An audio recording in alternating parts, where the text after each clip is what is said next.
you've been waiting for, the CAC report. I'd like to invite Conference Arrangements Committee Chair Lynn Morris to introduce today's CAC report. Good morning, Conference. I formally present CAC Report 2.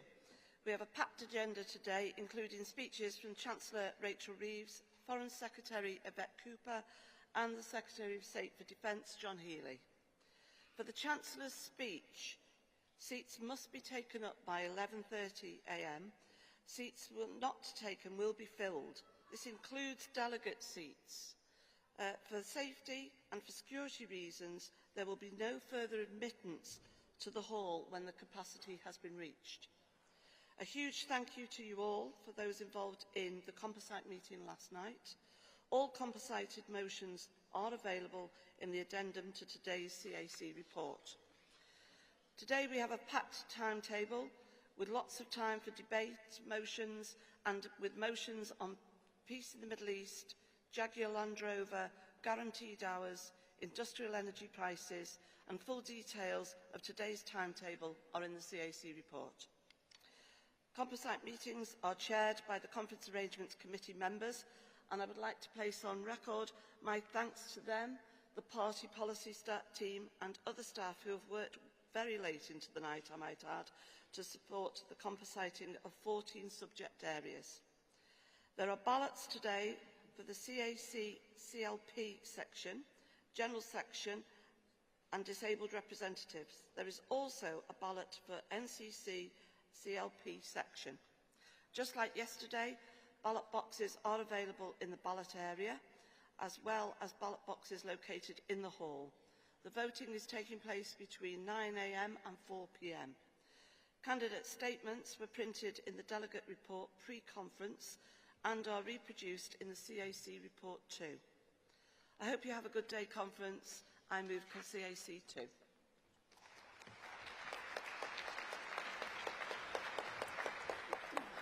Thank you, Ling. Does anyone wish to ask any questions or make any points on the Conference Arrangements Committee report? Please remember we want contributions about what Lynn has covered in the report, and please avoid repeating the points that have already been made. Any more general feedback can be picked up by the CAC outside of the hall, so that we maximise time we have available for debate. So, anybody? I'm looking keenly.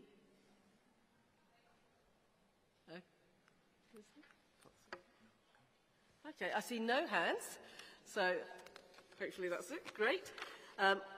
So, Lynn, you don't have to reply. Okay, so we now, thank you, Lynn. We will now take a vote on the CAC report. Can I see all those in favour of accepting the report? Thank you. And all those against? That's clearly carried.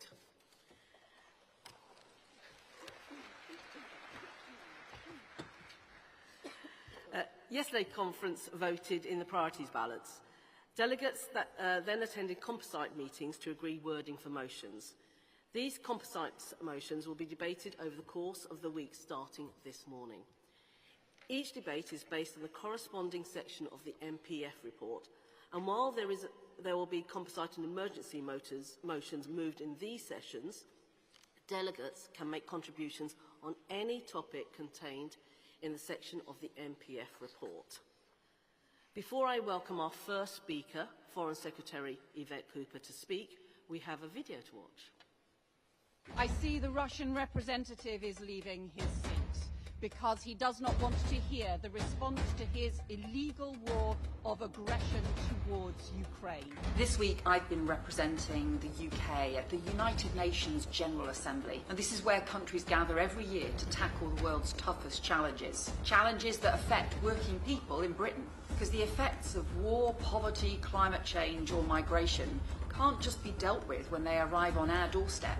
These are global problems that need global solutions. So I've been meeting world leaders all this week to promote our shared interests, talking about trade opportunities that support jobs at home, talking about global action to tackle infectious diseases, poverty and famine, or climate change, or cross-border agreements we need to make sure that immigration rules are enforced. and talking to other NATO countries about why our support for Ukraine in the face of Russia's aggression is stronger than ever, because Russia is seeking to undermine security and stability right across Europe. For decades, my country supported a two-state solution, but only recognised one state. That changes now. And in the Chamber of the United Nations, I confirmed the UK's historic decision to recognise the State of Palestine, to support a two-state solution and peace in the Middle East, where we so urgently need a ceasefire, the release of hostages, and desperately needed humanitarian aid. Countries working together can achieve more than any of us can alone, and it's action we take internationally to promote the interests of the British people at home. Conference, Yvette Cooper.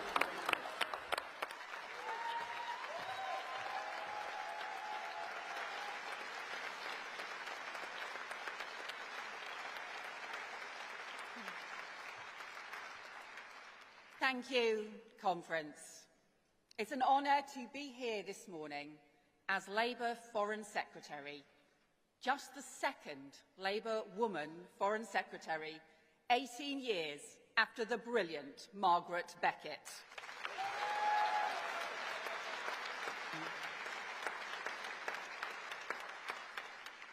And you know, 15 years ago, when I was Labour's shadow Foreign Secretary, the last world leader I met in that role was President Abbas in East Jerusalem. And 15 years on, the first world leader I met as Foreign Secretary was President Abbas in London. And the tragedy?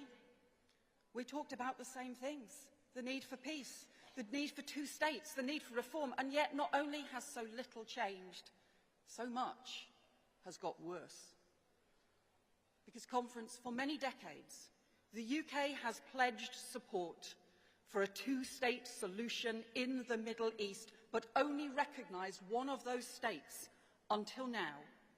And 7 days ago, I stood in the Great Chamber of the United Nations in New York, beneath the UN symbol of peace, to confirm the historic decision of the United Kingdom to recognise the State of Palestine.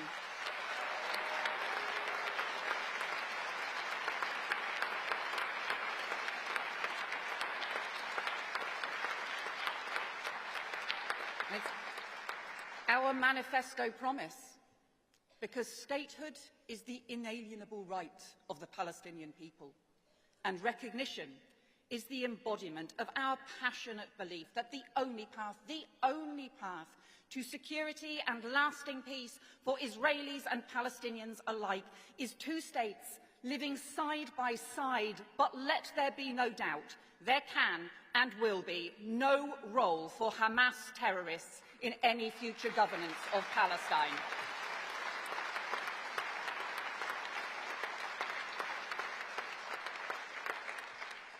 But this is a moment the world must seize. A spur, not a substitute for action. Because this summer's historic recognition decisions by the UK, France, Canada, Australia, Portugal and more, joining 150 states across the world, has been part of a crucial international process, where every state in the Arab League for the first time has now joined with the Palestinian Authority in the condemnation of Hamas for those barbaric attacks on October the 7th and the demand for them to relinquish all power in Gaza, and where Britain has joined with partners from across the globe, from the US to the Arab world, from Europe to the global south, working on practical frameworks and plans, not just for ceasefire, but for a just and lasting peace with two states at the heart. And at the United Nations last week, I saw a growing determination from countries across the globe that this intolerable suffering must end, for children facing starvation while Israeli forces block food at the border, for the hostages and their families in anguish, a Gaza without Hamas, a Gaza without hunger, a Gaza rebuilt for the Palestinian people.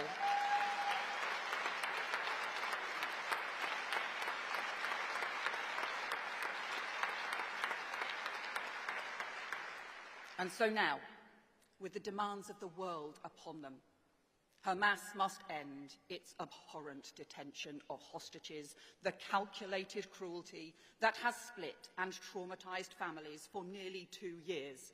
And the Israeli government must end the moral obscenity of this campaign that has seen food, water and medicine denied and an unconscionable loss of human life, because Palestinian civilians should not have to go another day in fear and hunger. The hostages should not have to live another day in the darkness of captivity. No family should endure another loss. Enough is enough. The moment cannot be lost. The time for peace is now.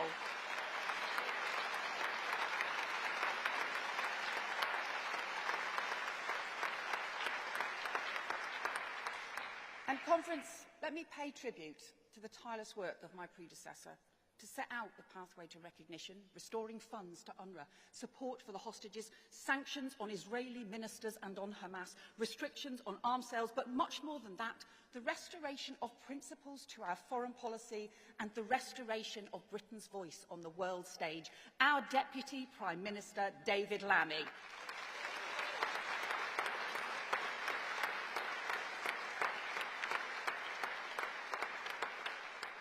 But you know, Conference, we spent 14 years in opposition, watching powerless as successive Tory governments trashed our reputation abroad, undermining investment and trade, shouting at friends and allies, and in 14 short months of Labour government, here's what we've worked to rebuild. 3 new trade deals with India, the US and the EU to boost jobs and investment here at home, a transformed relationship with Europe on security and defence, an ever stronger special relationship with the US, a new strategic approach on China, an unprecedented migration deal with France, sanctions on Russian oligarchs, action against Iran to prevent nuclear proliferation, growth and development partnerships with the Global South, a new global clean power alliance to boost green energy, and thanks to the tireless leadership of our Prime Minister, Keir Starmer, the restoration of trust and credibility in Britain's role abroad so that we can deliver for the British people at home.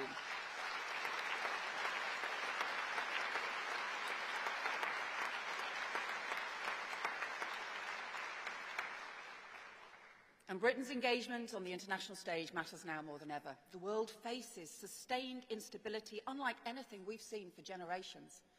The pace of technological change, climate change, migration, not seen in our lifetimes.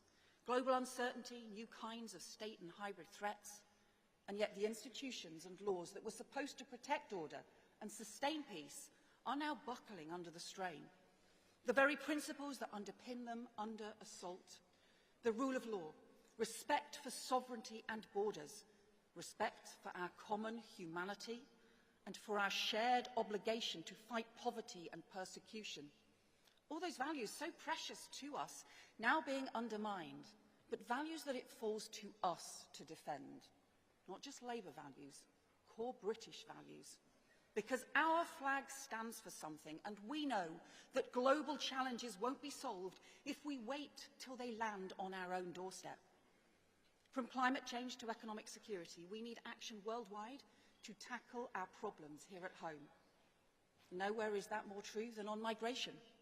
Where dangerous smuggling and trafficking gangs operate across borders, then governments need to cooperate across borders to bring them down.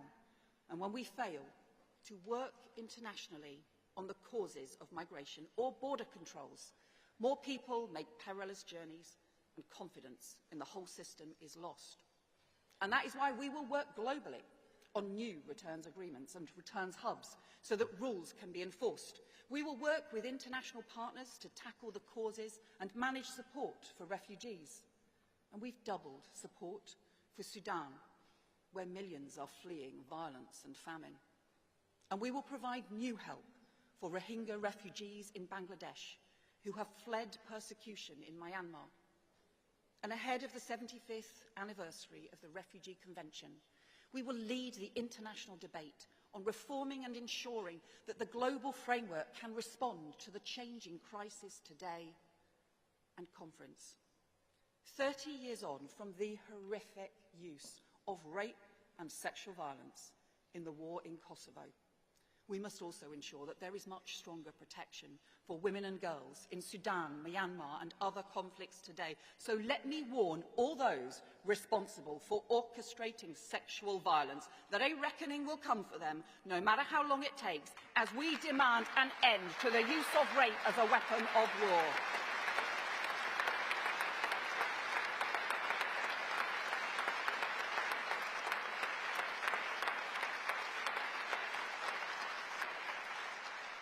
And I am proud that this government, this Labour government, has pledged to tackle the national emergency of violence against women and girls, taken forward now by Jess Phillips and Shabana Mahmood, and I am determined that we now put that global emergency on violence against women and girls at the heart of our foreign policy too, because everyone has the right to live in freedom from fear.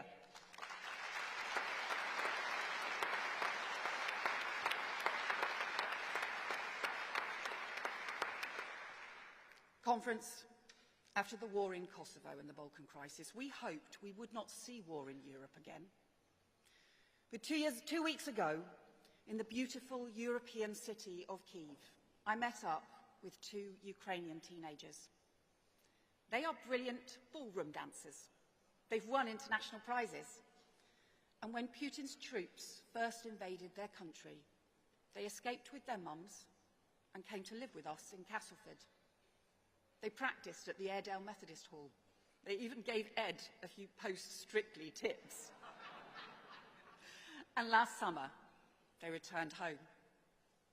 They train by day, but at night, when the sirens go, like countless other families, they have to decide whether to sleep in the hallway or in the basement to hide from drones. This is a sovereign nation under unprovoked attack in Europe. Tens of thousands of Ukrainian children have been abducted, stolen from their parents. We've seen escalating attacks, including more than 600 drones and missiles targeting civilians this weekend alone. But Vladimir Putin should have learned by now, never underestimate the resilience of the Ukrainian people or the determination of their friends. Ukraine's security is our security. Ukraine's fight is our fight. As Ukraine stands firm against Russia, Britain stands firm with Ukraine.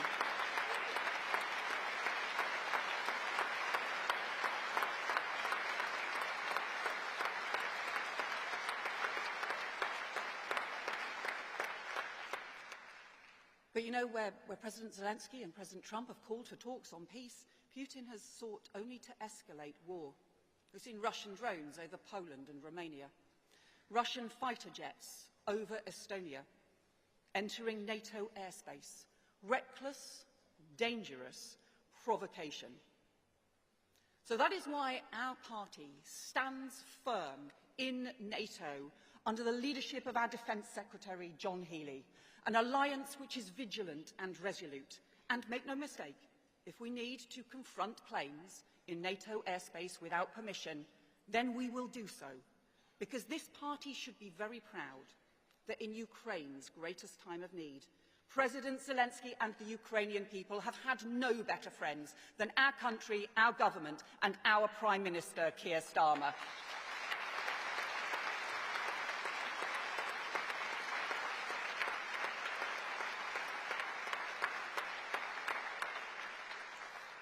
But there is a choice between a Labour foreign policy rooted in our belief that strength at home depends on our partnerships abroad, and whatever chaotic right-wing ideology we end up facing at the next election, with politicians who are happy for us to surrender our national interests or slide into isolation. Because while we are standing up to Putin, Nigel Farage calls him the leader he most admires. While we are strengthening the NATO alliance, they trot out Russian propaganda claiming NATO caused the war. And while we opened our hearts and our homes to Ukrainian children, their policy is to turn them away. While we do new trade deals underpinned by international law, they want to rip up those rules and lose the jobs and investment we need. And while we work together to renew Britain, they tour the world seeking every opportunity to run our country down. Because unlike the plastic patriots in reform, We in Labour are proud to be British, proud of our values, and we know what our flag really means. Ask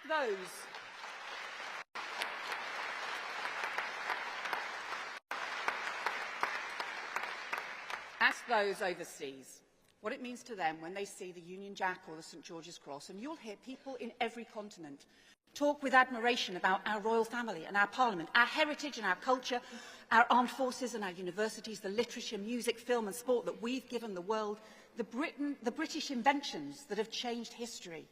But even more than that, they will tell you that our flags stand for justice, for fairness, for tolerance and for decency. A flag on the side of an army truck that's meant the difference between life and death for people facing massacre in Sierra Leone or Kosovo. A flag on the side of a crate that's brought vaccines and medicine, food and water to those in desperate need. And a flag on the diplomatic table that means a trading partner you can trust and an ally who will never let you down. That is what our flag means to our friends around the world, the way our country comes together and not divided. And if anyone doesn't believe that, just think back 6 years to when the England's men's football team played a qualifying match in Kosovo and the players lined up for the national anthems. As God Save the Queen began to play, every Kosovan fan in the stadium held up a St George's flag, and amid them all a banner which read, "You gave us hope for freedom," and they waved our flag with pride. They applauded our anthem with warmth. They sang the name of our Queen because they remembered how Britain had stood with them. That is what our country stands for around the world. That is what we must always continue to be. A force for good, a force for peace, and a force for hope. Conference, thank you.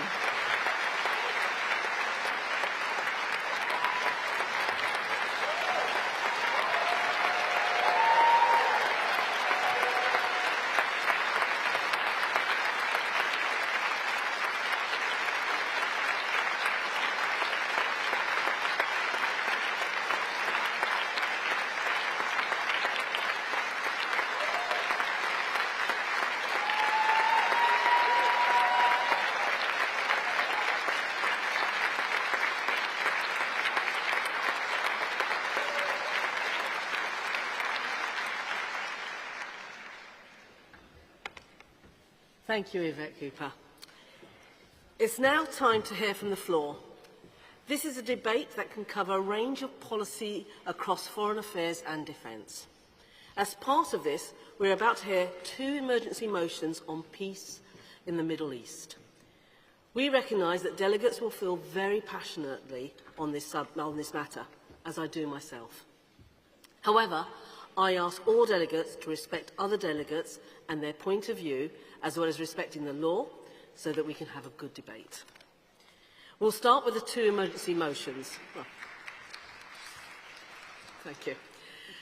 We'll start with the 2 emergency motions. Our first motion is Peace in the Middle East, Motion 1, and will be moved by Hackney North and Stoke Newington CLP, and seconded by Chesham and Amersham CLP. Could the mover and seconder please make their way to the Speaker's desk? The second emergency motion, Peace in the Middle East, Motion 2, will be moved by Unison and seconded by ASLEF. Please, could those delegates also come to the Speaker's desk to register? Okay. Can I have the first speaker? Thank you.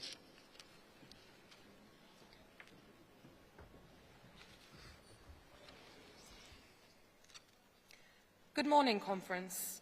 My name is Susan Top, Delegate for Hackney North and Stoke Newington, Chair of London Young Labour and first-time Speaker.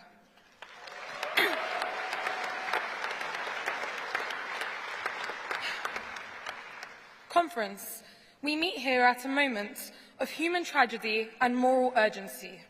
Since the horrific events of October 7th, the brutal attack carried out by the terrorist organisation that is Hamas, we have seen thousands of Palestinians killed.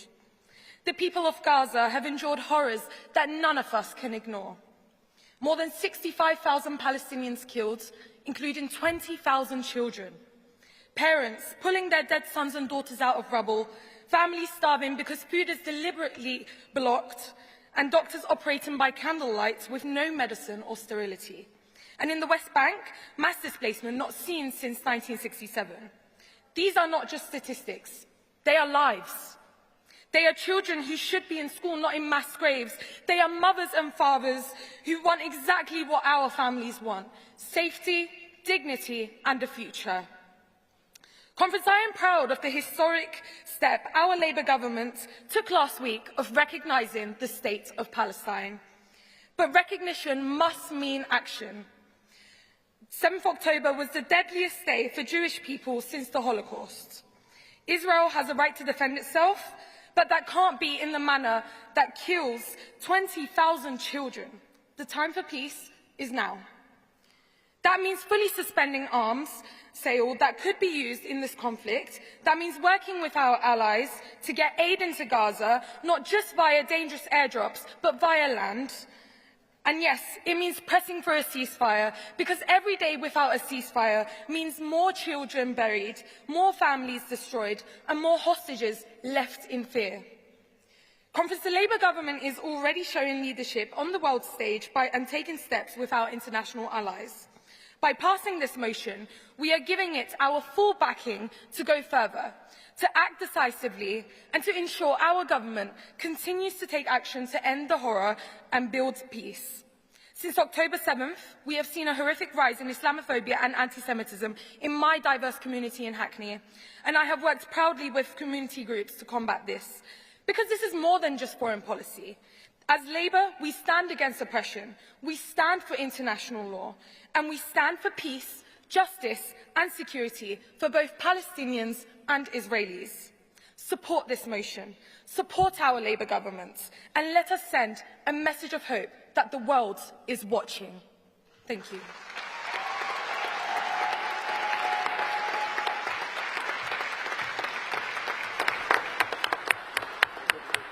Thank you, Speaker. Can I have the Speaker second the motion, please?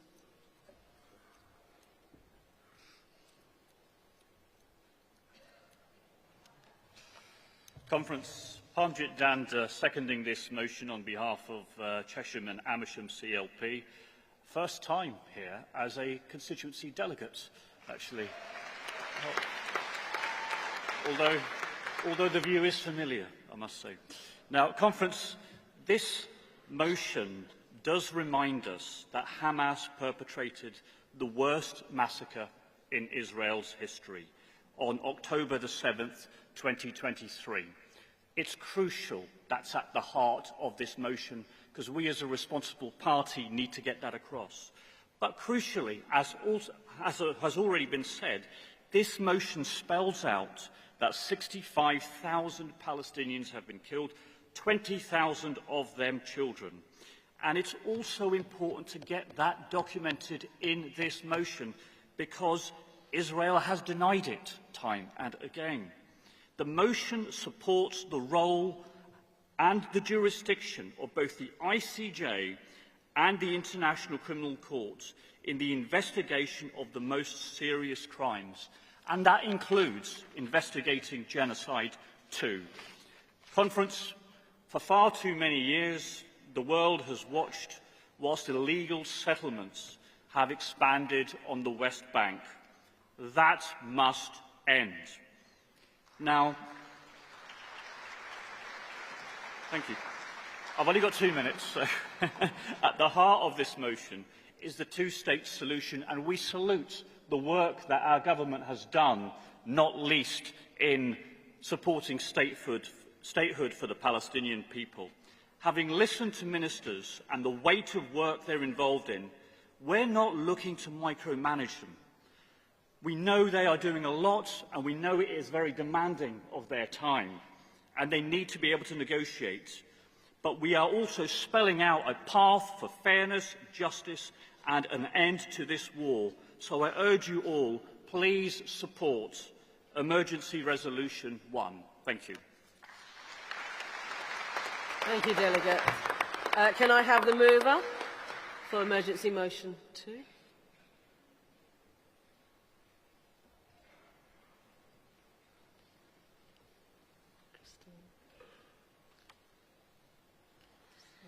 Morning Conference. Christina McInerney from Unison.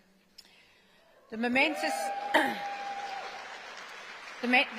decision by the Government to recognise the State of Palestine is a critical contribution towards achieving peace in the Middle East. It confirms the UK's commitment to a two-state solution in deeds, not just words. But this motion is about what we do next. Of course, what happened on the 7th of October 2023 was horrific. And since then, as has been said, 65,000 Palestinians have died. And on the news every single night, we see the Palestinians of Gaza suffering famine, death and destruction. And yes, Conference, genocide. Let's not play with semantics. Let's use the word.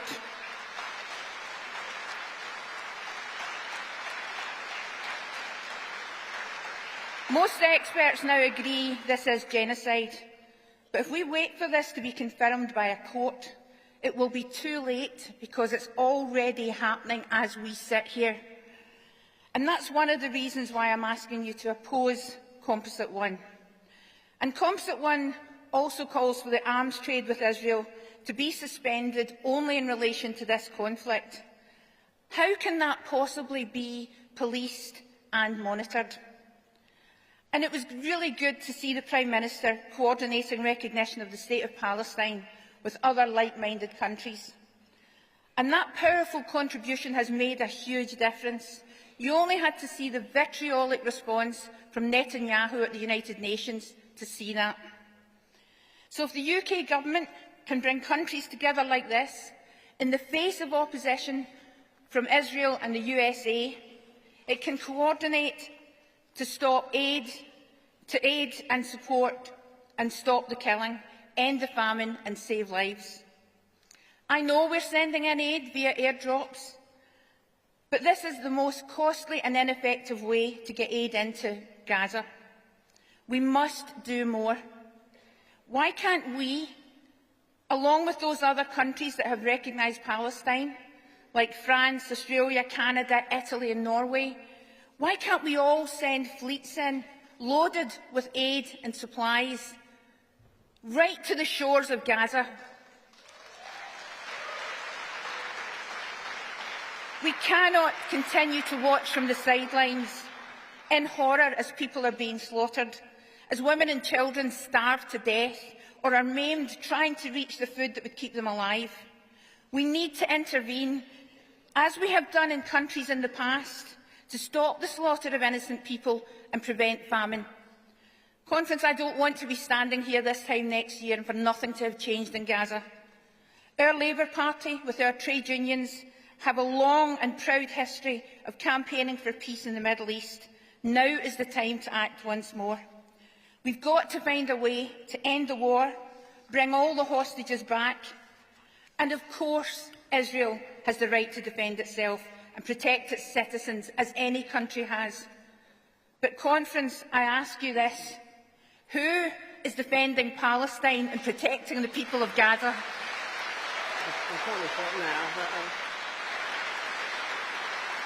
The tide is turning, with one country after another recognising Palestine.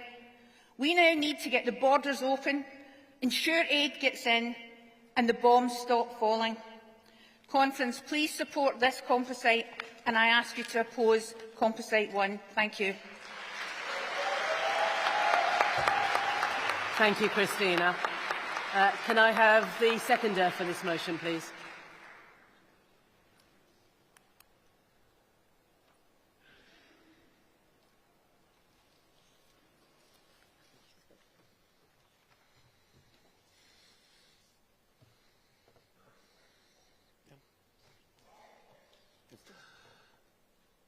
Morning, comrades. Miles Colombini from ASLEF, seconding this motion 2 on peace in the Middle East. I'm a bit of a loss, really. 2 minutes is not enough to do this very complex issue justice. I will try not to repeat what's already been said, although a lot of what has already been said is clearly of vital importance. But it would be remiss of me first not to applaud the decision to recognise statehood for Palestine. And also, it would be remiss of me not to mention the appalling, horrific genocide that is quite clearly taking place against the people of Palestine at the hands of the Israeli government.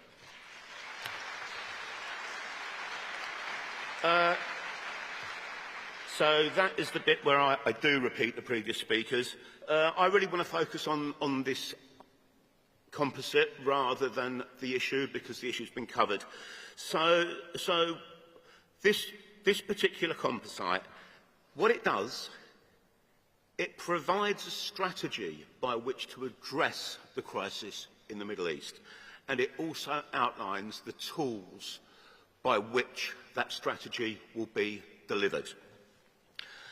So, banning of arms. That's surely a no-brainer. It would be perverse. It would be perverse to provide anybody, whether it be an individual or a state, with weaponry and then get upset when they use it to do harm. A totally perverse position. So we have to stop supplying Israel with arms. The second part I would like to focus on is the issue of sanctions, and more broadly, or more sorry, specifically... Speaker, your time is up. Completely? Completely. OK, well, look, we have to have sanctions against Israel. History demonstrates what sanctions can do. We only have to look at South Africa. Please support this. It is a roadmap to... Thank you, Speaker. Yvette, if we are going to be a force for good, it starts here. Support the item. Peace in the Middle East. Freedom for Palestine. Thank you, Speaker. Thank you. So that just shows you that 2 minutes is quite quick. So now we're going to move on to for speakers from the floor. I'll now take speakers in rounds of 3. If you are called, you will need to register at the desk before coming up to the podium. So can I see all those? Okay. Can I take the delegate with blue jacket and a beard, I think, over there? Can I have the delegate over there with the blue hair, which is... Yeah, thank you. That's easy for me to spot. And one more. I think, can I have the delegate over there with a hand up with a blue jacket? I think, is that? Thank you.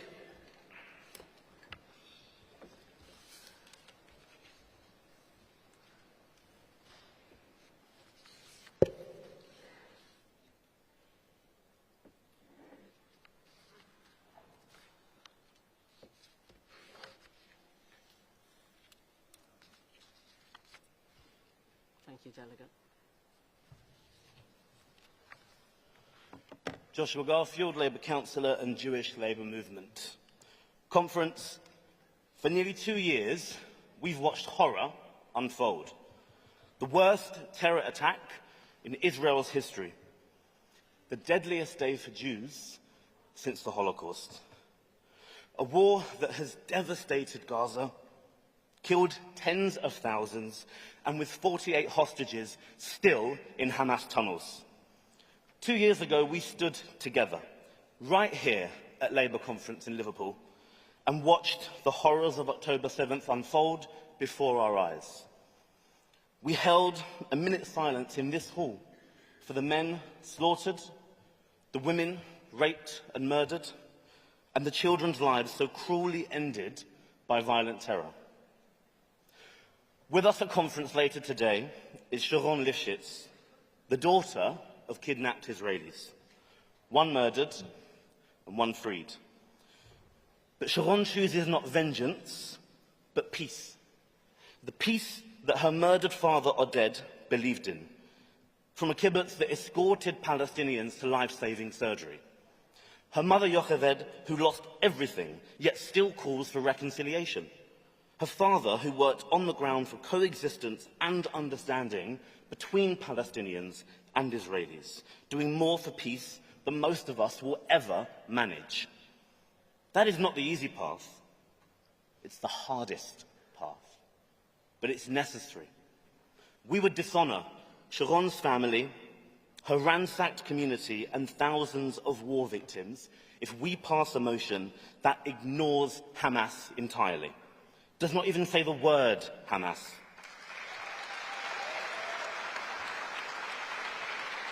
If we pass this motion, what would we be saying? I'm sorry, Delegate. 2 minutes. Sorry. Your time is up. Thank you. Thank you very much.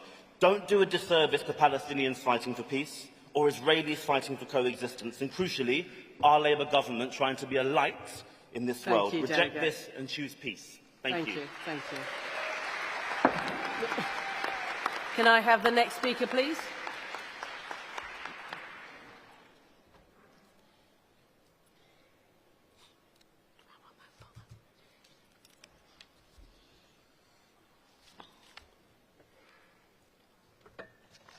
Thank you.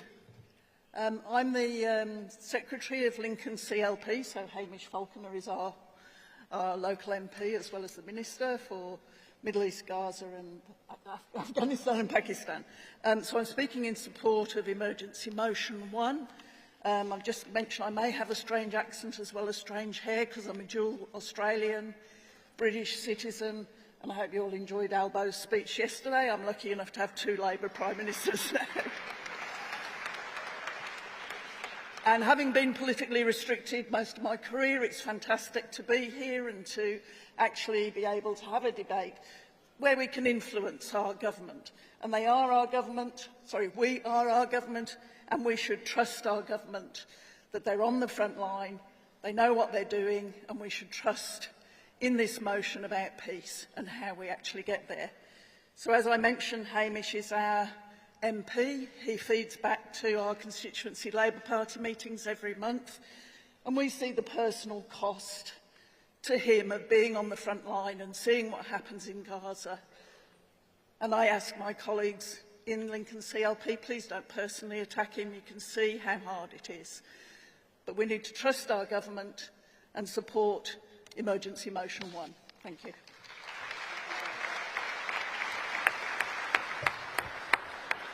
Can I have the next delegate, please?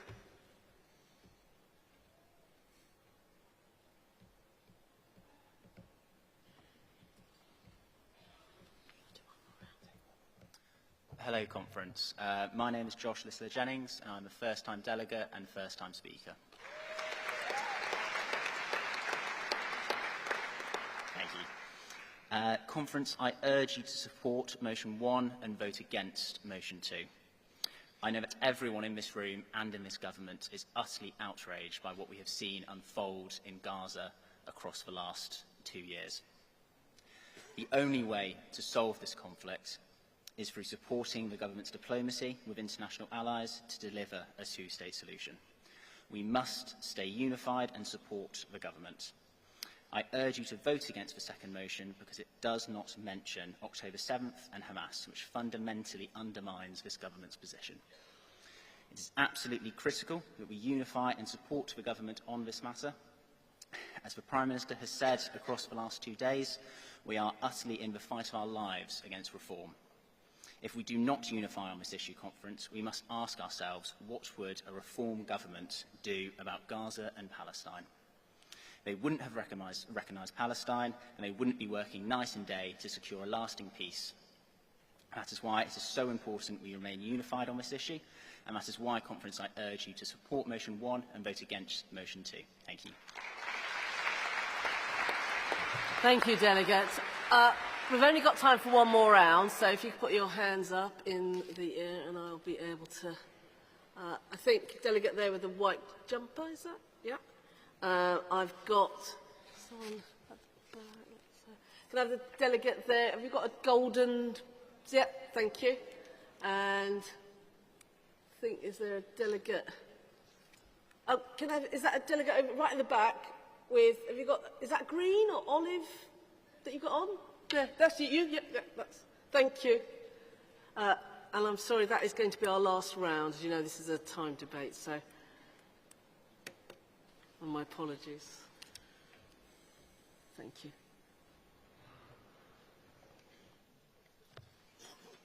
Thank you for the opportunity of speaking. I'm also speaking in favour of Motion 1 and against Motion 2. I'm speaking in favour of peace and against stoking the conflict. We do have to recognise the hurt and damage on all sides. And not to recognise the atrocities of October the 7th is appalling. Israel is at war. Rockets are being fired into the country on a regular basis. Fires are being set in fields of crops. People are being attacked in the street. But none of this is reported. My 8-year-old cousin spends regular time in his bomb shelter with his family. Doesn't get mentioned on the BBC. There's a lot of discussion today and in the conference generally about language, about misinformation, about the words we use from people like Trump and Reform. But we need to be really careful about the extraordinary use of language that has happened around this debate. And when I was asked about hostages recently, somebody argued about, what about the Palestinian hostages? You can't be so loose about these terms. October the 7th was an extraordinary event and should never be repeated. We have to acknowledge that the leadership on both sides is destructive and undesirable, and we've been there with governments we don't like. I've believed in this two-state solution all my life, and it's never seemed further away. Please don't stoke the conflict. Please recognise the hurt on all sides, and please vote for motion 1.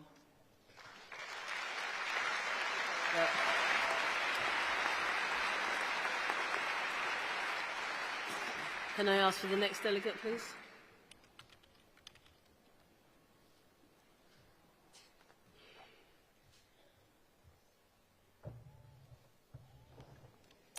Hello, Conference. Councillor Situl Punja from Ruislip, Northwood and Pinner.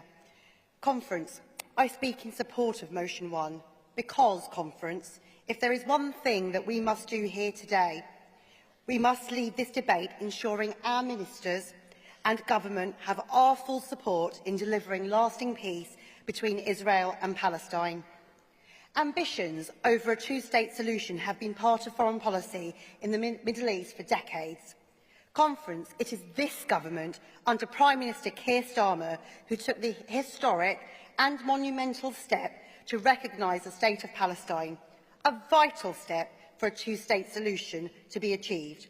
Palestine must be part of the peace solution, not a consequence of it. The atrocities committed by Hamas on October the 7th in Israel and the devastation caused in the West Bank by Israeli forces killing more than 65,000 Palestinians since October 2023 are imprinted in all of our minds, and we want this to stop. Sadly, motion 2 does not even mention Hamas or the West Bank. That's why I speak to motion 1. Conference, as we sit safely in our seats here in Liverpool, debating over language and discourse, what should be and shouldn't be, Palestinians and Israelis are losing their lives. So let's come together and call our Labour government to build fervently on the steps it has already taken and to do everything in its power to help bring about lasting peace. Let your voice be the part of that hope. Please support motion 1 and reject motion 2.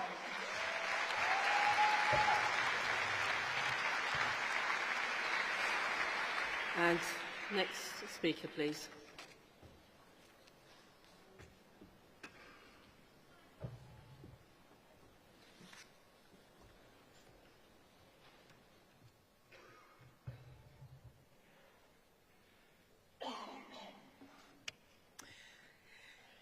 Good morning, Conference. My name is Jennifer Hemingway from Smethwick CLP, speaking to this very important debate and encouraging you to vote for motion 1 and against motion 2.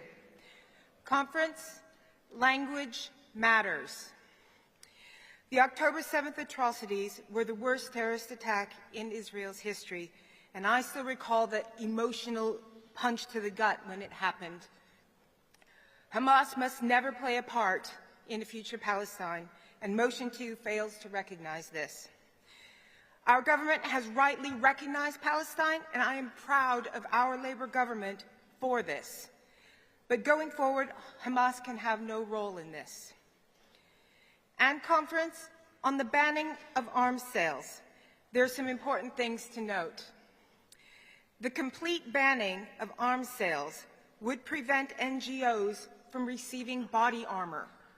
This keeps those distributing vital aid safe. Motion 1 calls Motion 1 calls on the banning for arms sales that would be used in the conflict, a minor but very important detail. Conference, the horrors in the Middle East break my heart. I'm sure this is true for many others in this hall. And our government is working to try and bring peace to the Middle East. Let's not make their job harder by supporting a motion with clumsy language. Please support motion 1. Thank you.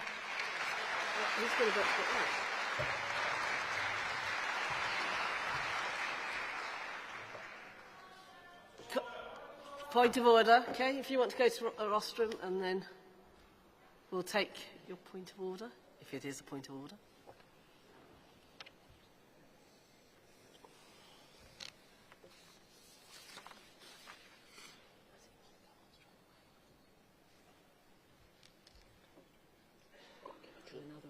Shall we do another round? Or shall we do another round?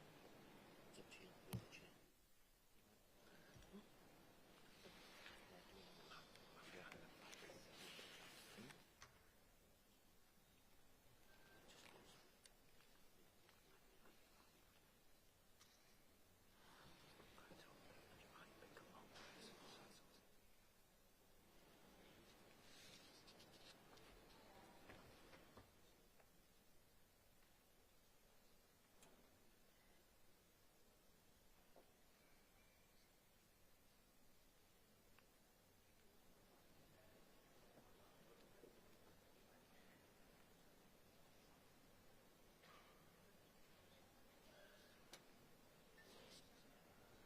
Sorry about this, but just waiting for the point of order.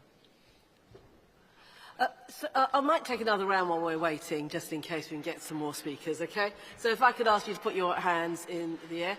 Straight in front of me, a delegate with the glasses, blue shirt. Let's have a look. Sort of delegate over the back there with yeah, that's you, yeah, you. And sort of, a delegate there with, just on the corner, yeah, you, yeah, with the, yeah, thank you. That's all.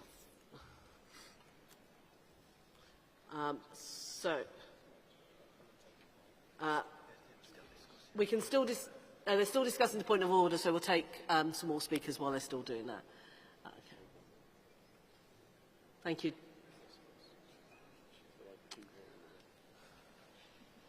Thank you.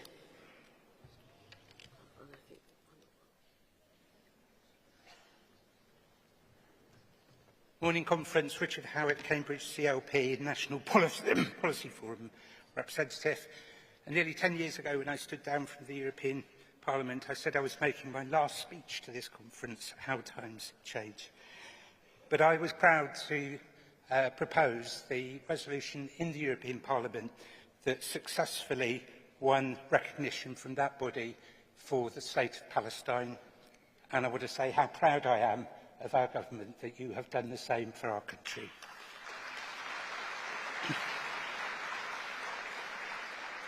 In this short address, I want to address Ukraine. I was shuddered and shocked by what happened to President Zelensky in the White House, and I'm so deeply proud that our Labour government has turned that around. That we've done it once again by standing tall with other European leaders, that we've been tightening sanctions so that no one associated with British profits from Russian aggression, and that we take the Labour Party's commitment to solidarity to commit to the defence of our allies in Poland and Estonia, who don't say what would happen if we are attacked, but when we are attacked. And we have to be honest with the British people too, that the threat extends to our shores, that our UK defence systems have been subject to 80,000 cyber attacks in the last year, that there have been drones in Poland, air flyovers in the Baltic, but that a Russian spy ship made a public incursion into British waters over some of our critical underwater cables. Chair, no one in this party wants war or conflict. Our commitment to a strong defence is precisely to deter, to stop war. We've seen what results from appeasement to totalitarianism. That's the importance of our support for Ukraine today. And our country, our Labour government's actions now are essential to stopping the slide to war now. Thank you. Thank you, Delegate. Next Delegate.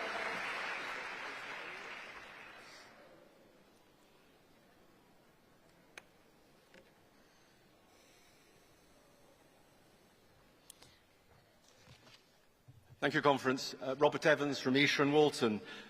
Conference, our motto here today at this conference is Renew Britain. But as we've heard from Yvette Cooper this morning and yesterday from Anthony Albanese, it's also about renewing Britain in the world, renewing Palestine and renewing Ukraine, as the previous speaker said.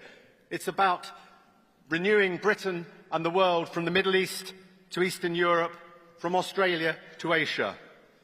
But, Conference, it is also about, as we heard from Yvette, renewing our relationships with Europe, with NATO, to enable us to take coordinated action on the important points in these mottos.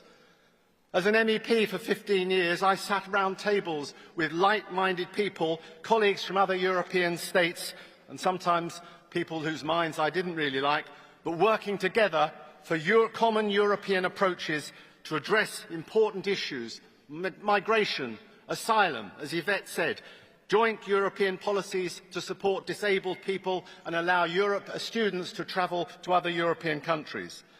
I'm delighted that Yvette is taking a strong, powerful message to the UN, following in David Lammy's footsteps, and rebuilding our important relations with the EU, relations that were so badly damaged by Brexit, a self-inflicted wound brought about by the Conservatives, with, let's not forget, Lib Dem support. And, Conference, I'm proud, really proud, of the way that Keir Starmer is standing tall on the European stage to support the points in these motions. A global statesman in a way that Rishi Sunak, Boris Johnson or even Liz Truss could never have been.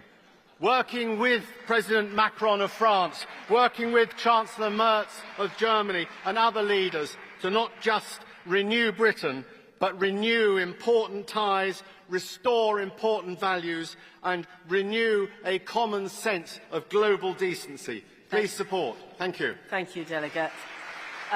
And the final delegate speaking on this. Okay, if you want to go to the rostrum control, that would be great. Thank you.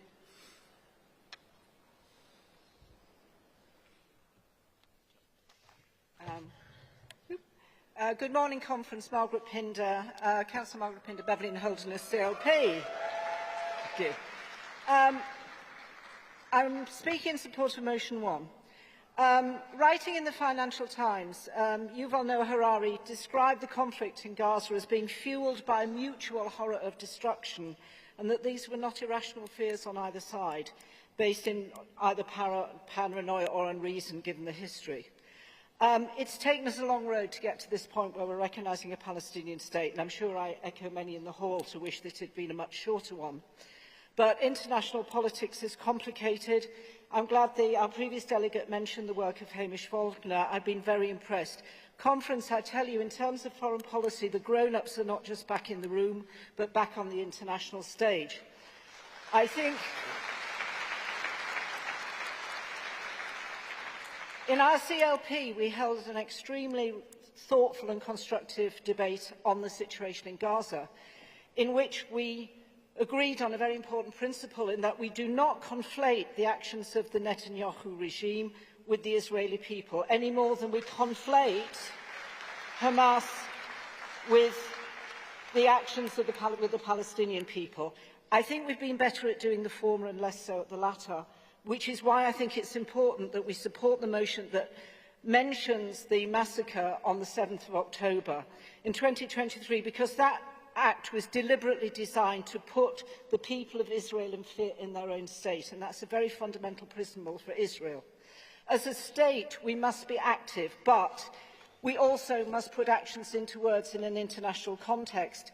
Conference, I urge you to support this motion, and although there is much to recommend in Motion 2, I think we must recognise what happened on the 7th of October so that we can support both parties to an equitable solution as good international actors. Thank you.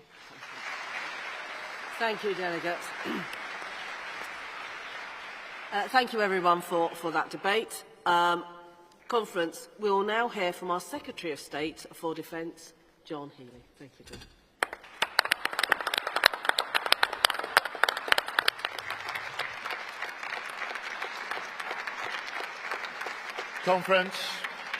Conference, it's an honour to speak in this international debate, a debate dominated by the agonies of the Palestinians in Gaza, a debate in which we redouble our determination to work for the end of the Israeli offensive, the release of all hostages, the flood of aid that's so badly needed, and the two-state solution, which is the only hope of a lasting peace.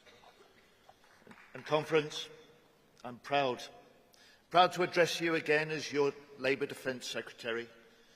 Proud after 12 months of change. We've given our armed forces the biggest pay increase for 2 decades. We've brought 36,000 military homes back into public ownership.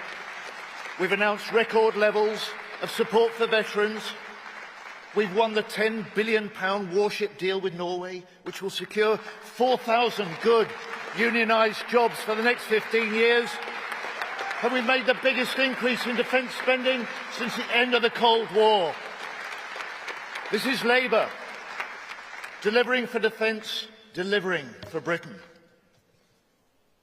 Conference, 3 weeks ago, I was in Kyiv. I saw homes bombed, buildings destroyed. I met Ukrainian troops and drone factory workers.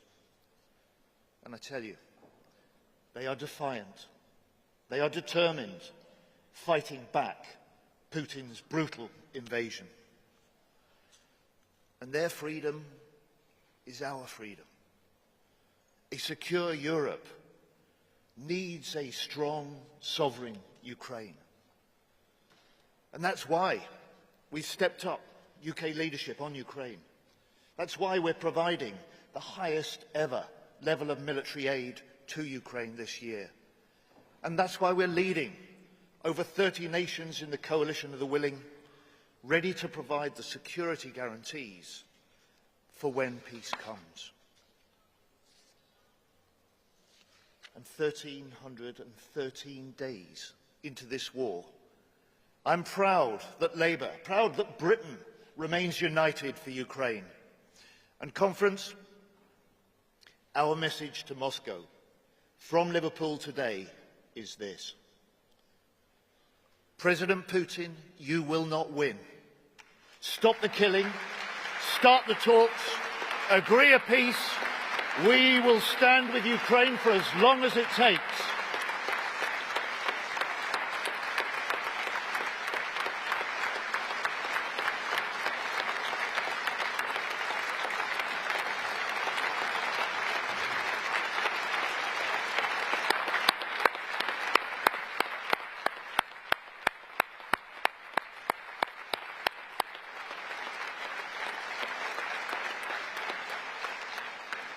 Conference, we are now living in a new era of threat, and that demands a new era for defence. That's why we're making this historic increase in defence spending.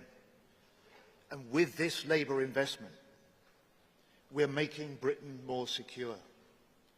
And we're making defence an engine for growth, with a defence dividend measured in good jobs right across the United Kingdom. And defence proves that we are still at heart a nation of makers. Warships, we make them in Glasgow. Submarines, we make them in Barrow. Armoured vehicles, we make them in South Wales. Artillery barrels in Sheffield. Advanced drones in Swindon. AI systems in Plymouth. And those frigates for Norway, we start them across the Mersey here in Liverpool.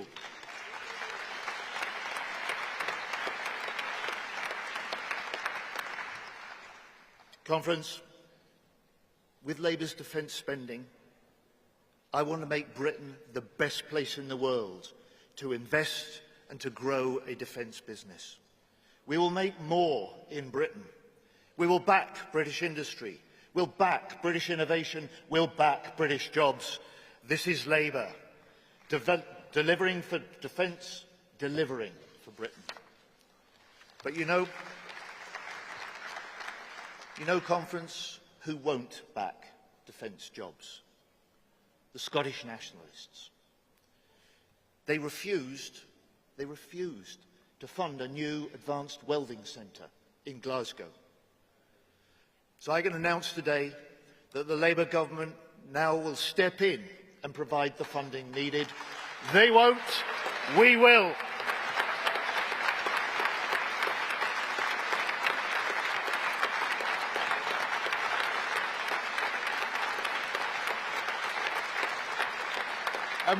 And what of the other parties? Are they any better on defence? The Tories. They left our armed forces hollowed out and underfunded. The Lib Dems, they cut the size of the British Army to its smallest since Napoleon. And Reform. They praise Putin and they put down NATO. Conference, we are the party that created NATO in that great Attlee government after the war. Now we are the party growing jobs and growing the army, the party facing down Russia and strengthening NATO. Conference, Labour is again the party of Britain's defence.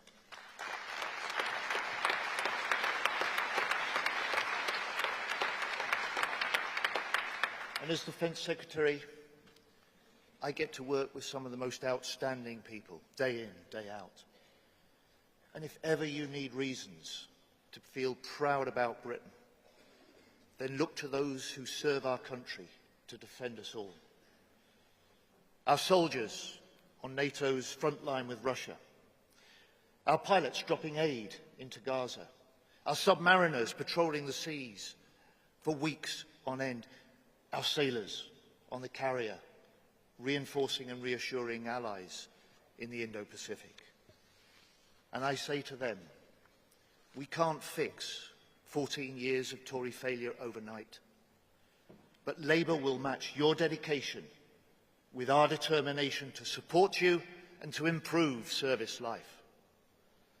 And that starts with better homes. You know, a few weeks into government, I visited a military base, and I saw the result of years of Tory neglect. Damp, mould, pests, a hole in the wall of a bedroom of one of the children. And that's why we've pledged 1.5 billion extra for military homes in this Parliament. That's why we've introduced a new consumer charter to drive housing standards higher. And today we go further, a new approach, forces first.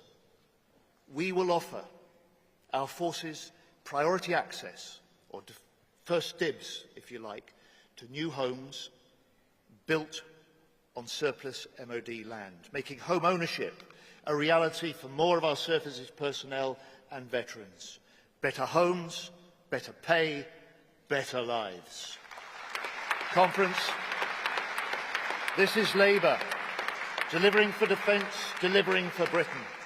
This is Labour, just 1 year into government, much done, but so much more to do.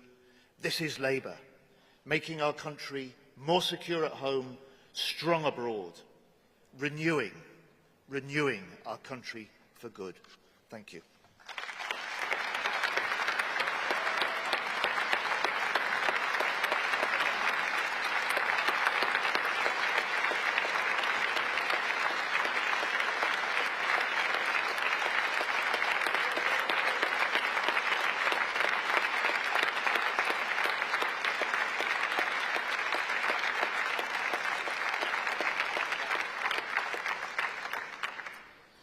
Thank you, John. And now it's time for Shabana Mahmood, who will take over from chair for me. Thank you very much, everyone.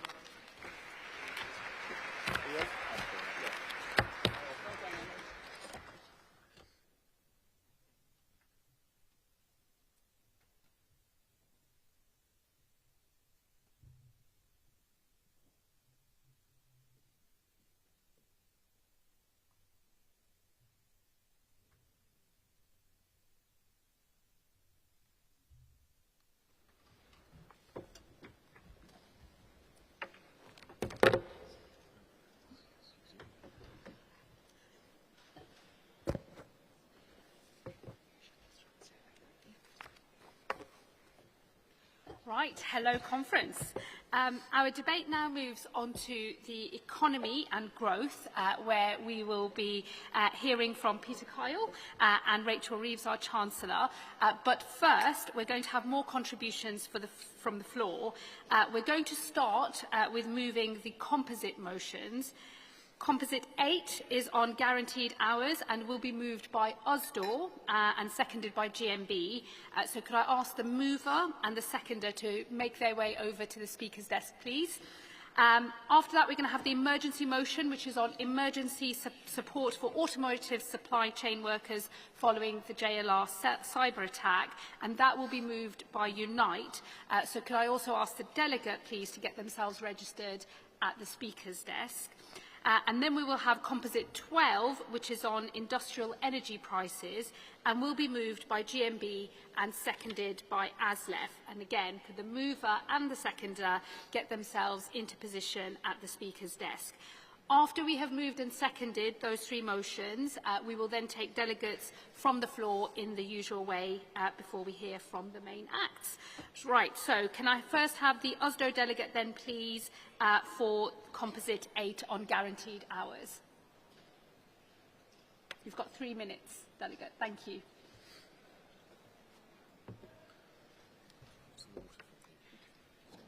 Chair, Conference. Joanne Thomas, USDO General Secretary, moving the motion on guaranteed hours.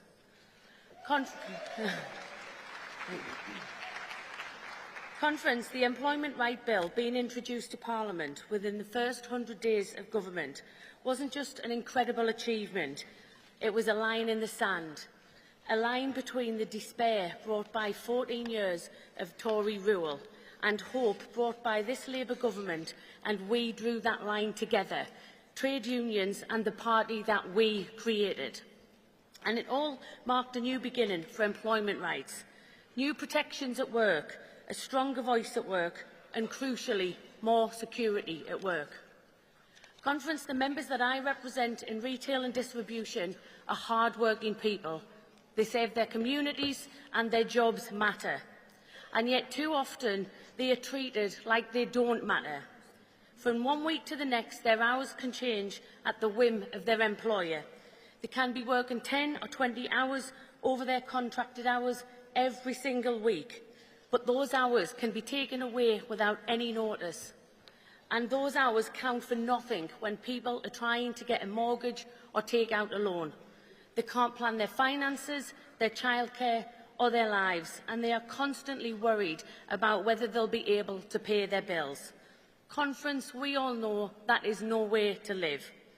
The Employment Rights Bill will bring in the right to a contract that guarantees the number of hours that you regularly work, and we've campaigned really hard for this and are delighted that it's now to become law.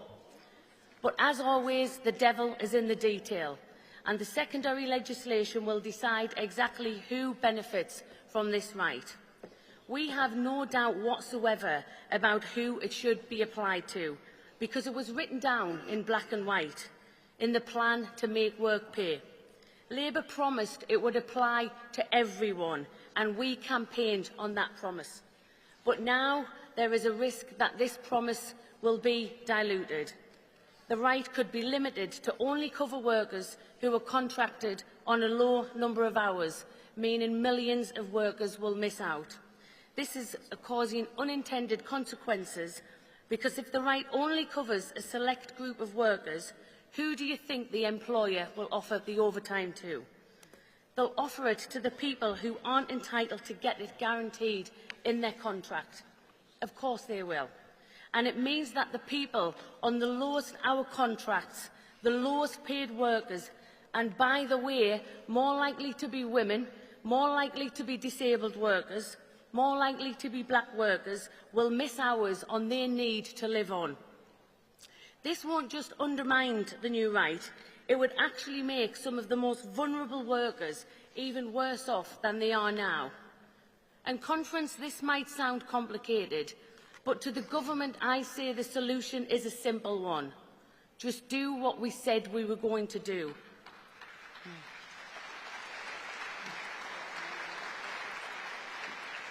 Provide guaranteed hours for everyone, security for everyone, fairness for everyone. And I'm proud that, in the face of anti-worker opposition from Reform, the Tories, the Lib Debs and the bad bosses, this Labour government stood strong. It stood behind a plan to make work pay, and it stood up for working people. I'm sorry, Delegate, can you wind up, please? But now we need to push to make this a reality. Conference, let's make sure that this doesn't just belong to government, doesn't just belong to the unions, it belongs to every single worker. Thanks. Thank you very much.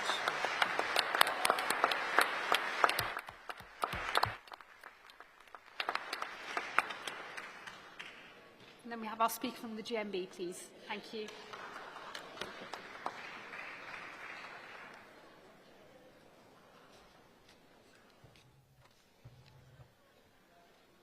Chair, Conference. Barbara Plant, GMB National President. Proud to second Usdor's motion on guaranteed hours. Workers that I speak to up and down the country say to me that Labour's manifesto must be delivered in full, the rights that have been denied for far too long. It was never going to be easy. There was always going to be hostility from bad bosses. But we must remember who we promised change to at last year's general election. The millions of working people who put their hopes in Labour's manifesto. A year on, our members still hold out hope that this change will come, and it cannot come soon enough. Over 1 million workers are still exploited on zero-hour contracts. Employers using zero-hour contracts often say it provides workers flexibility, but 2/3 of workers on 0 hours have been on them for more than 12 months, and nearly half for 2 years or more.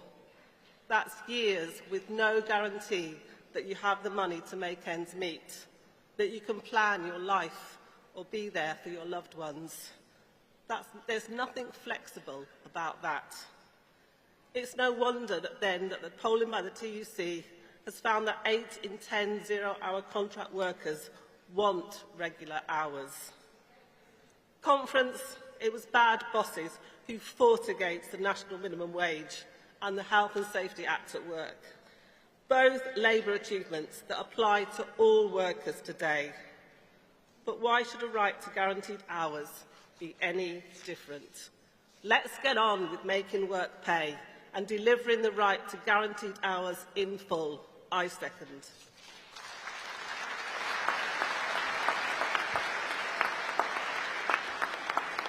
Thank you. Thank you, Delegate. Can we now have the Unite Delegate for the emergency JLR motion, please?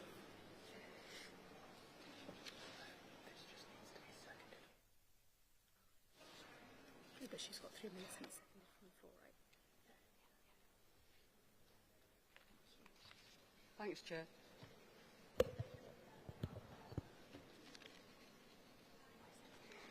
Maggie Ryan, moving this emergency motion for Unite the Union. Conference. Jaguar Land Rover has been hit by the most disruptive cyber attack in our country's industrial history. Production has stopped until at least October, but could be delayed further. That doesn't just mean disruption for our car plants and the 30,000 workers employed across JLR. It also means disruption for over 100,000 workers across the component and logistics supply chain.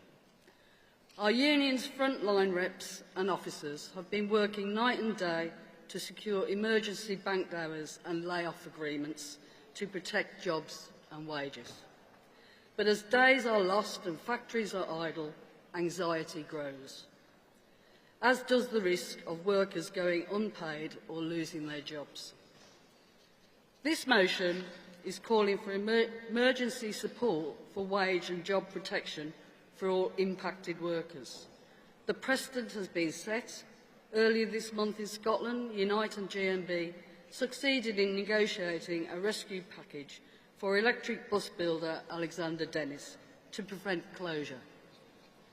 That included a wage protection scheme for workers covering 100% of wages between the government and the company, and is the first of its kind since the pandemic. Conference, in recent weeks, our General Secretary has been in talks with the new Business Secretary and his predecessor, fighting to secure the future of JLR and its supply chain. Unite welcomes the recent announcement that the government is preparing to offer financial assistance worth £1.5 billion to JLR in order to do that. This is an important first step. It shows the government has listened to the concerns raised by Unite. It is now vital that this money gets to the workers who need it and is used to prevent the loss of jobs or wages. Taking action to protect jobs is exactly what we expect a Labour government to deliver. Governments have supported the banks. It is only right to support the future of manufacturing. Conference. This cyber attack is taking place within a historic low production volume crisis for our automotive sector. Many car plants are running at only half capacity. There are many causes for this, including the disastrous impacts of Trump's tariffs and a painful transition to electric vehicles. Conference, this wider crisis has already pushed the sector, especially the component supply chain, to a critical point. Without urgent support, it will fall, and it will take our industry with it. We know that automotive is a global industry. It is a world-leading industry, and we are proud of that. Delegate, can I ask you to wind up, please? Thank you. Being a global industry shouldn't mean UK workers are left exposed to every global crisis. Automotive workers are looking for our support from our party and from our government. Support us. Please support this motion. I move. Thank you. Thank you.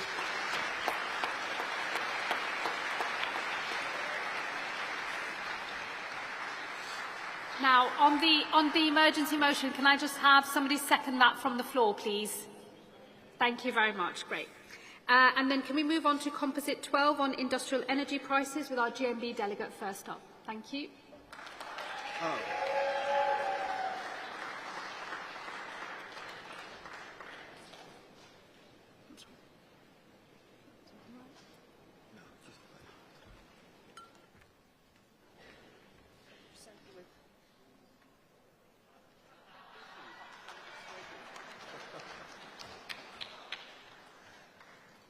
Chair, Conference, Sharon Yates, GMB, moving Composite 12. I'm a proud working-class pottery worker, just like my mum and dad. Think for a moment about the plate that we will eat from tonight, or the bathroom sinks that we wash our hands in. Those objects may mean little to some, but they mean the world to me, because these are products of Britain's world-famous ceramic industry. In Stoke, we call it the pots. The most highly skilled potters make ceramics in my town, and we export them around the globe. But the industry we rely on is dying. Spiralling energy prices, especially gas, means that UK ceramic firms fork out £875 million in energy costs each year. That's right, almost £1 billion just on energy costs. All while counterfeit products from China have flooded our own market, driving down demand for goods we make. The results are devastating. 3 Staffordshire ceramic firms have collapsed just this year. And last month, Armitage Shanks, an iconic sanitary brand announced it had to close one of its kilns. Hundreds of workers, thousands of families, all left in despair. Conference, we know what happens next. The decline of our industries and Tory austerity has led to more crime, more drug abuse and empty high streets. My famous 6 towns are shadows of their former selves. Is that what country we want? Allowing industries like ceramics to collapse around while importing poorly made products and low-paid workers is bad for growth. And this is against Labour's values. Conference, we Potters are fighting for our jobs every single day. But our Labour government must fight also for the jobs that exist today, not just the jobs that will exist tomorrow.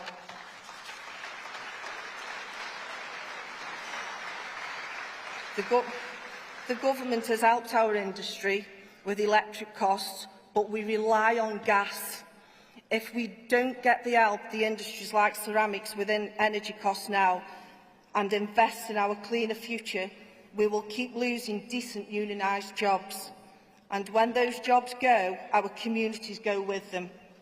People become desperate, and no one preys on desperate people more than Nigel Farage. Conference, we must back British manufacturing because this is how we secure our future. You cannot build houses, make steel or even jet planes without ceramics. Delegate, can you wind up? And, yeah, I think we're finished. And for every 2 jobs in ceramics, you support a 3rd job elsewhere. So I'm saying to Conference, please support Composite 12, and I say to the Labour government, do not let the lights go out on our ceramic industry. Let's make our future proud and not a proud Thank you, Delegate. Thank of you. the past. Back our British ceramics.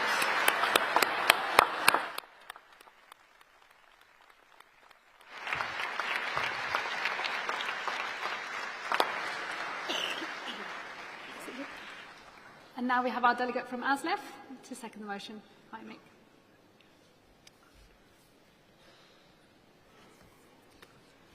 Thank you, Chair. Thank you, Conference. Proud to support Composite 12. I've been here many times calling for the renationalisation of utilities, rail and mail, and I'm proud to be part of the party that's renationalised my railways. But it doesn't mean we haven't inherited a legacy under the previous privatisation that has hindered manufacturing, that has hindered growth, that has hindered jobs, that has hindered prosperity. And we find ourselves in this ridiculous situation in the railway, where I haven't said we're the greener and more better alternative, where we are mothballing electric engines in the freight sector because of the high cost of electricity. And we are bringing out archaic diesel engines. And I'm not against heritage traction. I quite like railways.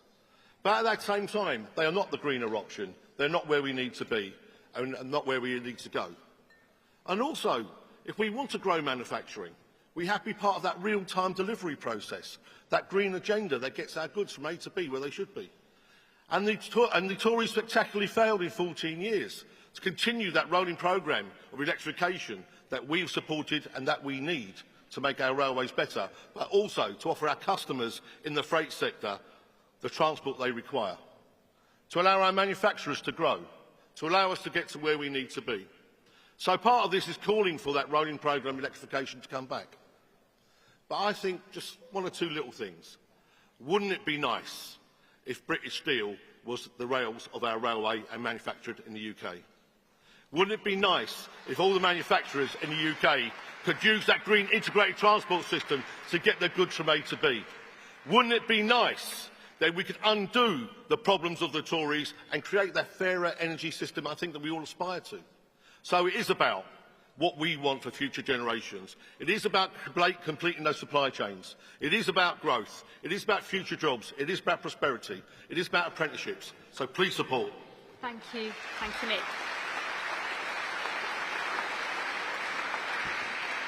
Now, conference, unfortunately, we are running very short of time, so in this section, I'm actually only going to call a couple of speakers before we hear from Peter. But don't worry, this session will continue later on this afternoon, and so if you do want to speak, you'll get another chance when conference reconvenes this afternoon. So can I have a show of hands for the two that I'm going to pick now, please? Okay, so in the middle section, there's only one person who's put his hand up there. You, sir, thank you. And the woman in green. There you go. That's my two. But don't worry, everybody else, you'll be able to speak later this afternoon. Thank you. If the delegates could come to the speaker's desk, and you've got 2 minutes.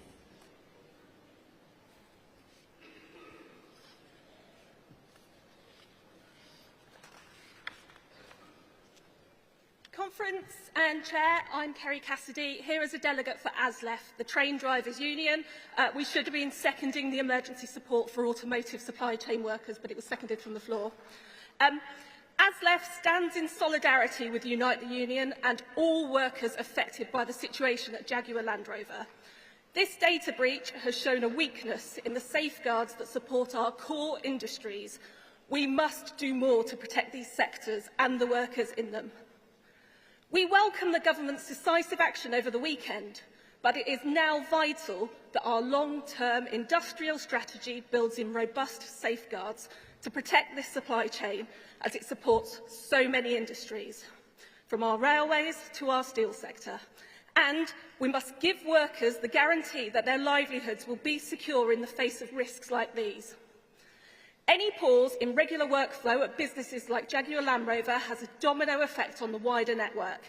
As the trade union for train drivers, ASLEF has seen first-hand the impact on the supply chain.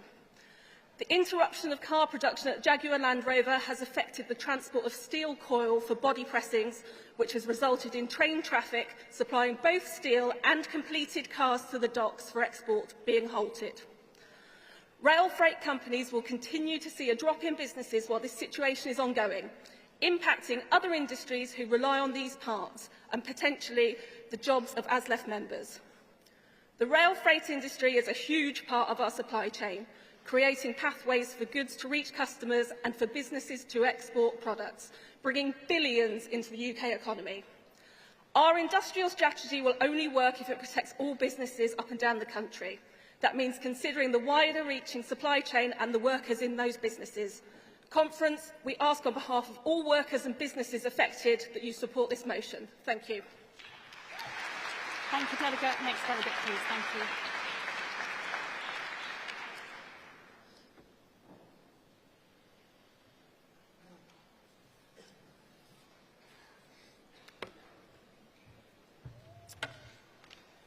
Cliff Bowen speaking on behalf of Unite the Union. Conference, my union fully supports this crucial composite. The UK needs secure, internationally competitive energy prices to support our critical industrial base.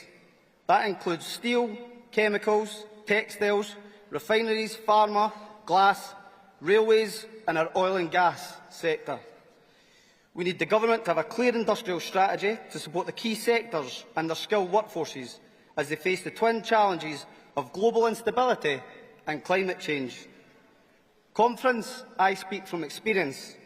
I represent over 35,000 oil and gas workers in the North Sea, where we are losing 1,000 jobs a month.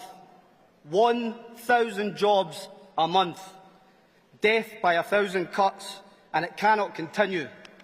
We need a genuine workers' just transition to low-carbon technologies with sustainable, high-skilled jobs. A real just transition for energy workers with like-for-like job replacements, reskilling and proper protections to any job that is at risk. Grangemouth showed us what failure looks like.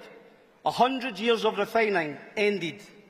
2,000 jobs lost. A broken £200 million government promise and a community devastated. Empty promises of a just transition ringing in the workers' ears. And we are still waiting on that £200 million. We cannot repeat this. Now our members at the Lindsay Oil Refinery face similar threats, putting over 1,000 jobs at risk, plus many more in the supply chain. A disgraceful situation that needs government intervention and to be resolved. Conference, the transition to a low-carbon economy cannot be left to the market. There can be no ban without a plan. We demand a fully funded workers' plan for jobs at the heart of our industrial policy. We will no longer accept decarbonisation by deindustrialisation. No more disgraceful closures like we've seen at Grangemouth. Support UK jobs, support workers, support the composite.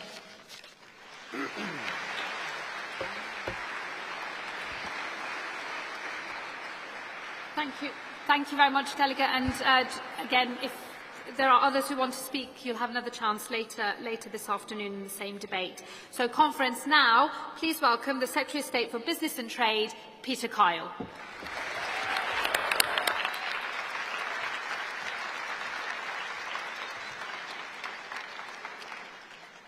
On behalf of my amazing ministerial team, thank you for such a warm welcome to Conference. Now, let me start by making something absolutely crystal clear. I will implement the Employment Rights Bill in full.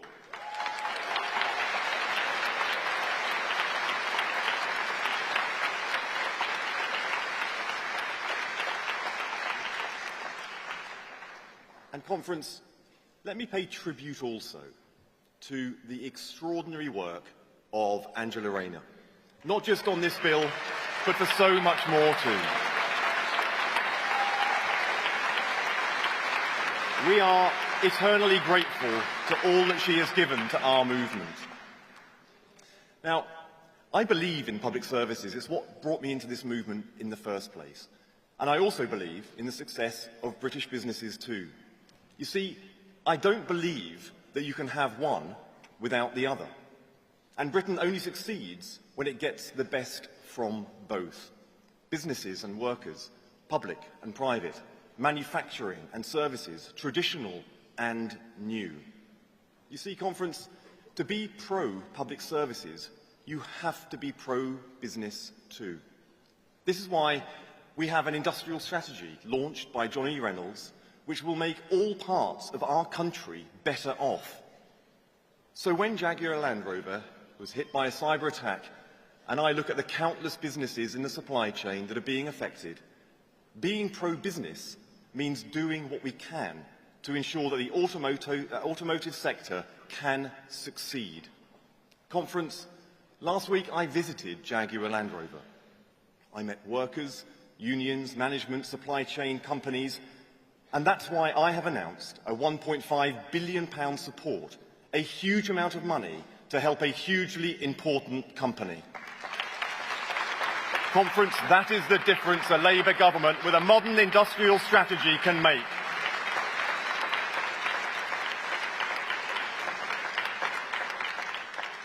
So, my dad grew up just 2 miles away from here in Wavertree. He left school at 14. He was in the Navy at 16, where he said that he learnt discipline. He worked as a door-to-door salesman and then went on to run his own business. So, I understand. I know what it takes. I've seen the hard work it takes to run a business. I've lived it, and that's why I will do everything I can. I will encourage and reward entrepreneurs for building the businesses that are creating the wealth. That's why I know it's so important to have a government that is on your side. I stand fully behind our small businesses plan to make sure that businesses are paid on time so that they can grow. And that means not just the people who run businesses, but the people who work in the businesses too, including people who have come here and now have indefinite leave to remain.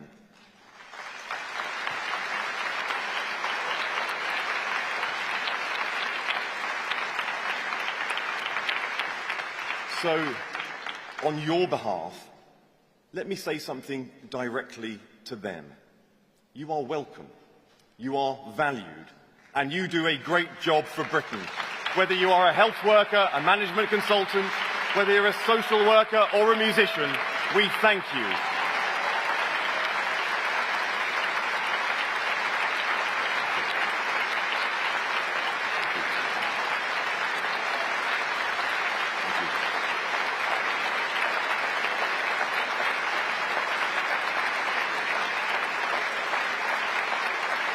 Thank you.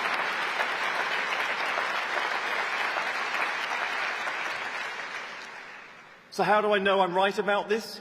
Because Nigel Farage thinks I'm wrong. And that's also why it's important that we have digital ID. I don't need to tell unions that the undercutting of terms and conditions is not only wrong, but it damages the relationship between employers and employees. Digital ID cards are part of the fight against cheap labour, undercutting business and unions who play by the rules.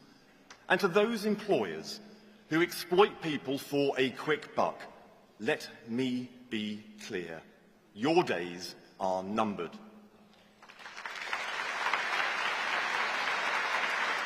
This movement is for fair pay and fair work. Conference, no one said that government would be easy. And I know that sometimes we've made it look unnecessarily hard. But governing is hard. And it's hard because you have to take difficult decisions. Everyone knew that there was no money. And the heart of my job is to help grow the economy so that we have more money to deliver the services that we all want and our country deserves. But at the beginning of this journey, we have to do things that are tough. We have to deal with people that are hard.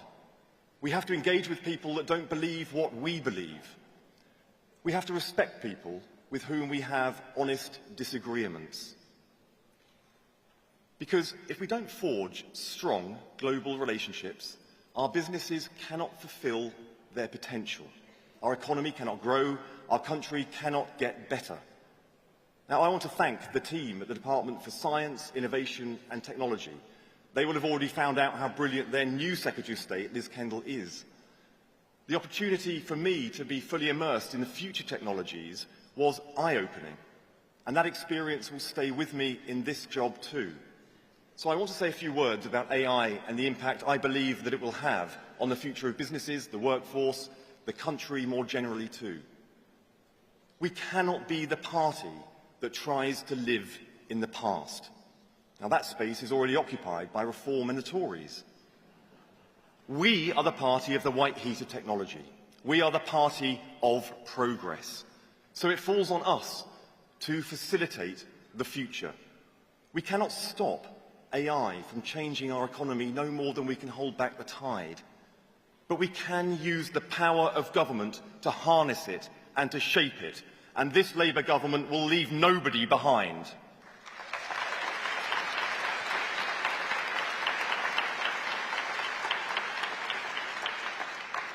When we came into office, we were the sick state of Europe, fashioned on a messy Brexit, based on the promises of better deals for farmers, better deals for businesses, better deals for workers, promises of trade deals galore, and the golden prize of a US trade deal.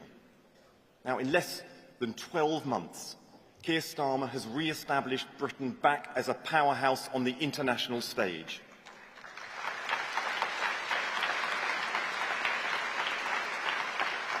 And why is that important, Conference? It's important because it allowed us to do the first USA trade deal, a deal that meant safe jobs and greater opportunities to export. It allowed us to do new trade deals with Europe to begin to correct the terrible damage done by the Conservatives. We have much more to do, but it is a good start. It allowed us to do a new deal with India, opening up new, exciting export markets and opportunities. And Conference, it has meant that companies who would not look at this country 15 months ago are now investing in our future, our jobs, our people. So we welcome the investments of Microsoft, £22 billion investment, their largest ever into the UK, Google, £5 billion, CoreWeave, £1.5 billion, Salesforce, £1.4 billion into our country. And why are they coming here? They're coming here because of a Labour government.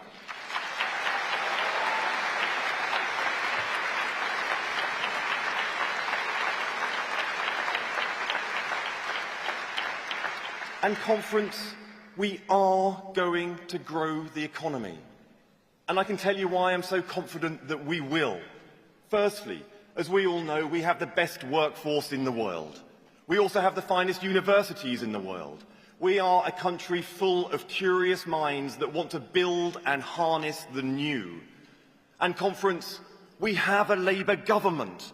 A government who recalled Parliament to protect the production of British steel and keep the blast furnaces open in Scunthorpe.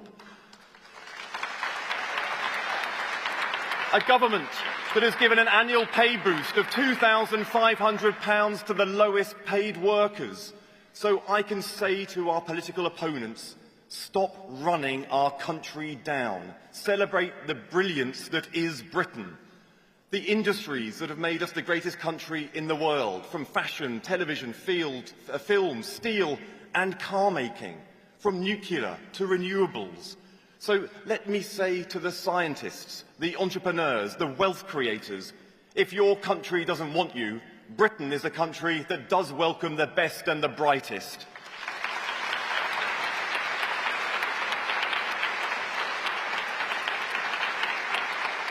Britain is on the march forwards once again. Conference, we are embarked on a new joint endeavour to rebuild the British economy for the people and for the people. Thank you so much. Thank you. Thank you.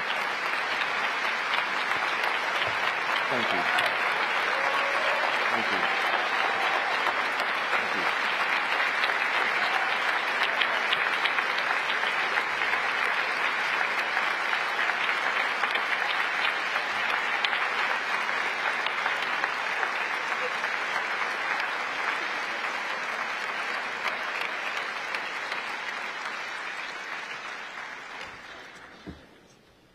Well, a very well-deserved standing ovation there for Peter, and he also walks away with some exceptional merchandise, which thank you very much, GMB, for that. Maybe there's one for the rest of the Cabinet as well, please. Just one point of clarification, folks, before we move on, and that is just that there are going to be votes on all composites at the end of the day.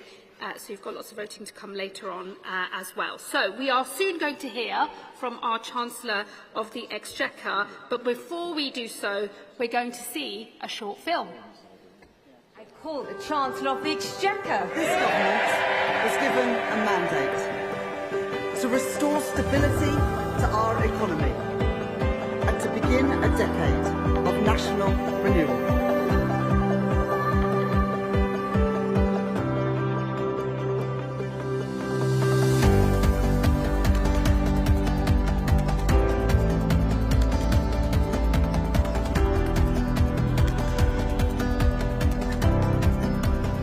Girls and young women everywhere, I say, let there be no ceiling on your ambition, your hopes and your dreams.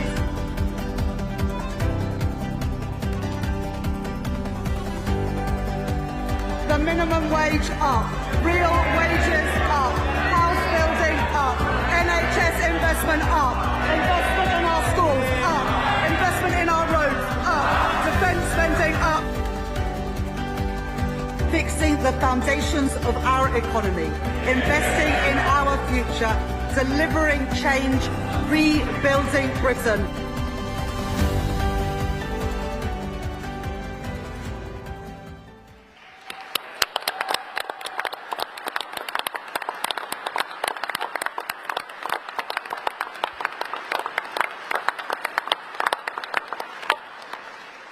Conference. We will now hear a few words from Matt Williams, who is a welder at Hinkley Point C and a GMB rep in the nuclear energy sector. Hi, Matt.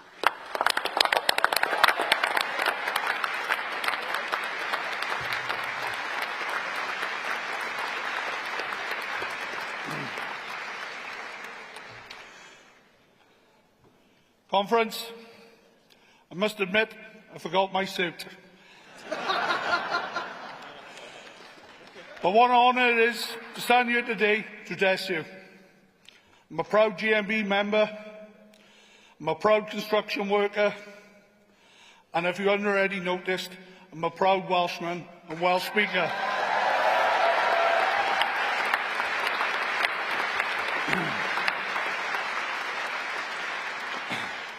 I met Rachel at GMB Congress, where she made the announcement government were going to build Sizewell C nuclear power plant, investing in the biggest nuclear building programme in a generation, and investing in us. When I heard the promise, I felt honoured and excited. Delighted that our union voices have been heard alongside the rest of industry. This Labour government have shown the public something the Conservatives never did. That is committed to investing in the sectors of the future that will benefit households and families in years to come.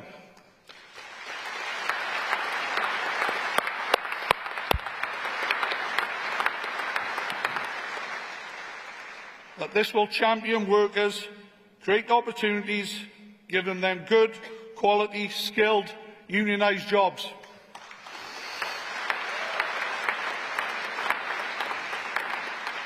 Allowing not just me, but every worker in every sector to have their life changed for the better.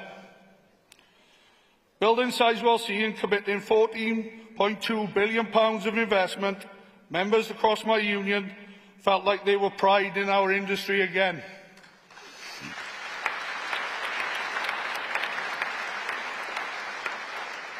After 14 years of false promises, we finally felt heard. This Labour government saw what I could see, that there's a future in nuclear, a future in clean energy, and an infrastructure investment that will create jobs and grow the economy, fulfilling the promise this government made last year. Rachel's actions made one thing clear. She has a confidence in my future, and this Labour government and Rachel Reeves are investing in a brighter future for the whole of Britain.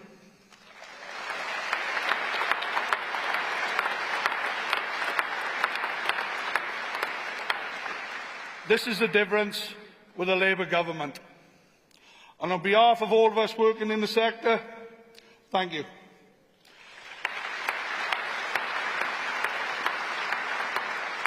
And I hope you really understand why it's my greatest pleasure to introduce the Chancellor of the Exchequer, Rachel Reeves.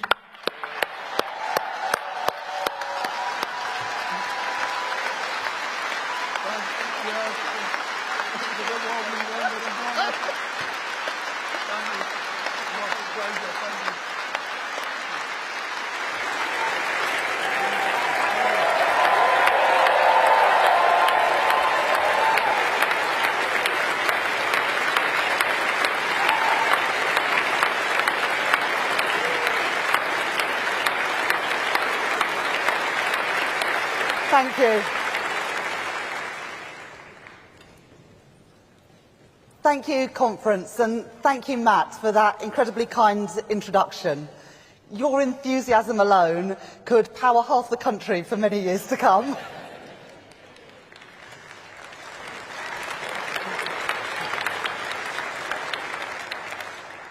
Conference.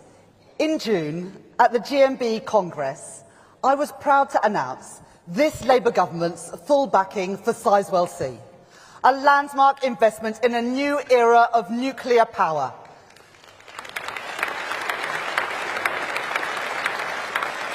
That plant will employ 10,000 people, create thousands more jobs in its supply chains, and produce the energy to power 6 million homes.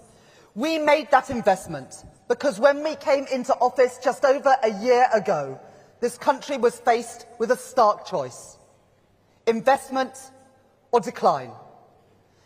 To invest in Britain's renewal, or to carry on with the same Tory economics and the same results.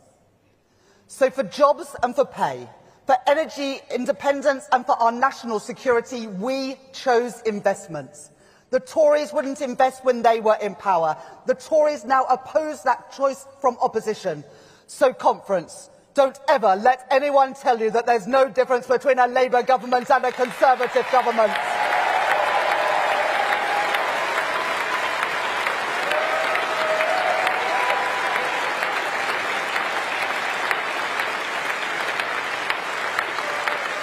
I promised you we would run the economy differently. No longer would we turn a blind eye to where things are made and who makes them, or shrug our shoulders when the national interest is on the line. Because a strong economy must rest on strong foundations. I call that approach securonomics. That's why, when the shipbuilder Harland and Wolff was in danger, we chose to step in, to guarantee a future for shipbuilding in Belfast, in Devon and in Fife. And I am proud to see the British shipbuilding industry going from strength to strength. With just last month,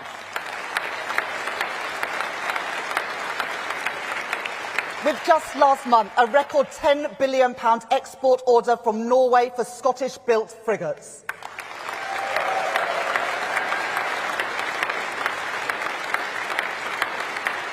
It's why we're taking action to protect the automotive industry, the jewel in the crown of British manufacturing, with a £1.5 billion loan guaranteed to support Jaguar Land Rover, provide certainty and support for the jobs in its business and in its supply chain.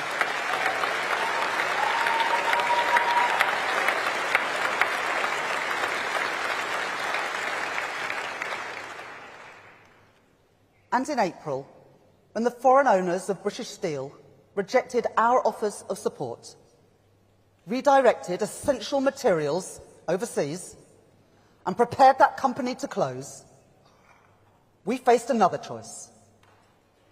We could do what the Tories did and stand idly by while jobs and industrial capacity were lost, or we could choose a different path, to take control of that company in the national interest.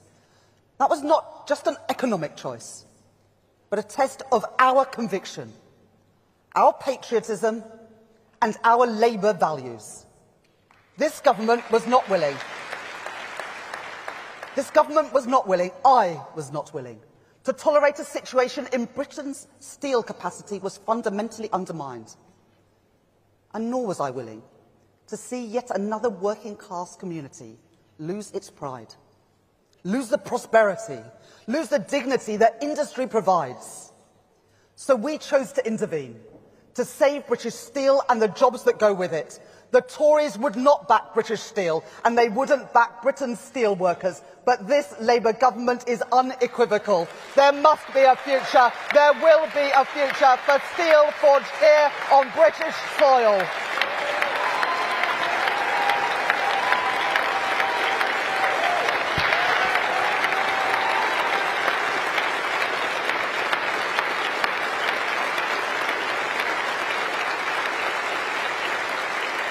Today, I can tell you more.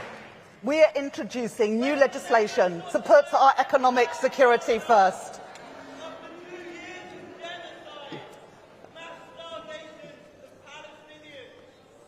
We understand your cause, and we are recognising a Palestinian state, but we are now a party in government, not a party of protest.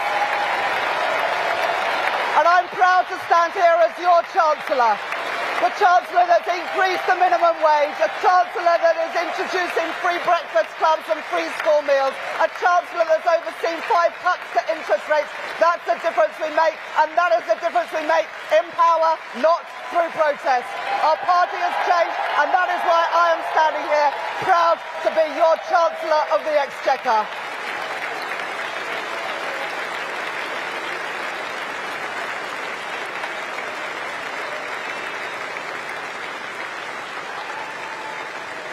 We're putting Britain first, empowering us to prioritise British-built ships and British-forged steel, strengthening our national economic security, and creating good manufacturing jobs here in Britain. Because where things are made and who makes them does matter. And as we build those new railways and new roads, the new power stations and new runways for this generation and the next, we want the security and the good unionised jobs that come from making things here in Britain. I promised you we'd run the economy differently.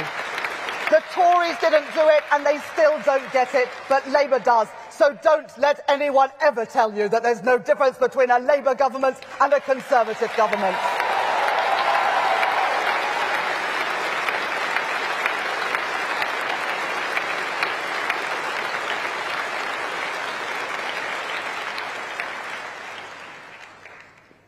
There is one reason why we have the power to make these choices. It's not a matter of luck or a routine swing in the political pendulum. It is because, thanks, Keir, to your leadership and to the efforts of countless people in this hall and beyond, that we earned the privilege to serve. Because we, every one of us, gave our all to regain the trust of the British people, to earn this precious chance to put our values into practice. Let me tell you what brought me here and what gets me up every morning. Let me tell you what I believe in and what drives me. Conference, you know where I come from. My mum and dad were primary school teachers, and I'm really proud of that. I know how hard they worked to give all the children that they taught the very best start in life. I know how hard all our teachers work. And I know parents' hopes and fears when it comes to their kids. I feel them for my own. But ordinary families find themselves fighting against a system which hoards privilege at the top and leaves too many working-class kids behind. I joined the Labour Party almost 30 years ago now because I could see that the Conservative governments I grew up under in the 80s and 90s, they didn't care much about schools like mine. Ellie knows that too.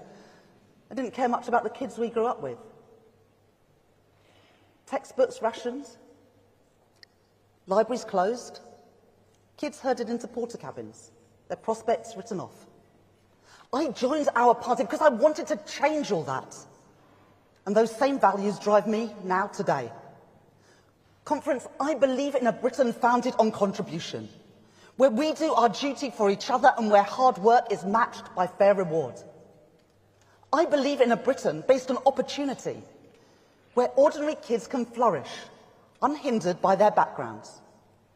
And I believe that Britain's real wealth is found not only in the success of the fortunate few, but in the talents of all our people, in every part of our great country. But, Conference, we all know that our shared values can only achieve things for ordinary people if we have the power to act on them and a credible plan to put them into effect. A plan fit for an uncertain world in which we find ourselves, not for the world that we wish it might be. A plan to build a stronger, more resilient economy, able to navigate this age of insecurity. No one said it was going to be easy, but take pride in what we are achieving together. Not just the pride in winning, but pride too in the choices we are making and the lives we are changing.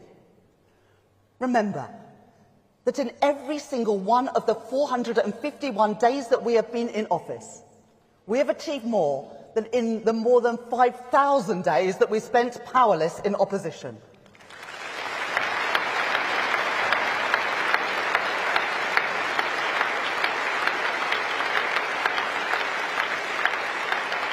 Every day since the 4th of July last year has brought with it a chance to change Britain for the better. Creating Britain's first genuine living wage, getting spades in the ground on new road and rail projects, backing our communities to strengthen pride in place, including here in Merseyside with the reopening of Southport Pier, investing in homegrown British energy, freezing fuel duty, capping bus fares, recruiting new neighbourhood police, opening school breakfast clubs, expanding free school meals, lifting 100,000 children out of poverty as we do it, and delivering a pay rise, a deserved pay rise, to our nurses, our teachers, our police and our armed forces. And Conference, we're making the NHS fit for the future too, with £29 billion a year towards its day-to-day funding, a record cash investment, the NHS, created by a Labour government, protected by every Labour government, and renewed by this Labour government.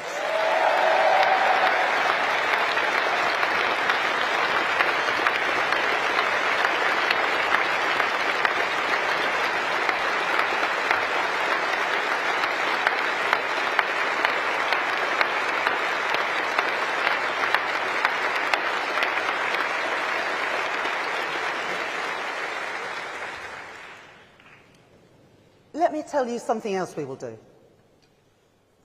I remember as a kid that my school library was turned into a classroom because there were more students than there was space.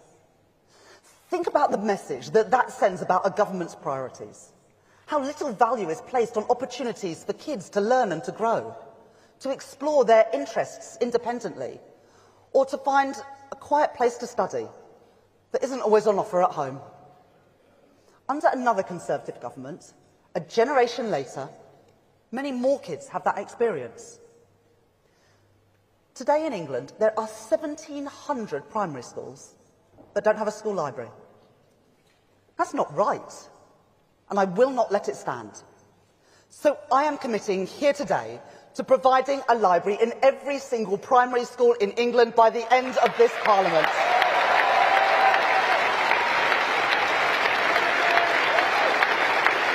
That is a statement of my values. That is a statement of the value that this government places on all our children's futures. So, Conference, the Tories don't make those choices. Reform would never make those choices. So take pride. Take pride in our values put into action. And Conference, don't ever let anyone tell you that there's no difference between a Labour government and a Conservative government.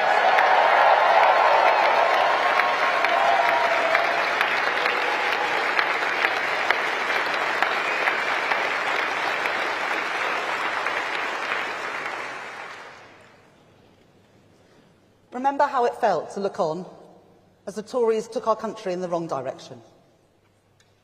Austerity, the botched Brexit deal, the mini-budget, school roofs crumbling, NHS waiting lists soaring, 5 Prime Ministers, 7 Chancellors, the worst Parliament on living standards ever. Our institutions and our country's very reputation in tatters. And never forget what they did during the pandemic. While we were kept apart from our loved ones and feared for our families, the Conservatives partied in Downing Street and dished out contracts to their friends and to their donors. We are still paying the bill for their waste and their cronyism. So I'm pleased to tell you that thanks to our COVID Corruption Commissioner, almost £400 million has now been recovered for taxpayers that have been lost to COVID fraud. And we will continue that fight. And we will continue that fight to recover more from those PPE contracts that failed to deliver. But we won't stop there. In the coming months, we are bringing in additional new powers to investigate and recover more money from fraudsters who have ripped off the government and ripped off our public services.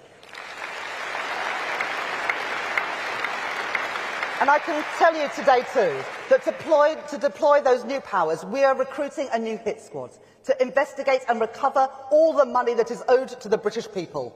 Because, Conference, we want our money back. We are getting that money back, and we are putting it where it belongs, in our communities, in our schools, and in our National Health Service.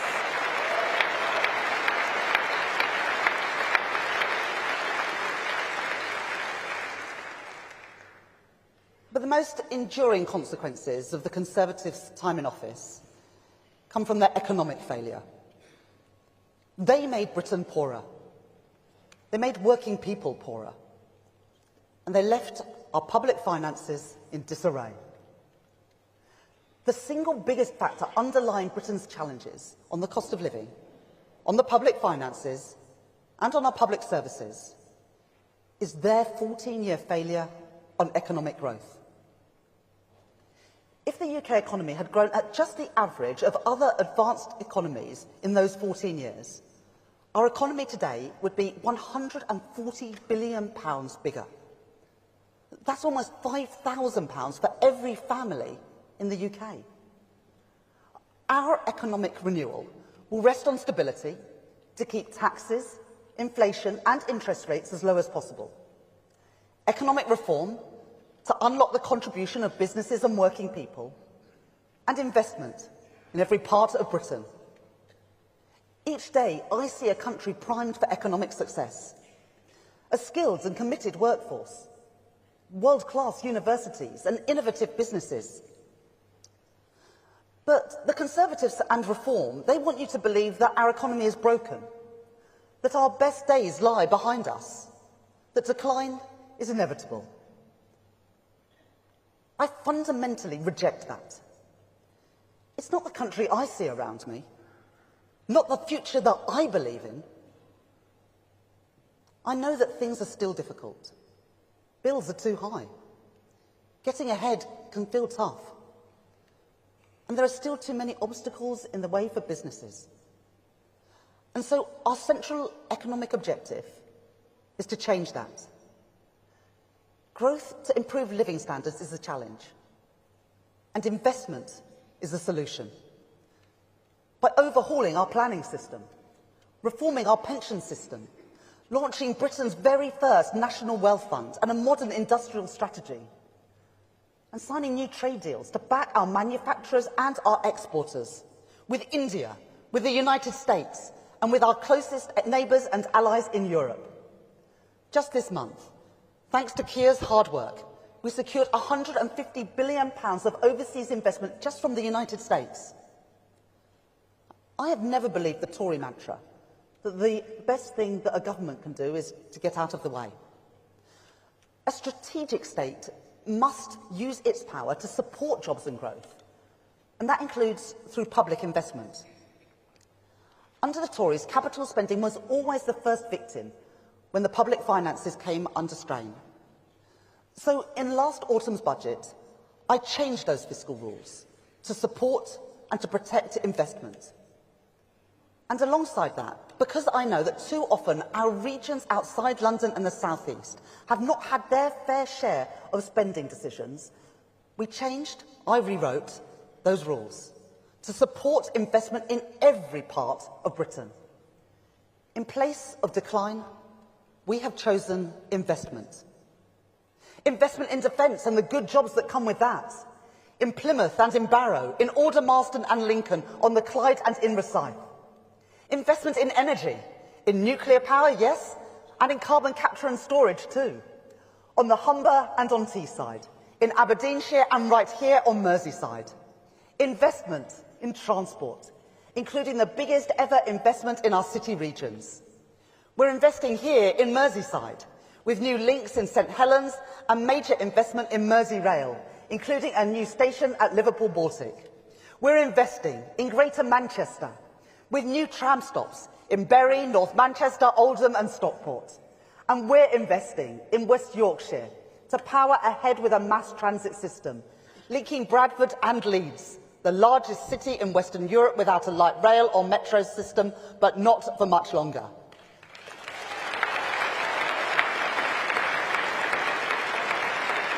We're investing in South Yorkshire and backing Doncaster Sheffield Airport.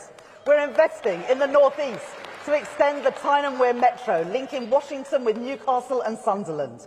We're investing in the East Midlands to link up the Trent Arc.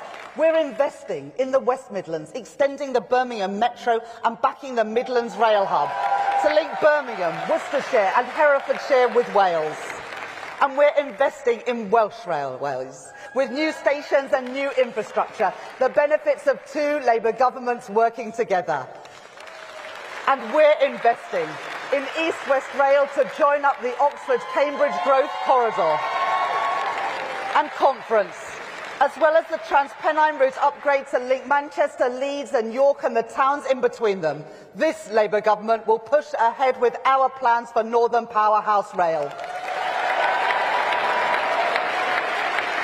Plans never delivered by the Conservatives, plans opposed by Reform, but backed by this Labour government, a vote of confidence in the north of England, to get people to work, to connect families, to create jobs, and to build prosperity in towns and cities scarred by underinvestment for far too long. That is what we are achieving together, a Labour government working with our Labour leaders around the country, delivering for working people.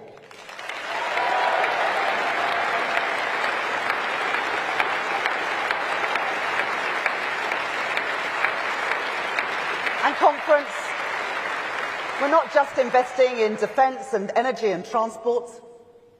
The housing crisis is one of the greatest challenges that we face. Every family deserves the security, safety and the joy of a good home. That is why we are powering ahead with our commitment to build 1.5 million homes in this Parliament. And any plan to match the scale of that housing crisis must involve a major role for social housing, which is why I allocated £40 billion in the spending review just a few months ago. The biggest cash investment into council, social and affordable housing in a generation. So, Conference, don't ever let anyone tell you that there's no difference between a Labour government and a Conservative government.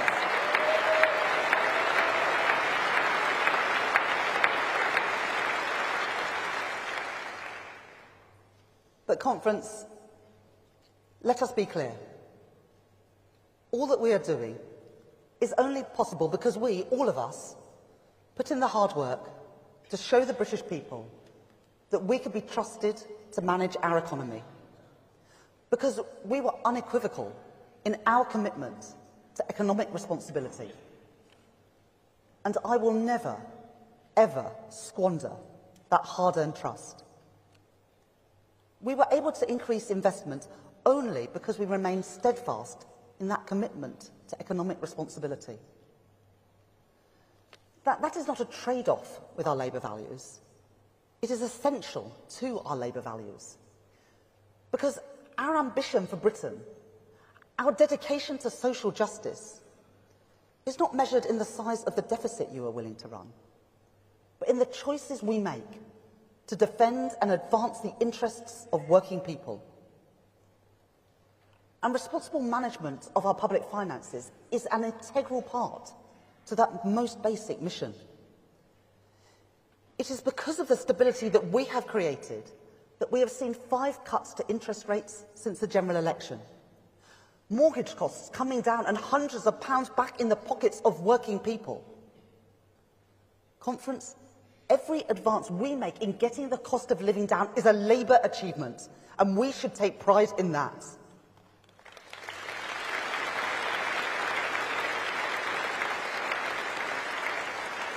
When I said that we must not and will not take risks with Britain's economic stability, that argument was not just for an election. Even now, with the global uncertainty that we have seen ripple through financial markets, there are still critics out there who would too readily forget the consequences of reckless economic choices. Never forget that in 2 hours, one Friday, almost exactly 3 years ago, the Conservatives under Liz Truss sent mortgage costs spiralling, put pensions in peril, and consigned their party not just to defeat, but to utter irrelevance. That was a warning. And the British people will not forgive any party that forgets it. Conference, let us reaffirm our commitment that we will never ever do what the Conservatives did to ordinary working people in this country.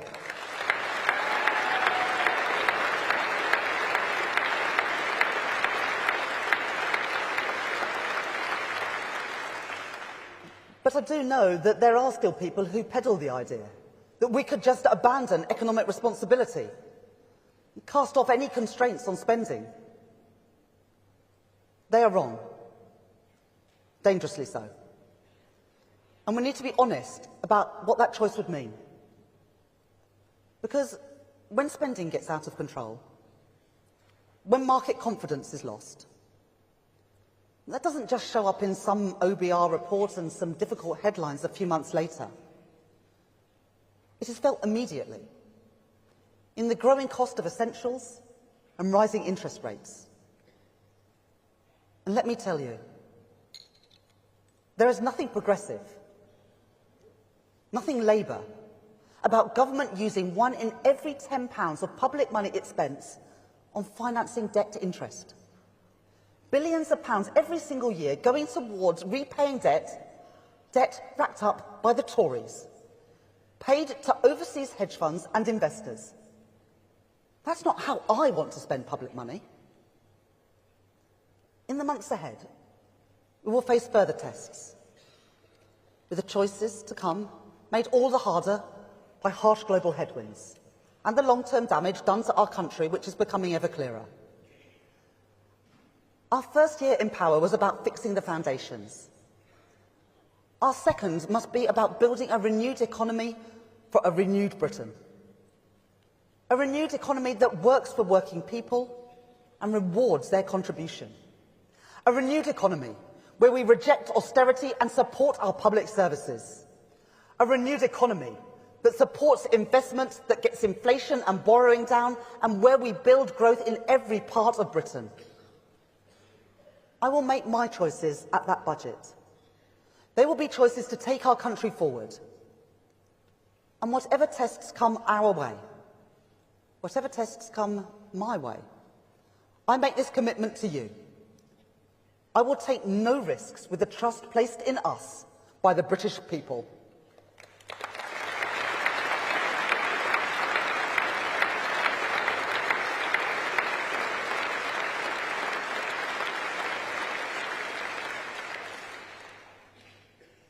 Remember everything that is at stake here.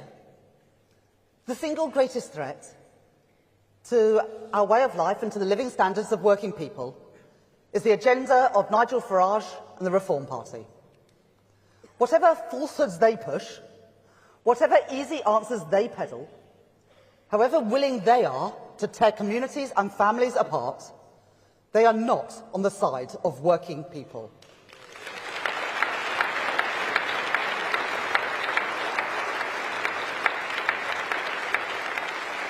Conference, here are the questions that we must never tire of repeating between now and the next election. Who is standing up for Britain's working people? A Labour government introducing the biggest upgrade of workers' rights in decades? Or a Reform Party which has opposed those rights every single step of the way?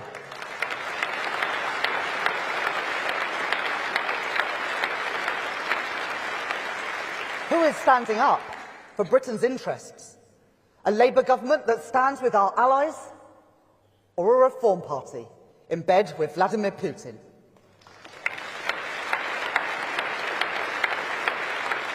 Who is standing up for Britain's economic stability? A Labour government resolute in getting prices and interest rates down, or a Reform Party that cheered on the mini-budget of Liz Truss?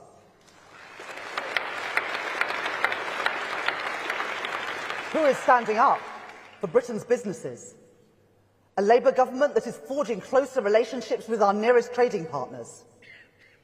Or a Reform Party who wants to talk Britain down and longs to cut us off from the rest of the world?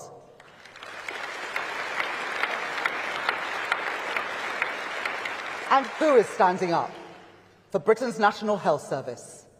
A Labour government investing record amounts in our NHS, or a Reform Party opposed to the very principle of a publicly funded healthcare system free at the point of use?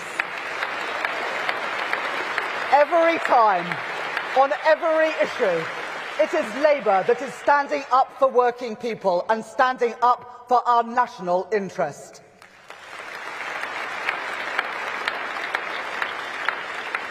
Friends, this is a fight that we must win, and it is a fight that we will win.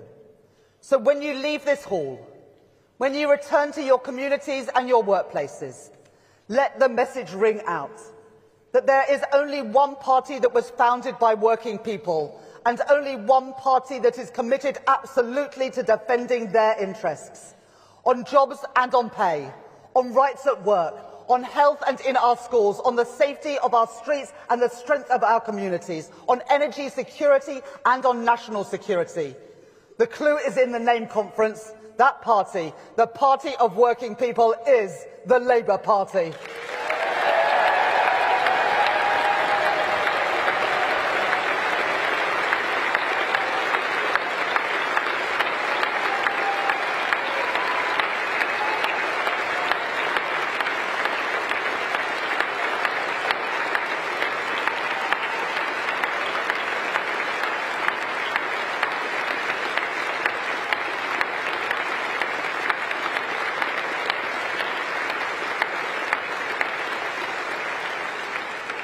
I'll tell you about my patriotism.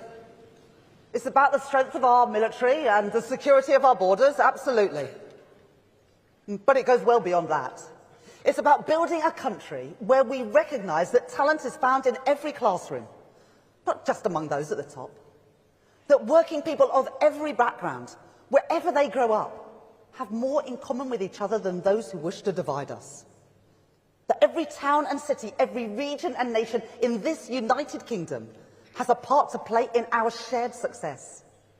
A country where we look out for each other, in good times and in bad, where we back British businesses to succeed in the world, and where we back working people too.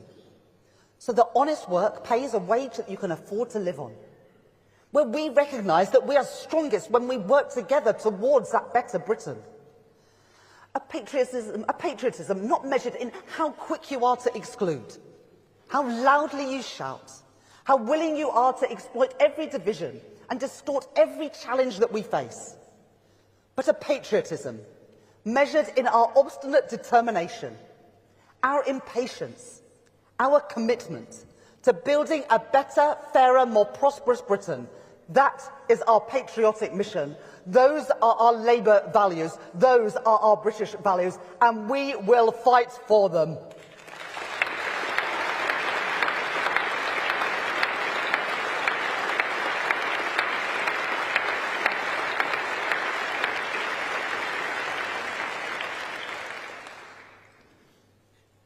Conference, never forget who we do this for. Before the summer, I was at a breakfast club in the north of England. It was 8:30 in the morning, and there was a little boy sitting on the floor playing with his Lego. He showed me what he was building. He was really proud of his project, and he wanted to tell me all about it. I enjoyed sitting with him and listening to him talk. Afterwards, one of the teachers said something that stayed with me.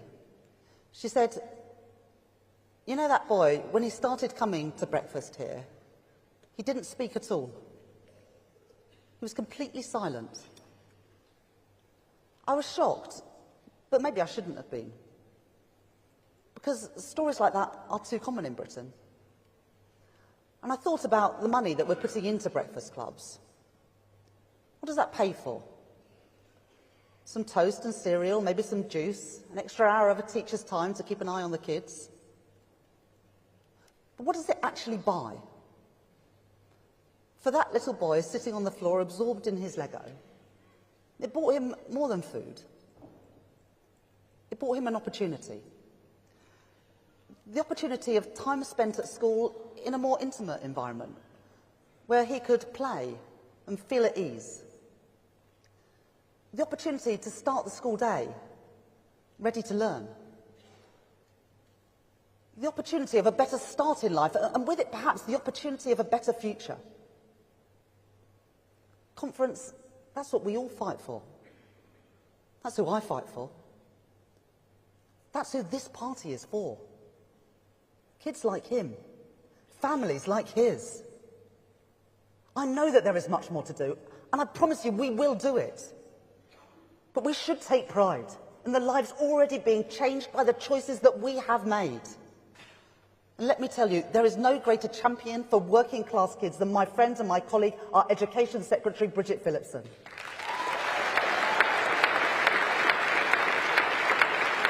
Believe me, she will not rest, and I will not rest until those barriers to opportunity are torn down. That is what we are in this for, friends.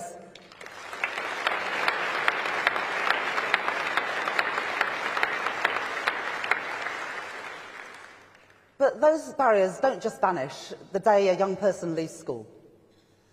The last Labour government supported hundreds of thousands of young people into work with its New Deal.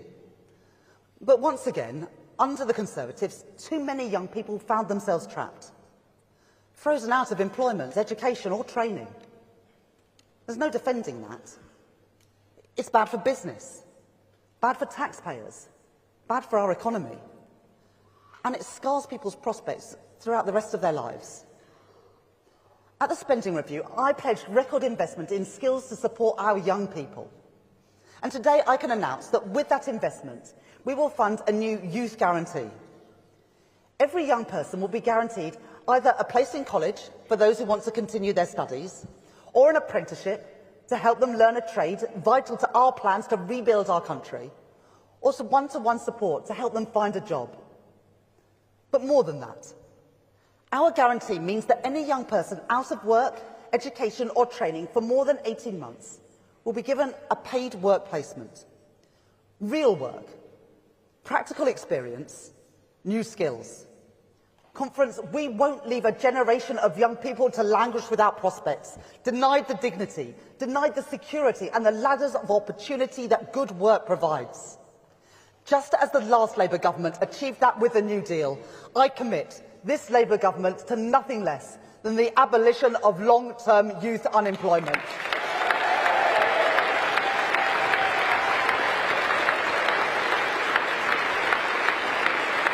We've done it before, Conference, and we will do it again, and that is the difference that this Labour government is making.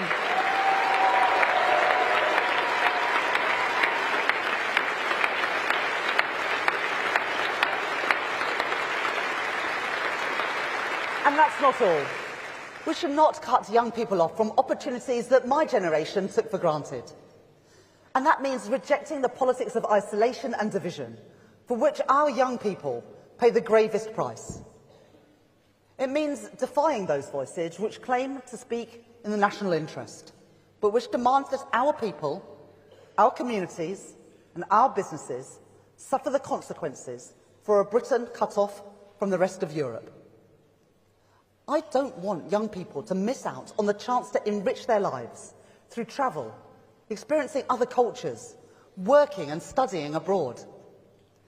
Those opportunities cannot and must not be the sole preserve of the wealthy and the fortunate. So, as well as making it easier to trade with Europe, as well as making it easier to travel in Europe, I can tell you today that we are working with the European Union to secure for young people in Britain the maximum economic and cultural opportunities available through an ambitious agreement on youth mobility. So, Conference, don't ever let anyone tell you that there's no difference between a Labour government and a Conservative government.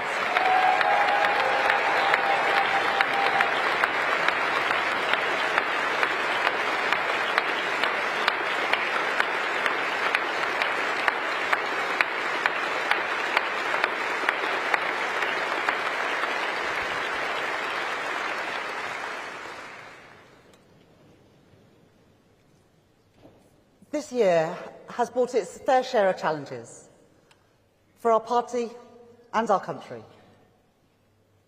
They won't be the last. We've turned our backs on the path of decline, and we've chosen investment. But there is further to go. So yes, I'm proud that under our watch, Britain has been the fastest growing economy in the G7. But is there more to do? If we want prosperity in every part of Britain? Absolutely. I'm proud to have overseen wages rising by more in the first 10 months of this Labour government than in the first 10 years of the previous Conservative government. But is there more to do? If we want to make working people better off? Absolutely. And I'm proud that we've recruited 2,000 new GPs, delivered 5,000 extra appointments and cut NHS waiting lists by more than 200,000. But is there more to do if we want an NHS truly fit for the future? Absolutely. And Conference, we are just getting started.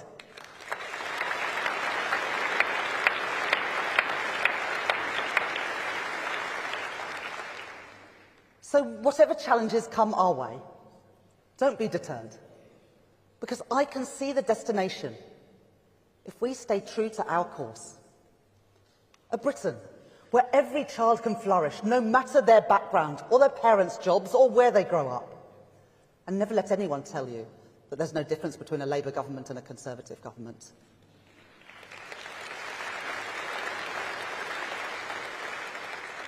When people ask you, who is this government for?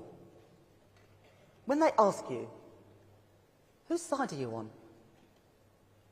Then you can tell them, Go and ask the steel worker in Scunthorpe, the engineer in Barrow, the shipbuilder on the Clyde. Ask the mum on the living wage, going to work secure in their knowledge that her children will get a good start to the day.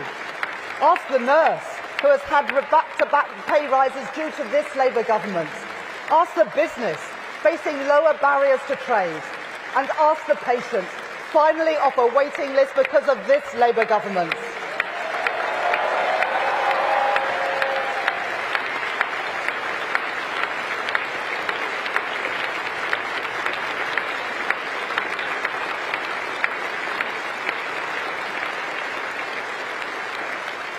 There is further to go. But whatever tests confront us, have faith. Because our party and our country have overcome greater challenges than these. Have faith. Because the opportunity to serve is what we came into this for. Have faith, knowing that this Labour government will not rest. I will not rest until our patriotic cause is realised. In a Britain that prizes contribution, that unlocks opportunity, that silences the nagging voices of decline. And never let anyone tell you that there's no difference between a Labour government and a Conservative government.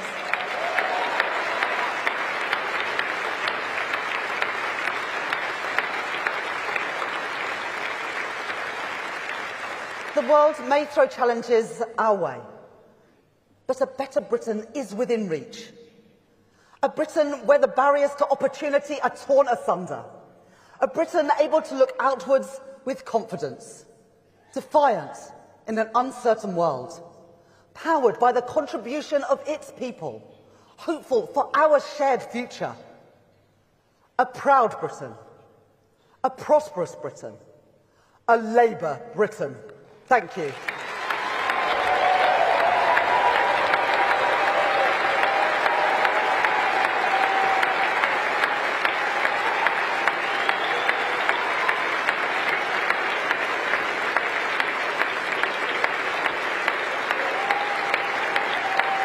Conference.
Change. I've been daydreaming for days. Yeah, you got me in a loop. Send me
Regiment, the Scottish Gunners. Tell us, if you would, a little bit about your experience of that transition from forces life.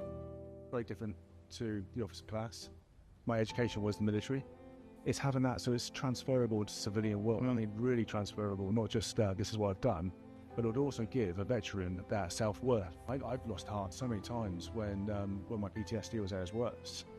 I'm very fortunate I've got a very loving family around me. I think it's just recognising that we are still useful. One of the biggest things I think we can do as a government is help with that year-long transition period. I think that would be a phenomenal step forward. That's super important because the thing that goes, and you touched on it there, is the community.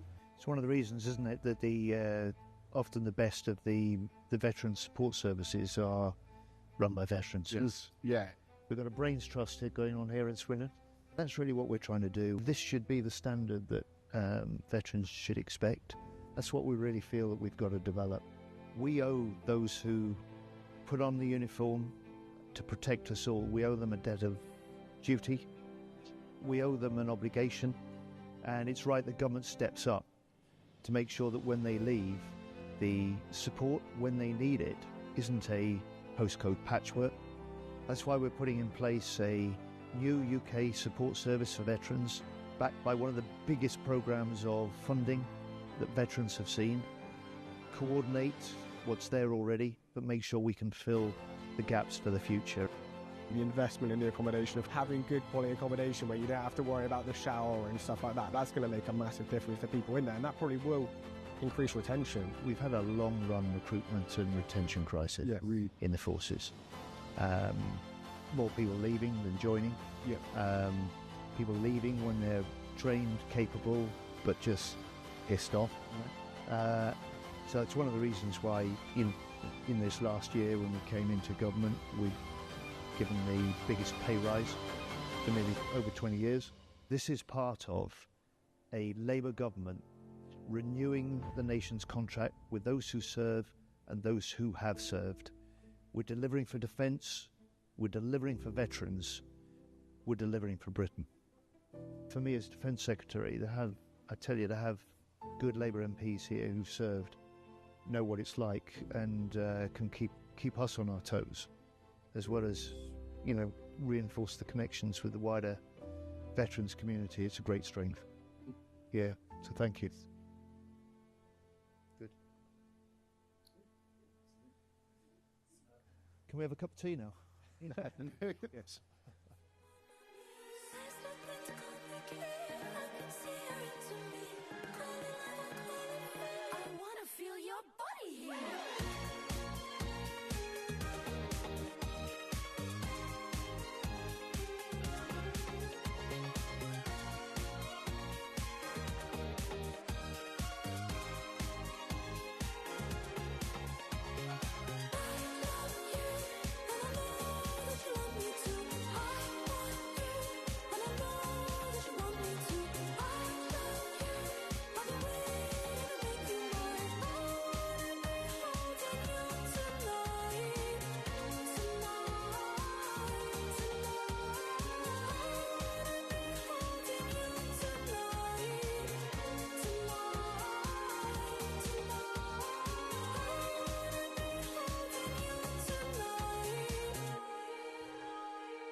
Something different, comfortably living, passengers and company.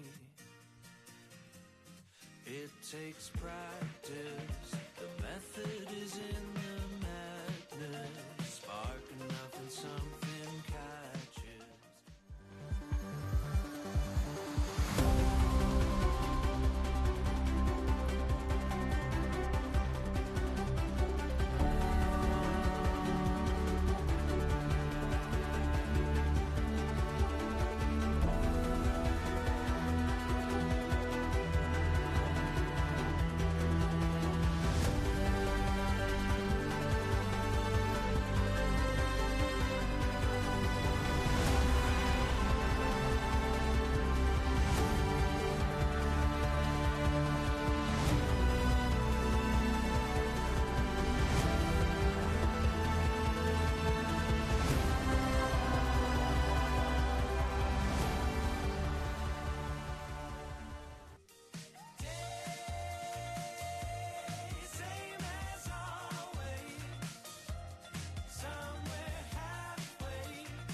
Conference, please take your seats. The session is about to begin.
Conference, please welcome Peter Mason and the Platform Party.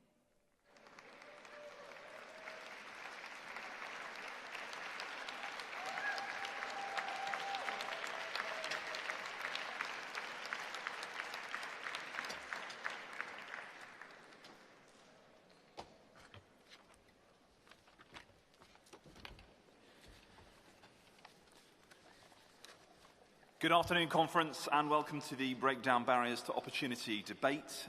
First, we're going to go straight to our first speaker of this session. Please welcome the Secretary of State for Education, Bridget Phillipson.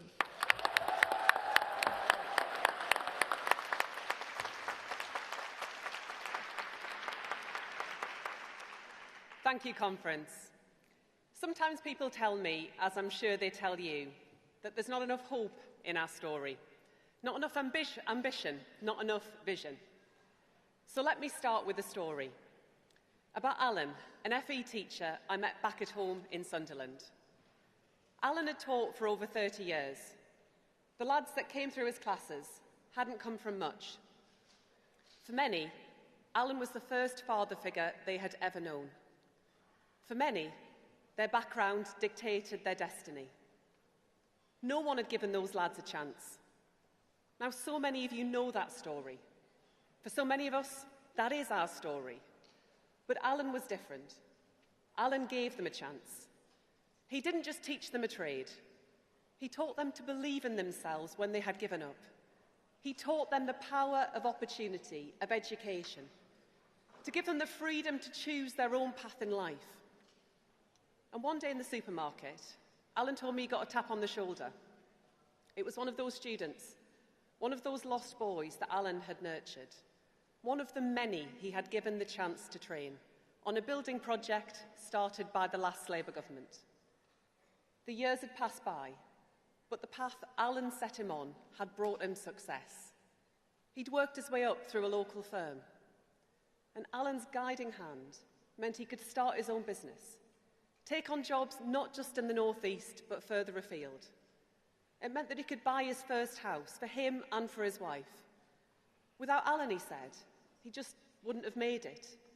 He would have ended up, like too many young people in our country, denied the freedom to choose their own path.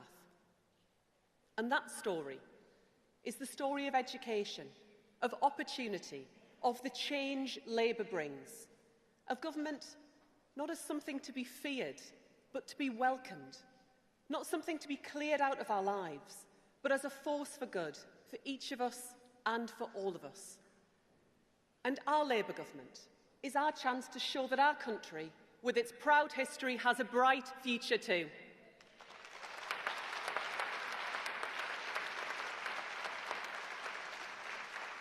A chance at last to turn our values, equality, fairness, social justice, into action. A chance to show that education means opportunity for each of us and for all of us. Because extending opportunity, above all, means spreading the freedoms that for too long were the privilege of the lucky few. That is my mission. It is our shared mission. The freedom to choose your own path in life. The freedom to succeed, whatever your background, whoever your parents, and wherever you are from. The freedom to do the work that you love. Freedom from ignorance. Freedom from poverty. Freedom from fear. The freedom to understand our culture and others. The freedom to spend time with your family and with your children. Because it is Labour, only Labour, that sees the role of government as empowering, as liberating. Those are our values, that is our socialism, and that is our dream.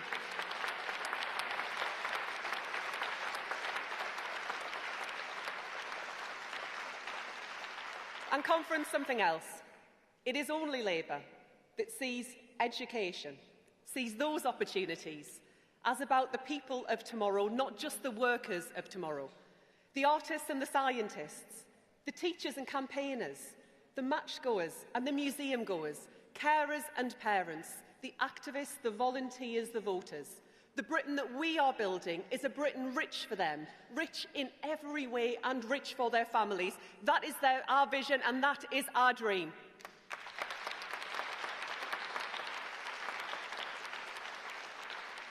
And conference, in a darkening world, I am proud that our Labour Party, the greatest vehicle for social justice this country has ever known, is in government and is delivering so much of that dream. And just look at what we have already achieved together. Free breakfast clubs rolling out across the country, hundreds of new school-based nurseries opening from this autumn, Best Start family hubs, reviving Sure Start for a new generation, and ended the tax breaks which private schools enjoyed.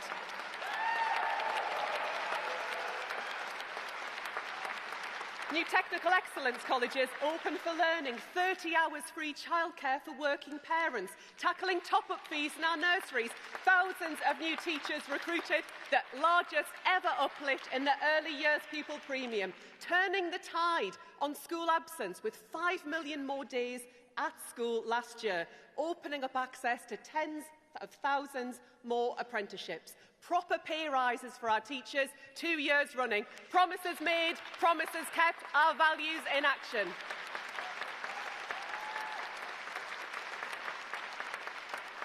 And so much more for us to look forward to. Gender pay gap action plans coming soon. New rules to control the cost of school uniform so they make children smart, not poor. New controls on profiteering in children's social care where the market fails. And a new voice for school support staff through our path-breaking employment rights bill.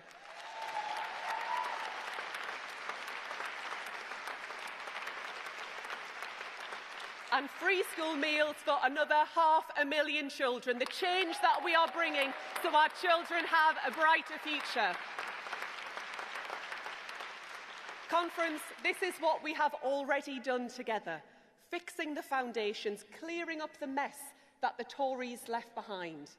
And we are moving to tackle the generational challenges in our system, supporting children with SEND to succeed, with fresh investment and new facilities, supporting their parents, their families, doing all that they can to get their best for their children with additional needs, while Reform tell them that their children are just badly behaved, that their parenting is poor. Turning the tide on how working-class children do at school, because no one should be left behind because of their background.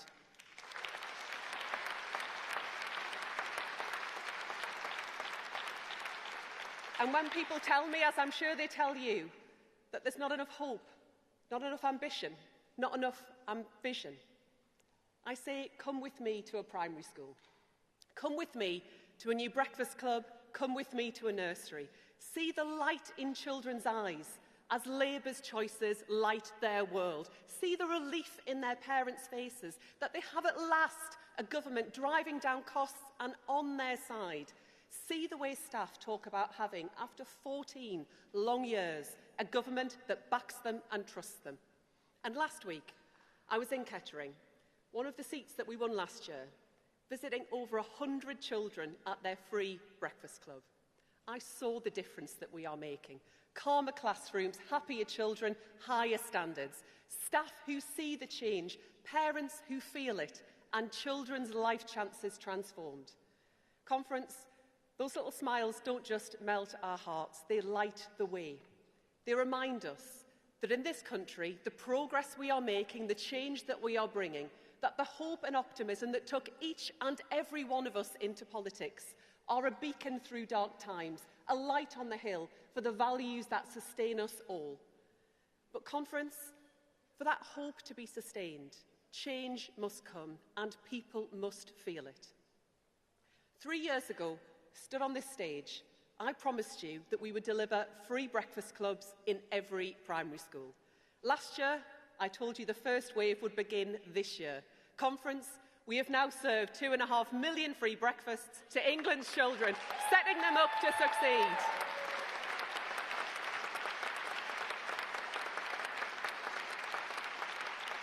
Giving their parents work choices and our children life chances. And this year, I am proud to tell you the full national rollout of our free breakfast clubs will begin from April, with more schools joining then and even more from September.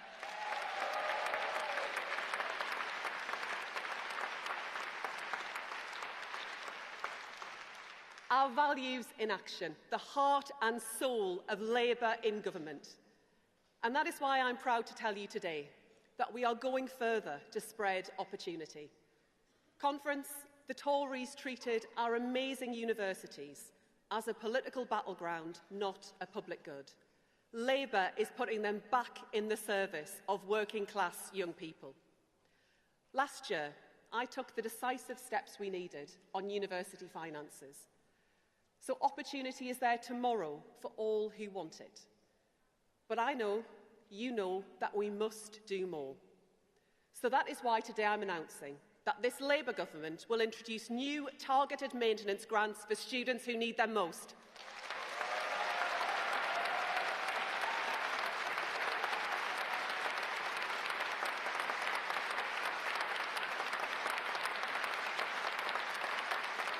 Conference, their time at college or university should be spent learning or training, not working every hour God sends.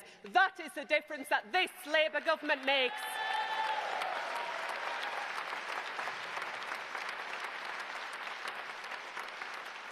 Conference, all of these changes, all this delivery, we do these things not simply to win elections. We do them because they are right, because we believe in them, because time and again we turn our values into action, in education, across government, in our mayoralties and our councils.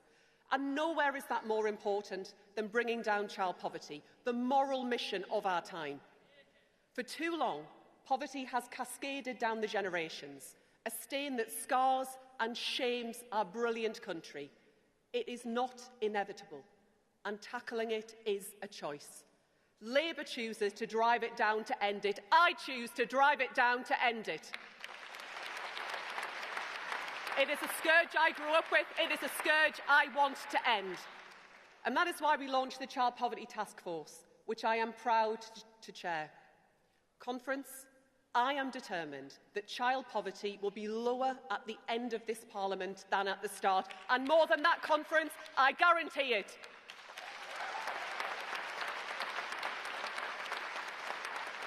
By giving every child the best start in life, my focus in government, my lodestar, and the driving moral purpose of our party. Conference, their dream, their better tomorrow. That is Labour's dream and their future, ours to win. Thank you, Conference.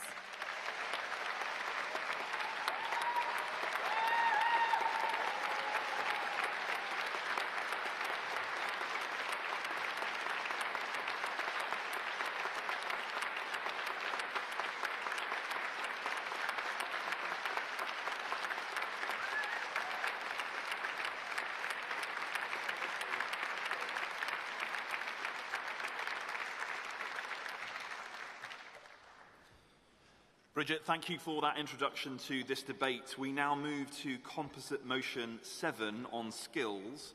That will be moved by Gedling CLP and seconded by West Bromwich CLP. So if delegates from those CLPs could please come forward and register at the desk to begin the debate.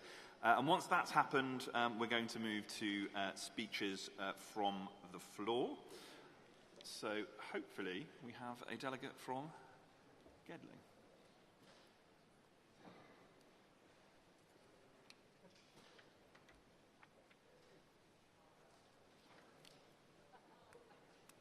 Just as a reminder, Conference, if you are called to speak, please do go to the desk to register.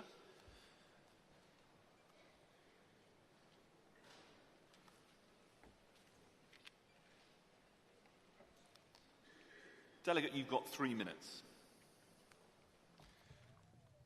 Thank you, Chair. Conference, my name is Richard Fletcher. I'm a second-time delegate and first-time speaker.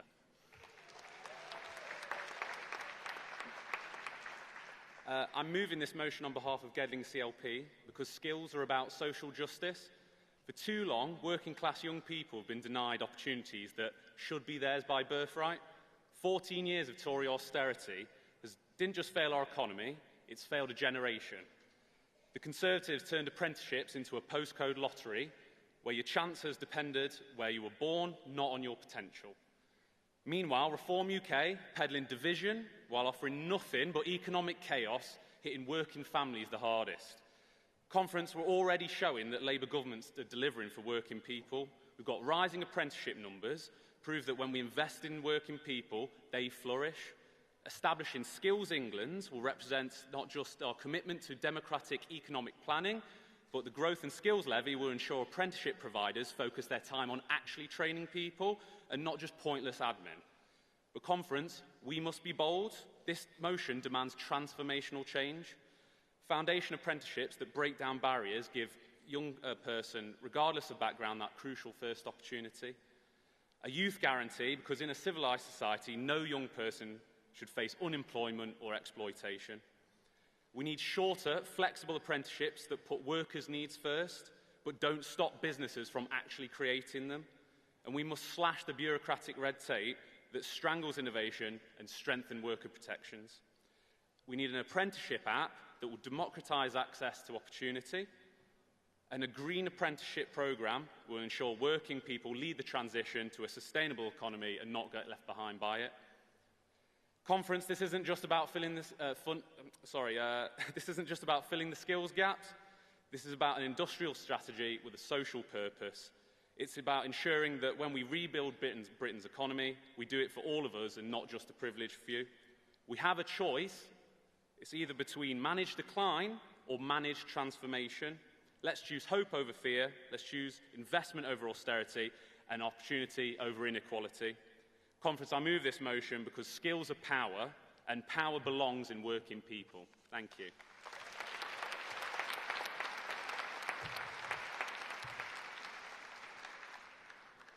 And to second the motion, West Bromwich.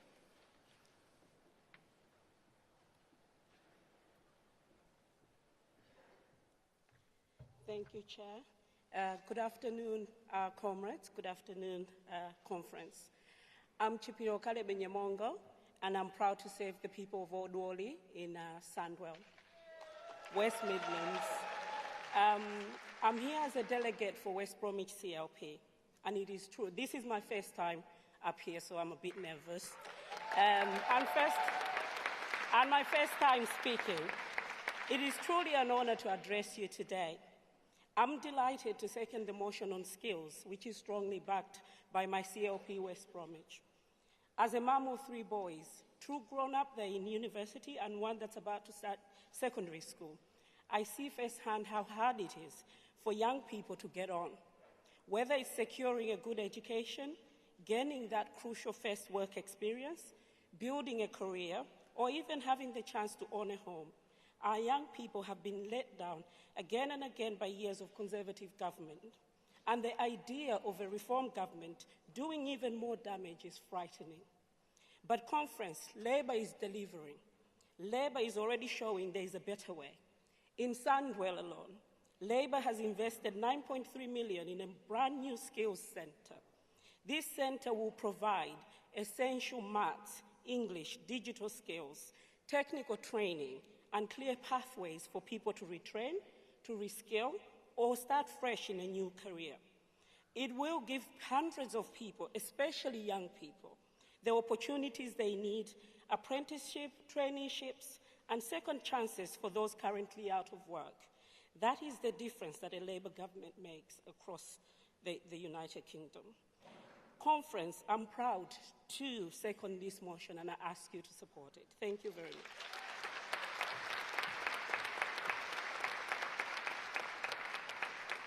Thank you, Delegate. We will now move to speeches from the floor. I'll ask delegates to indicate, and we'll take them in rounds of 3.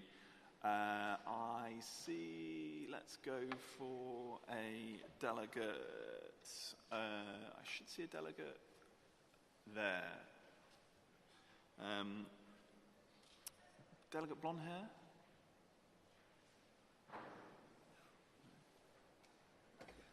He had his hand up. No? Okay. Just put your hands here. Okay, so let's take a delegate over there in the blue shirt. I see a delegate in the pink jacket. And a delegate there in the white jacket behind you. We'll take those 3, please. And then we'll go for another round after that.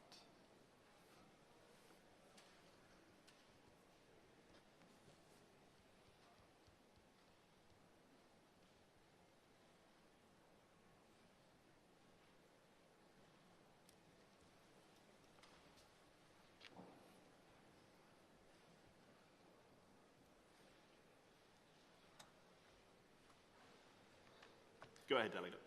Good afternoon, conference. My name is James Diamond. This is my first time at conference and definitely my first time speaking.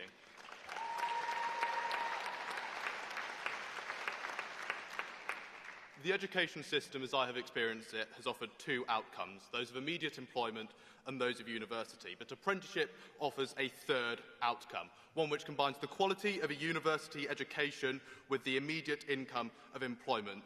I myself, in applying to university, I have had to deal with the immense costs of living in application, having to deal with accommodation, having to deal with tuition fees. Apprenticeships can circumvent these costs completely, and an expanded system of apprenticeships can give people like me, who had dismissed the opportunity almost completely, an opportunity to find an apprenticeship they are interested in an area they want to work in. The Labour Party is the party of inclusivity, and that especially means economic inclusivity. And that is what apprenticeships represent. They are a strong break from the traditional dichotomy of work or education. They offer a stable path to high-quality work for many of the most disadvantaged people in our population. I have seen many people in my age who would much rather be working with their hands than learning about the Battle of Hastings. Apprenticeships give people who are disinterested in a traditional education a chance to do an education which is useful and interesting to them. Fundamentally, these boost productivity as they give gainful employment. However, they are currently highly competitive and sought after, especially for young people barely out of school. It is an underexplored opportunity, and that is why it is the responsibility of this Labour government to ease the path to apprenticeship. We must rebuild the social ladder, which has been kicked out from under the feet of working people by the Conservative Party, who wish for the only path to success to be through a university education. As for Farage, he did immediately go into work, and that was work in commodities trading in the City of London. That is not a man who has the educational interests of working class people at the core of his message. However, the Labour Party does have those interests at the core of its message, and this is what a motion which supports apprenticeships does. So I call upon you, Conference, to rebuild the bottom rungs of that ladder so that people today can have the hope of a better future and a better life than their parents who came before them. Thank you.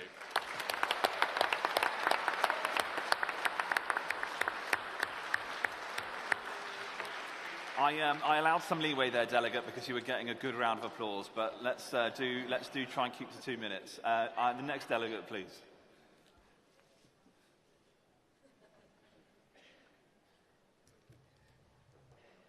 Good afternoon, Conference. I'm Philippa Roll from North West Hampshire CLP.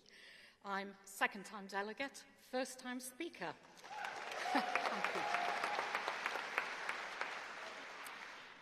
I'm a director of an IT change and digital training company. Apprenticeships are an important and growing part of our service portfolio, and I'm so excited to see that they are at the heart of this Labour government's Break Down Barriers to Opportunity initiative. As a mentor of business analyst apprentices, I've seen firsthand how well-designed, practical, work-based learning programs, which are supported by employers, can unlock young people's potential. They grow not only in knowledge and skills, but in confidence and self-belief. And from my experience, they blossom. But apprenticeships must not be seen as a quick fix to a short-term skills shortage. They mustn't be seen as a source of cheap labour, as they were under the Tories, particularly for unscrupulous employers. They must be a catalyst for a talent pipeline, which will help our country's industries meet their current and future skills needs. As importantly, they must offer our young people from working class backgrounds truly life-changing opportunities. We need to seize this opportunity to move further and faster, to increase flexibility, reduce the barriers to entry, and slash that red tape, which does create an unnecessary admin overhead for training providers and apprentice employers. We also desperately need to modernise the platforms which support our apprentices' learning journeys. Apprentices are our leaders of tomorrow, and Conference, I recommend you support this motion. Thank you. Thank you, Delegate.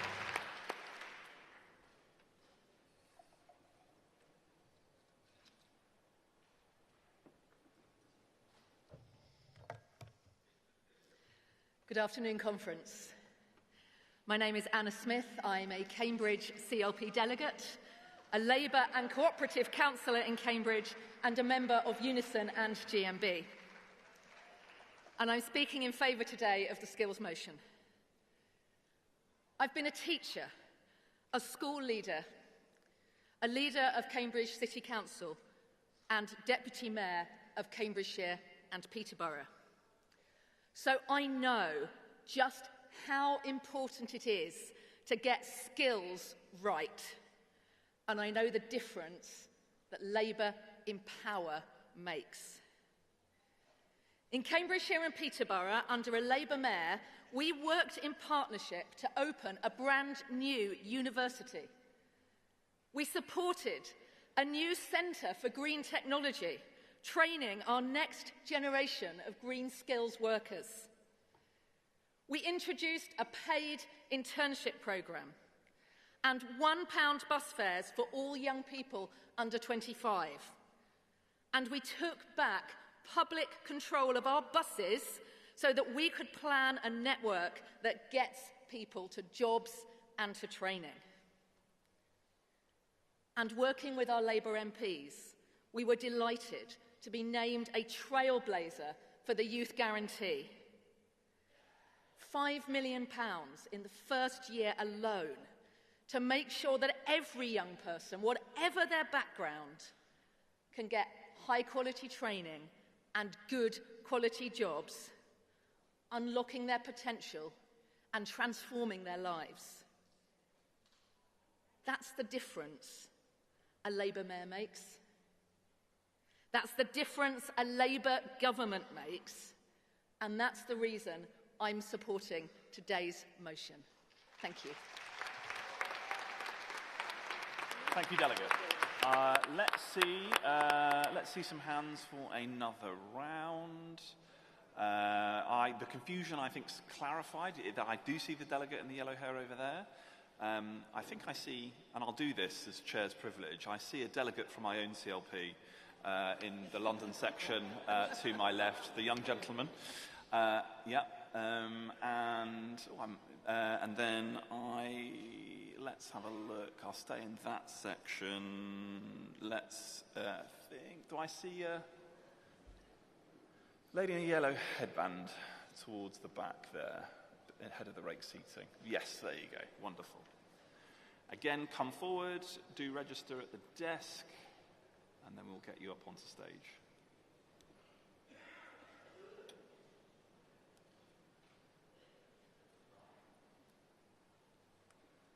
Thank you, Delegate. You've got 2 minutes. Good afternoon, conference. Lady with the yellow hair. Donna Spicer, G&B member, speaking in support of this debate on breaking down barriers to opportunity. Because as a member of support staff in a school, I know what helping to give children the best start in life looks like. Every day we are tasked with looking after the most vulnerable, troubled and disadvantaged children and young people.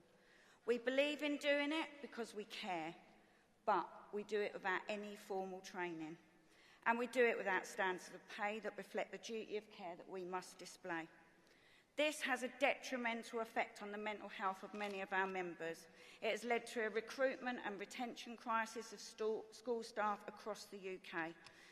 And our children then suffer. Those with special education needs do not get the inclusive and supportive education they are so rightly entitled to.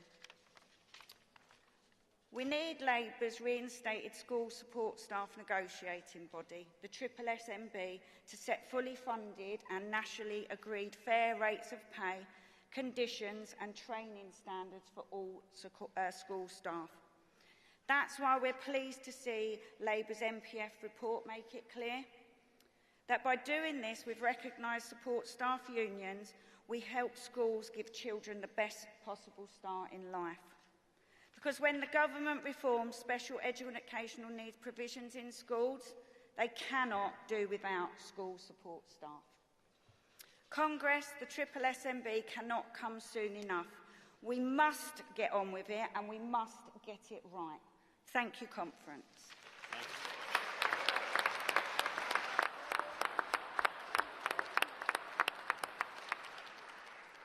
Okay, next delegate. Not from my CLP, I don't think, but it's very difficult to see from up here, conference. But you're very welcome. You've got 2 minutes, delegate. Good afternoon, conference. My name is Kyle Sewell and I am from Bromley and Biggin Hill CLP. I'm a second-time delegate, but a first-time speaker. I wish to speak in favour of this motion. I'm glad that conference recognises that education and skills are important topics to debate.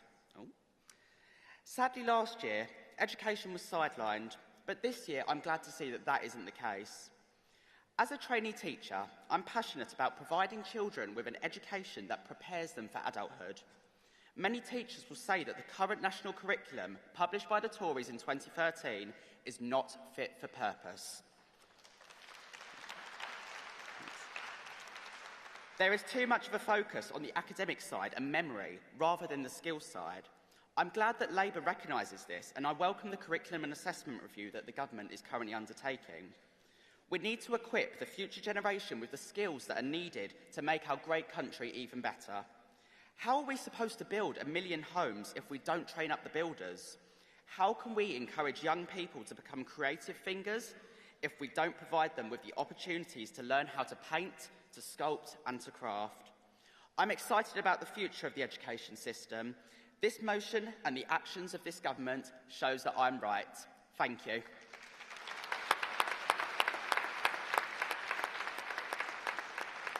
Thank you, Delegate.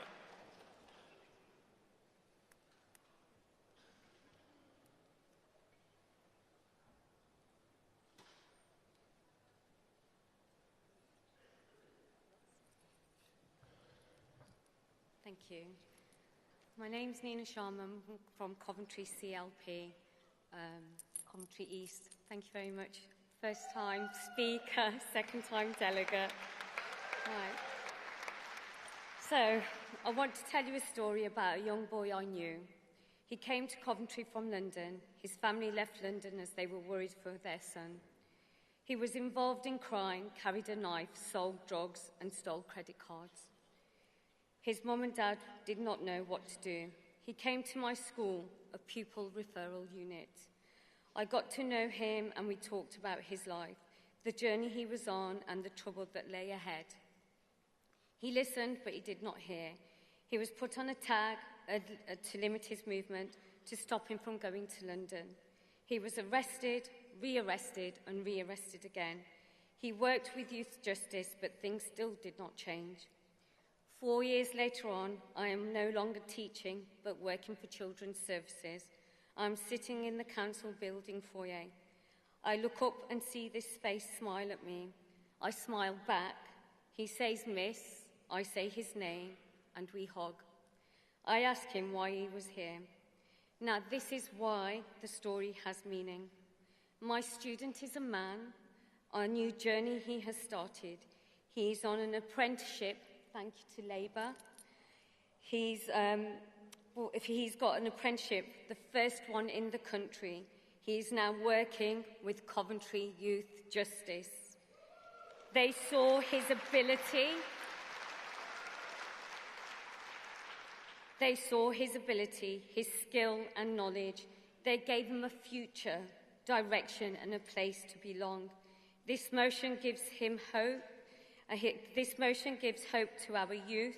It gives them a future, a place to grow their skills. This motion is what makes us Labour, a party that believes, invests and delivers. Please pass this motion. And Bridget, come to Coventry and meeting. Thank you, Delegate. Thank you. Thank you, Delegate.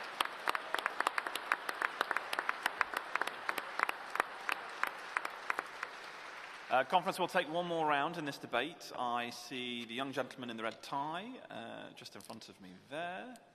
I see... Oh, yes, the white shirt in front of me. Yeah, there you go. Fantastic. And let's look back across the room. Yes, I'll take you at the back there. Okay, do come forward, and 2 minutes. Thank you very much, Delegate. Thank you, Conference. Morgan Seaward, Lewis Shamis, CLP, second-time delegate, first-time speaker, and I'm going to do it my way this afternoon. Thank you.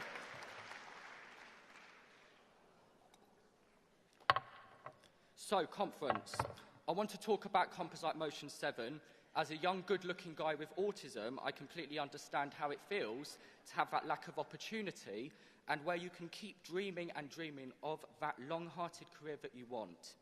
I'm really glad that Labour in government, particularly as they're going to take this amazing community-wide approach that we all deserve, which will not only improve inclusivity and expertise in mainstream schools, but also ensuring that people like us could be able to have those brilliant dreams that become that reality. With Labour in charge, change for the said community is coming. With Labour in charge, change for mental health services is coming. And yes, more importantly, with Labour in charge, change for all of us is coming. So conference, please support composite motion number 7. And together, we can stand tall, we can face it all, and we can do it our way, Labour's way. Thank you. Good night.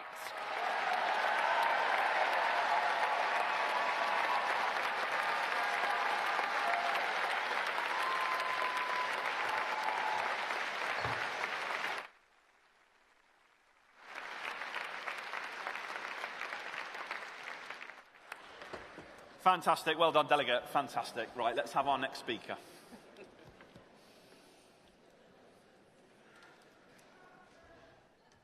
Hello, Conference. My name is Esther Smith, Shrewsbury CLP. I'm a first-time speaker and first-time delegate. This is such an important motion.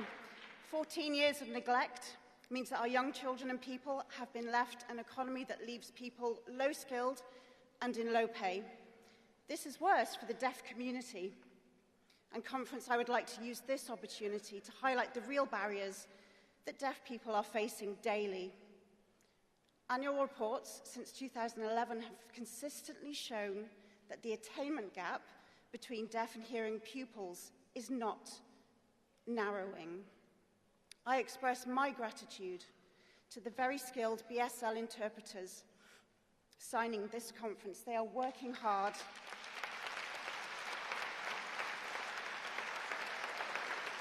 Thank you, Labour, for including the signing deaf community.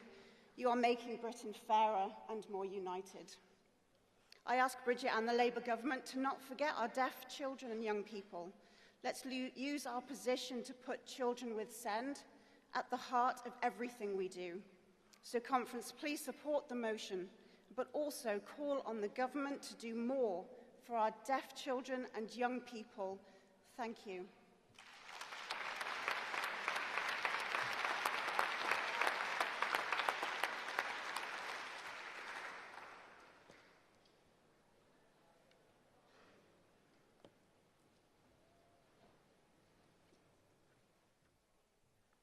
Good afternoon, Conference. My name is Councillor Damilola Ojiri from Northwest Leicestershire, currently the selected Mayor of Ashby-de-la-Zouch 2025 and 26. Second-time delegate, second-time speaker. I'm speaking to support Motion 7. We are entering an AI-driven economy where tools and platforms are changing as fast as ever. In this world, learning by doing is essential, and apprenticeships are the best way to keep skills relevant. Recently, I was at a fair in Northwest Leicestershire, and I noticed something worrying. While there were many opportunities on display, there was no mention about AI pathways. At a time where artificial intelligence is reshaping every industry, this gap is what we're not fully preparing for. We're not preparing our young people for the jobs in the future. If we do nothing, we risk 3 things. Our children will be left behind, businesses will turn abroad and bring in people for skill gaps, and there will be growing frustration among young people, and they will feel shut out of the economy and opportunities. However, the solution is clear. We create apprenticeships that train young people to work with artificial intelligence and not against artificial intelligence. We prioritize British students for roles in technology, healthcare, and finance, and we make apprenticeship accessible and visible so that every child sees that it's a first-choice route to success. This is not just about jobs. It's about fairness, stability, British competitiveness, and by investing now, we can give our children the skills and the confidence to thrive in an AI-powered future. Thank you very much.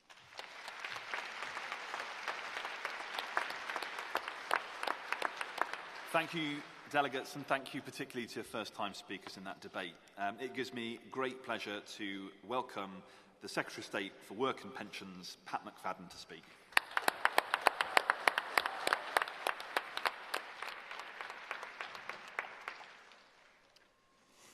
Thank you, Conference. And as you know, I've been around a time or two.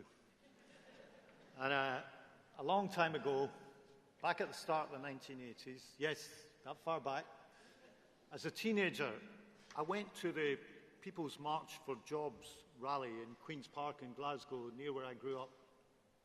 It was a time of high unemployment, factories closing everywhere, hope was in short supply. But in the midst of all of that, people organised themselves to march, to say that they wanted the pride and purpose that came with having a job. Now that march and that aim were in line with Labour's history. It is a long time ago, but now, many years on, the task for me and for this Labour government is to once again put work at the heart of our mission for the country. Because Labour's mission has always been to match the good society with a strong economy, to give people a chance, not a grievance. And we who steward that mission today stand on the shoulders of those who made change before us. People who built the NHS, created the welfare state, lifted millions out of poverty. The twin goals of opportunity and security have run through every Labour government. 100 years ago, the very first Labour government, in office for only a matter of months, made the rules fairer for the unemployed. Attlee's government created not just the NHS, but the modern welfare state and national insurance, the principle that people pay in when they can and benefit when they need. Wilson's government, comprehensive education and expanded state pensions, a recognition that opportunity must start in the classroom and security must extend into old age. And in more recent times, Tony Blair and Gordon Brown reformed the welfare state, brought in tax credits, and created the New Deal to take people from welfare into work. And with the national minimum wage, they created the greatest anti-poverty measure in modern times, something we should always be proud of.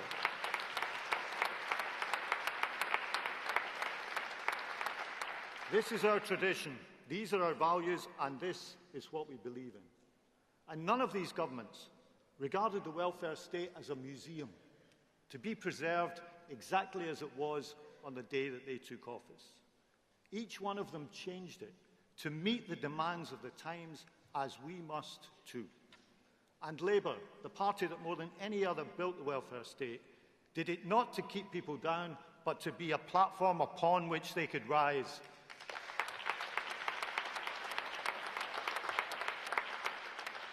We built the NHS not as a charity, but as a right.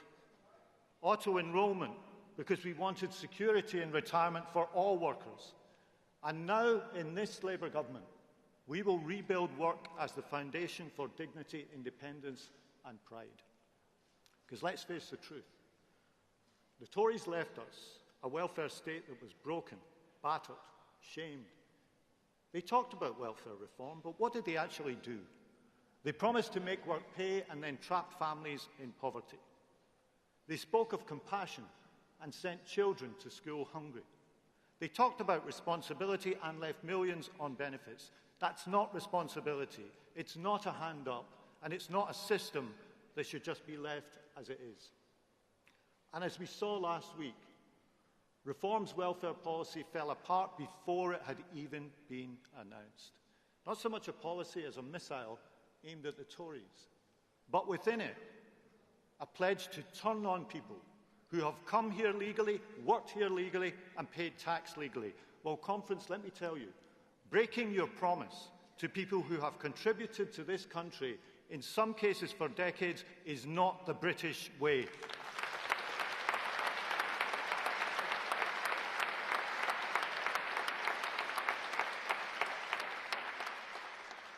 So the right can wage war on one another. Our job is different. Our job is to wage war on the hopelessness and the lack of belief that they left behind. Because we believe in a system which has work at its heart and support when times are tough. A Britain which gives security in retirement. The triple lock protected, worth up to £1,900 a year more by the end of this Parliament because of the actions of this Labour government.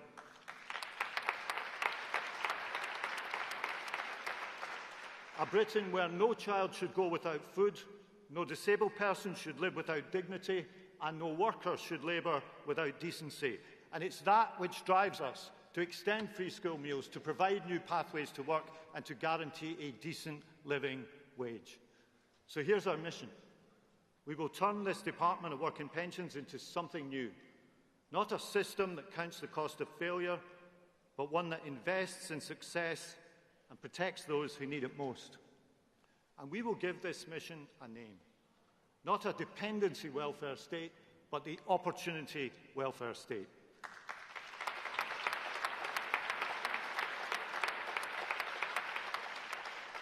And opportunity starts with work. The jobs market is changing faster than at any time in living memory. Many of the jobs in it today didn't even exist 20 years ago. And that pace is only going to increase as AI both creates jobs and replaces old ones.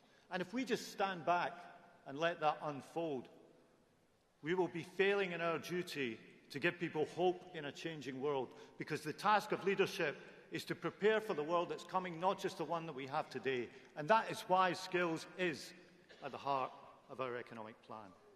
And that matters most to those without money or financial means, because this is about equality too.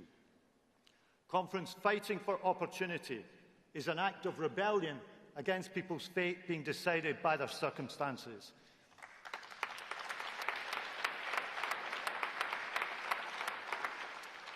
And I know that some of you quite like a bit of rebellion. So we want apprenticeships that lead to real careers, training not just once but throughout life, taking the ambitions that we have as a country to build more homes, strengthen our defences, ensure clean energy and equip our people to do the jobs. That is how we will make work pay. That is how we will fire ambition and hope, not only a matter of rights, but of responsibilities and opportunities too. And no one needs this more than young people. Today, almost 1 million of them, not in education, employment or training. It's wrong in human terms, and it's costly for the nation too.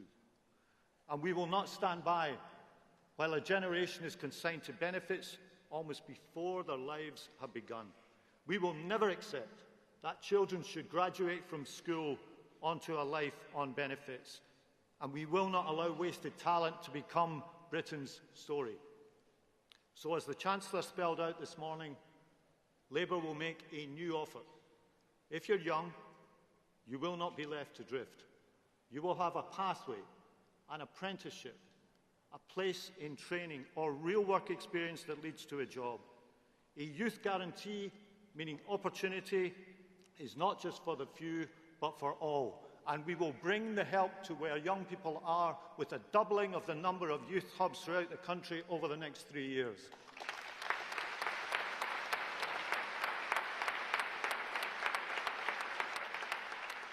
And with that opportunity comes responsibility too, to take up the training, the apprenticeship or the work that is offered.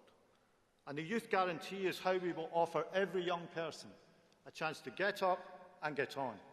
And of course, every person who's in work, who's no longer on benefits, not only has a better life for themselves, but it's better for the public purse too. Our pledge is to pay for better chances in life, rather than just paying people to survive. Because when young people succeed, Britain succeeds. When working people thrive, Britain thrives. And when work is fair, secure and properly rewarded, then Britain is stronger too. This is our tradition, and our task now is to recast it anew. Because let me tell you, Conference, this battle between opportunity and grievance is with us. It is the fight of our times and the fight that we will wage in the coming years. So let us be ambitious. Let's offer hope to those who feel forgotten or who can't see a clear path to the future. Renew the bond between work and the welfare state. Make work the pathway to dignity, security and pride.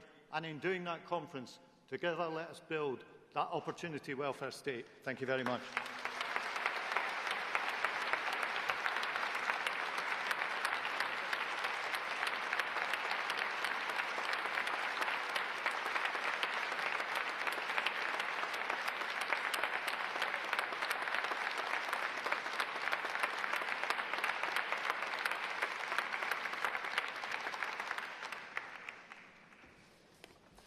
Thank you, conference, and if we could give our platform a round of applause as they.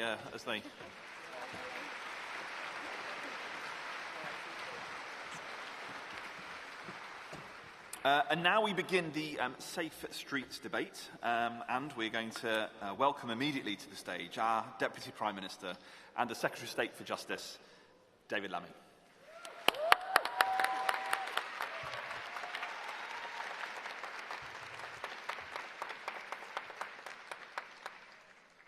Well, conference, can I begin by thanking a rising star of the Labour movement, the former Justice Secretary, now Home Secretary, who did so much to lift our country out of the prisons emergency that we inherited, Shabana Mahmood.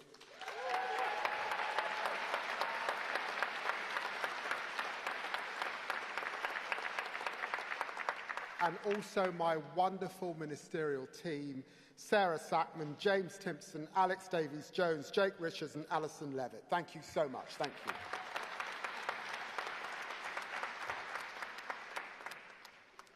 Conference friends, I was raised by a strong single mother who often struggled to put food on the table.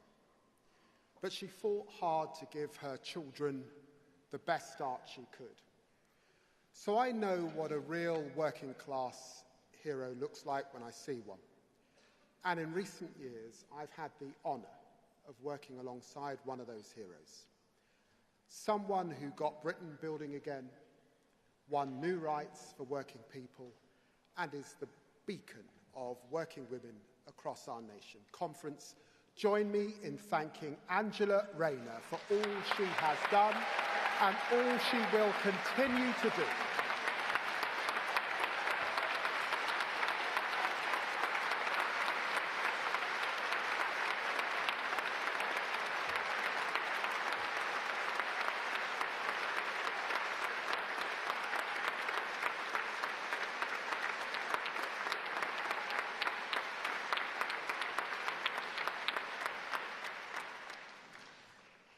And let us pay tribute to another working class hero, a titan of our party. He helped deliver the Kyoto Climate Change Agreement.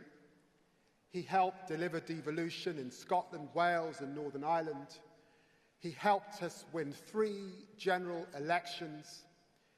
We lost him last November, but he left an indelible mark on our movement and our country. Former Deputy Prime Minister John Prescott.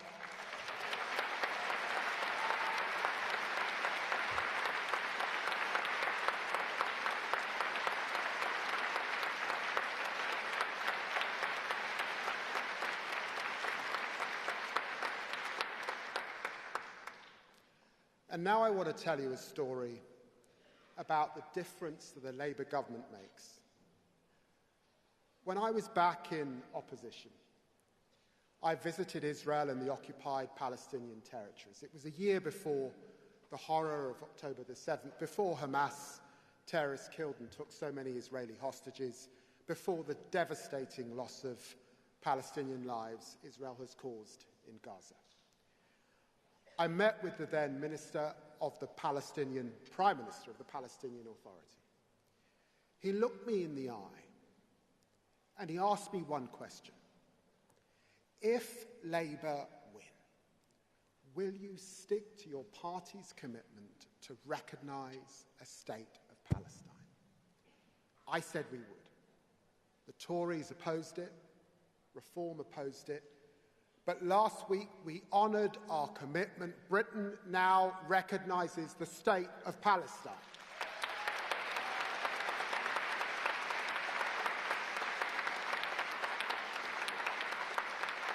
This is the difference. A Labour government wakes. This horrific war must end.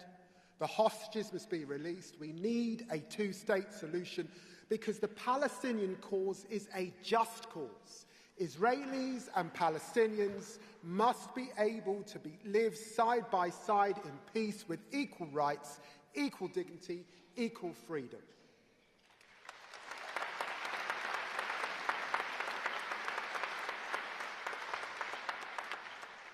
Conference, governing in hard times is not new to our party and to our movement. In 1947, as Attlee's Labour governed out of the ashes of the Second World War, rationing continued to bite and the public was growing weary. But did Attlee, Bevin, Morrison wring their hands? No, they built the National Health Service, new towns and the welfare state. In 1967, Harold Wilson's Labour faced devaluation, and the very next year, the ugly rise of Enoch Powell. Did Wilson retreat? No. He championed the white heat of technology, the open university, the Equal Pay Act. And back in 2000, when I entered Parliament, Tony Blair's Labour at that point was facing fuel protests.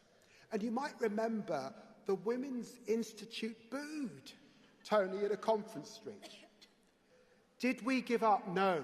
We held our nerve, we kept Britain moving, record investments in schools, in hospitals, the minimum wage, Sure Start for every single child.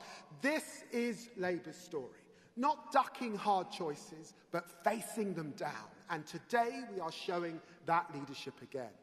Don't let our opponents tell you the Labour government has not made a difference. Don't let them tell you there's no difference between us and the other side.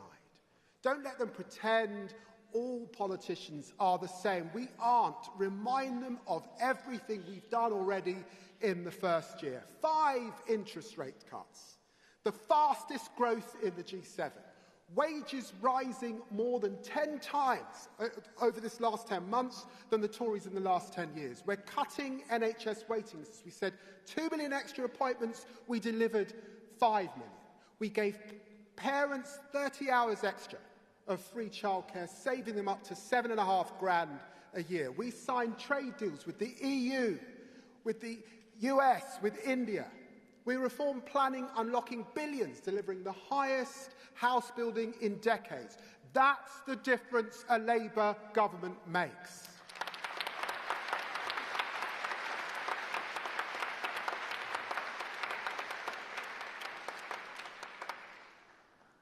And conference, I know that you know, after my friend Khadija Say died on the 9th floor of Grenfell Tower along with 71 others, I was the first to call for an inquiry. You also know that after my parents' generation, the Windrush generation, who gave so much but took so little, were stripped of their rights, deported, detained, denied housing, healthcare, and work, I led the campaign for justice. So it was the honour of my life in my first weeks as Deputy Prime Minister and Justice Secretary to meet with the Hillsborough families and bring the Hillsborough law to Parliament. So here in Liverpool, I say working people seeking justice will never walk alone again. That is the difference a Labour government makes.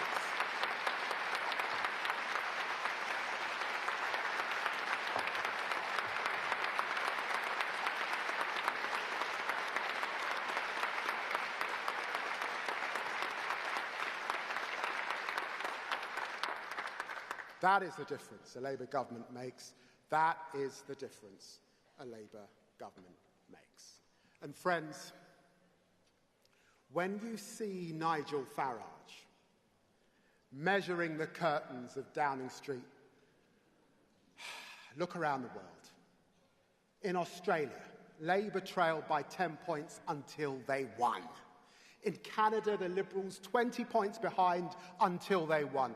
In Norway, just a few weeks ago, Labour 16 points behind until they won. The lesson is clear. Progressives win when they follow the North Star of our values and the guardrails of our realism. Not through scapegoats, not through stunts, but through hope, purpose and progress. My first task as your Deputy Prime Minister and Justice Secretary is to bring these values to our justice system. Justice has been the constant thread throughout my life.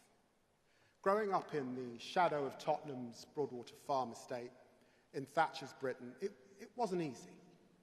I was stopped and searched by the police. I saw too many people who looked like me who ended up on the wrong side of the law. But education gave me a different path. I studied law, I practiced as a young lawyer, I served as a minister, I led the review into racial disparities in the justice system. I shadowed the Justice Secretary in opposition. This is not just another brief for me. It feels like coming home. Conference, in taking the role of Lord Chancellor, my starting point is Magna Carta. No one is above the law. No one should have justice delayed.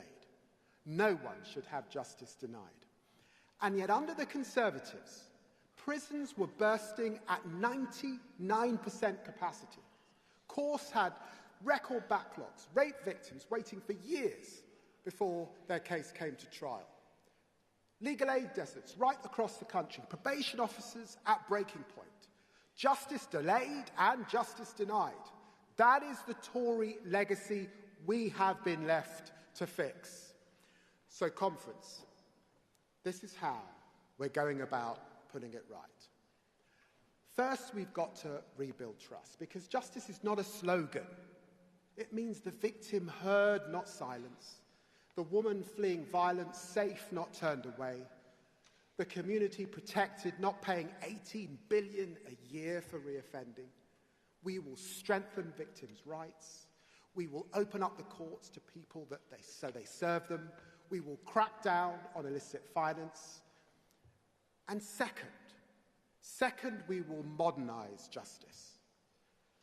Probation officers have told me, help us spend less time on form filling and more time on changing people's lives. So we will use technology for people, not against them. AI to cut paperwork, electronic tags to keep communities safe, digitalized courts that deliver justice without delay. And third, punishment that works. In 14 years, the Tories built just 500 extra prison places. In 14 months, we've delivered 2,500, and we're on track for 14,000 extra prison places by 2031. The fastest prison building programme since the Victoria age. We're recruiting thousands more probation officers. And let me just say, we in this room know that probation officers are the unsung heroes of our justice system.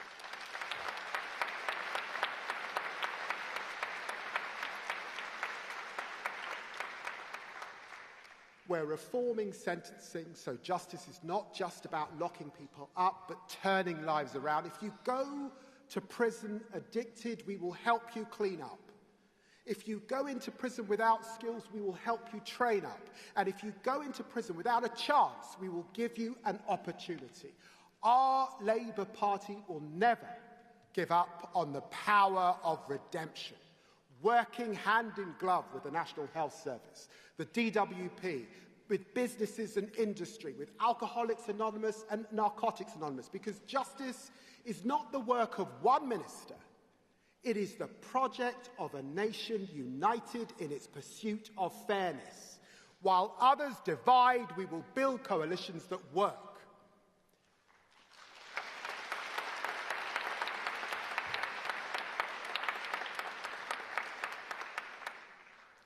And today I can confirm an important innovation. That's the expansion of intensive supervision courts.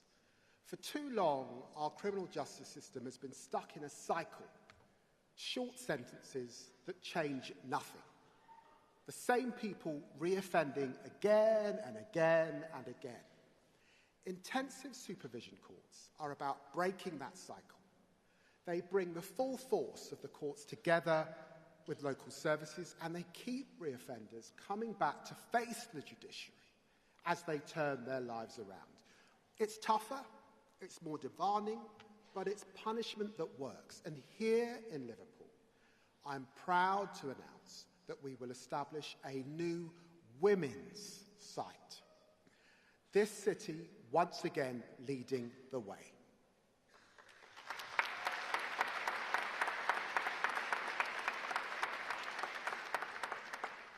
And let us end the lie about one of Attlee's greatest creation, legal aid.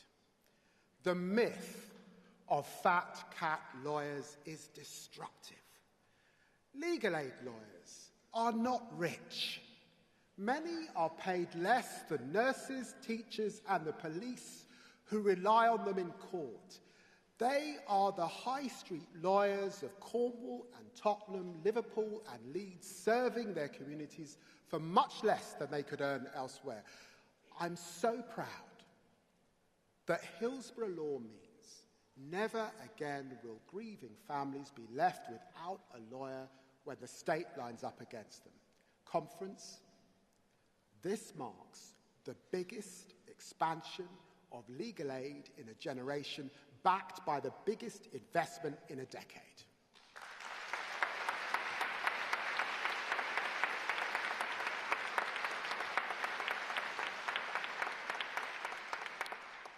And we will champion our legal services across the world, worth £42 billion a year, employing 300,000 people, 2/3 of them outside of London, because we know when British law is strong, Britain is strong. And that's why I'm proud to announce that we are launching the new English law panel, uniting voices across the sector to promote English law worldwide as a gold standard that drives growth. Robert Jenrick, of course, doesn't get it. He sees himself next in line as Tory leader. He's so good at his job, he got Shabana a promotion. He attacks our judges and institutions. Frankly, much of what he said would make Winston Churchill shudder in his grave. Robert, patriotism isn't smearing our independent judiciary from a pub on X. It's standing up for the rule of law. Magna Carta, habeas corpus, the rule of law, they are Britain's gifts to the world. The other person who doesn't get it, of course, is Nigel Farage. He wraps himself in our flag, but his policies don't match British values. We must call his scheme to round up and deport our French, our Indian, our Caribbean neighbours who already have indefinite leave to remain what it is. It is racist. I say not in our country, not in our name, not in our time.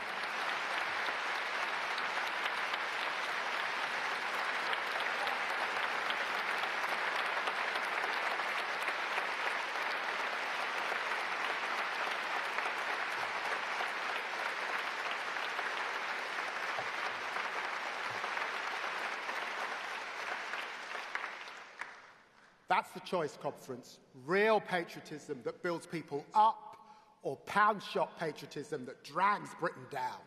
Reform choose grievance. The Tories choose anger. We choose progress. We choose hope.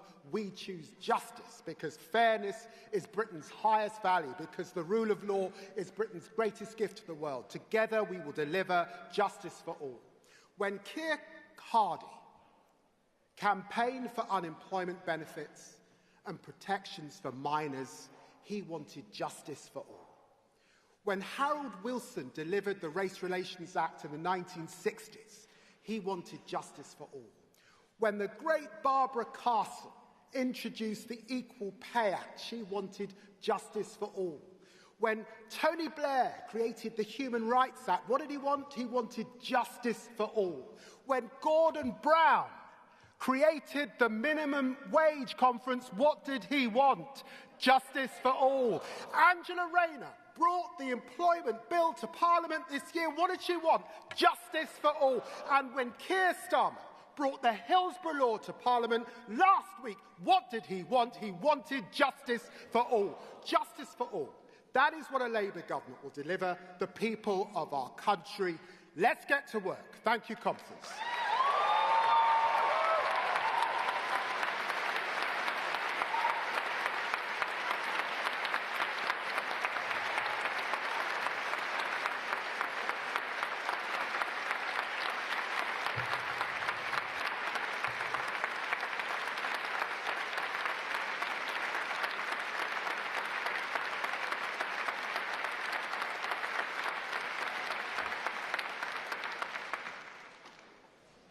Thank you, Deputy Prime Minister. We now begin the contemporary motion debate. We're going to hear first from delegates from composite motion on violence against women and girls, misogyny and domestic abuse. That's going to be moved by Pontypridd and then seconded by Islington South and Finsbury.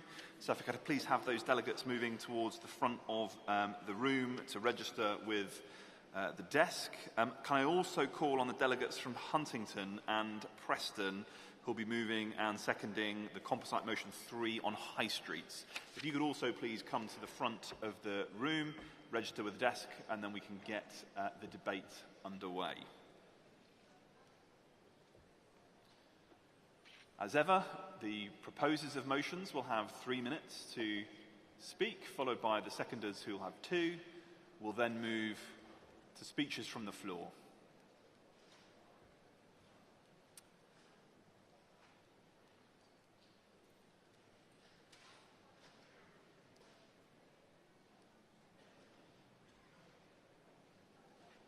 Welcome, delegate. You have 3 minutes. Thank you. Thank you, Conference. Perfect. I'm shorter than I look. Or perhaps not. Thank you, Conference. I'm proud to stand here representing Pontypridd CLP. Thank you. As a teacher of 39 years and a proud councillor, and I'm speaking to the composite motion on violence against women and girls, misogyny and domestic violence. May I also please recognise the many CLPs who contributed across the UK and the overwhelming conference ballot response. I think that reflects the strong feelings across our entire membership. Could I also take the opportunity to recognise my fantastic MP, Alec Davies-Jones, and her wonderful work on online abuse. Sorry, Alex, I couldn't be here or not. Ladies and gentlemen, data published by the ONS shows what we all know, that women are more likely to experience violent crime, but not exclusively. The scale is shocking. 1.1 million people experience sexual assault. 2.2 million people are victims of domestic violence. We all know this. We know of tragic cases in our own communities. More suspected suicides. And of course, damaged, very damaged children. The toxic online abuse is now the daily life experience of many of our girls in school. Young adolescents are receiving unimaginable comments in class from fellow pupils, resulting in huge levels of anxiety. This is where it begins, let's be of no doubt. And our heroic workers in public services, our doctors, our nurses, our teachers, our police, all subject to abuse. And politicians threatened. But where online abuse reaches the real world, pervasive misogyny is a cancer in our society. We must ensure, that public bodies act and take responsibility in protecting women and girls, that they act proactively in preventing any escalation, that they adopt good practice, and that they act to embed this in all our institutions. We're at a crossroads in our society. We must be robust and unfaltering in our rejection from its seeds online into our schools and indeed into our public discourse. Let's do one thing. Let's keep the face of that one small girl as she starts school and the thousands that I saw over my career. Your daughters, your grandchildren. Let's ensure that her life, none of their lives, are blighted by misogyny. And let's not believe for 1 minute that reform will go anywhere near this, because at the end of the day, they're all poster boys for misogyny themselves, aren't they? Conference. Delegate, if I could ask you to wrap up, Delegate. Thank you. As a Labour Party and a Labour government, we have a power to protect women and girls and to eliminate the curse of domestic violence in our communities. Conference, I commend this motion to you and I urge you to support it. Thank you so much. Thank you. Thank you, Delegate. Thank you, Delegate. And now the Delegate from Islington South and Finsbury.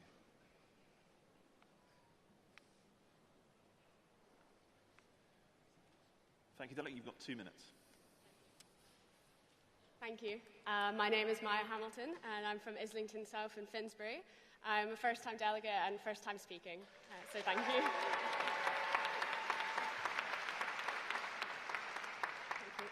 It's just such a privilege to be able to second a topic so close to my heart, and I'm also sure is close to many people in this room. I really truly feel that misogyny and the many forms that it takes is an epidemic that needs addressing, and violence against women and girls is one of the cruelest ways it can manifest. This motion has a lot of numbers and statistics in it. One I found that really struck me when I was researching it was that there's been a 264% increase of police-recorded rape and sexual assault cases from 2009 to 2024. And when we look at these numbers, we can't forget that behind every one of those cases is a real woman or girl. I think it's really important to remember those faces, those people who really exist behind these stats that we look at. But what the numbers do show is a record of Tory failure to act on this issue. Our Labour government has already made the incredible pledge to have violence against women and girls in a decade. We really need to go forward and make sure we do not repeat the mistakes of the past. Commitments in the strategy need to be fully implemented, and there needs to be oversight on the government funding that is being spent on this pledge to prevent the underspending and the lack of action that we saw from previous governments. The fantastic proposer before me also mentioned the digital aspect of this issue. The increasingly online world we live in has given a platform to misogynistic views and content creators who peddle this toxicity to men and boys. I'm sure many of us will have seen firsthand the vile abuse, for example, that many female politicians receive online from cowards hiding behind a screen. Women deserve to feel safe to run for office, as well as to simply exist in society, and I'm proud to be speaking on a motion that sees this as a priority. I urge you to support this motion, and thank you. Thank you, Delegate.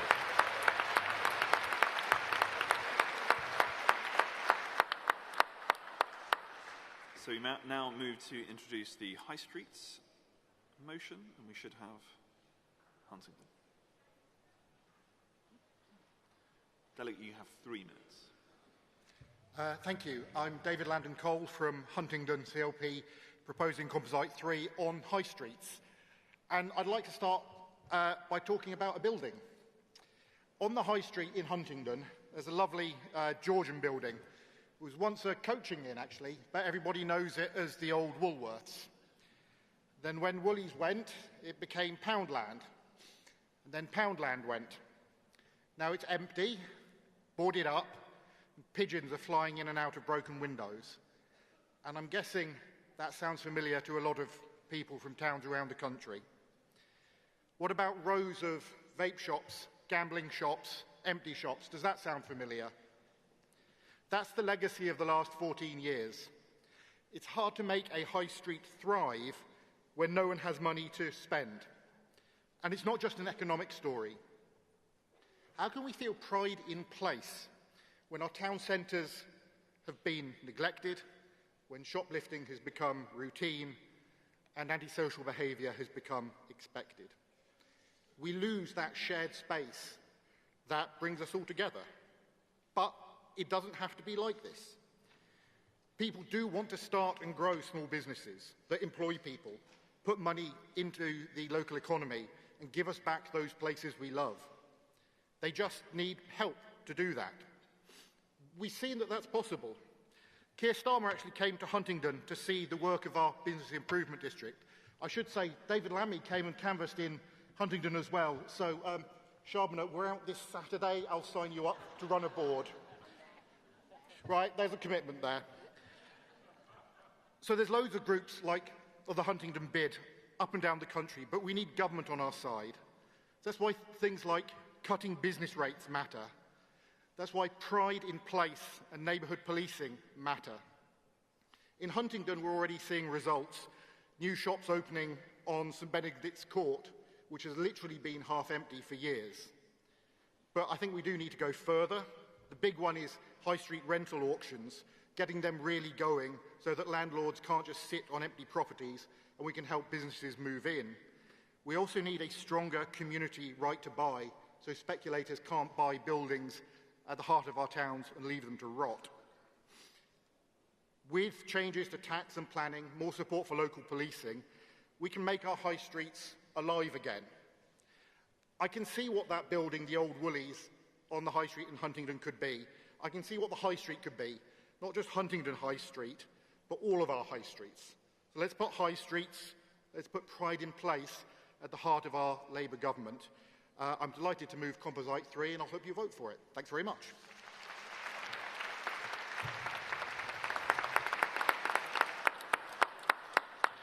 Thank you, Delegate. We should now have a delegate from Preston to second the motion.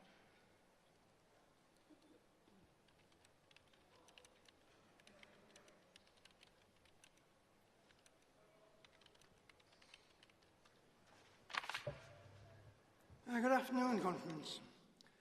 Brian Rollo, Preston CLP. Many times Conference visitor, third time as a CLP delegate, but in my 75th year, my first time addressing Conference.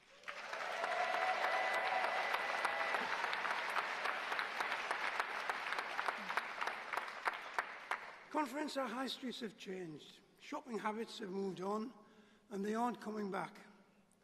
Woolworths, Debenhams, British Home Stores, big anchor stores that have gone, lots and lots of little smaller stores. Barbers have moved in, filling empty shops, because you can't get your hair cut on the internet.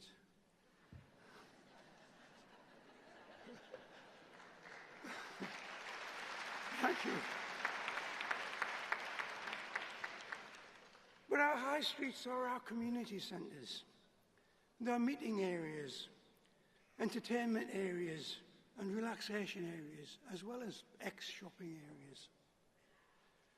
The Tories gave up on our high streets, underdeveloped, starved of investment, and left to die. Only Labour, as shown in the motion, has the leadership, the plans, the ability, and the desire to do something to improve our centres. Conference, I second this motion, and I call on you all to support it.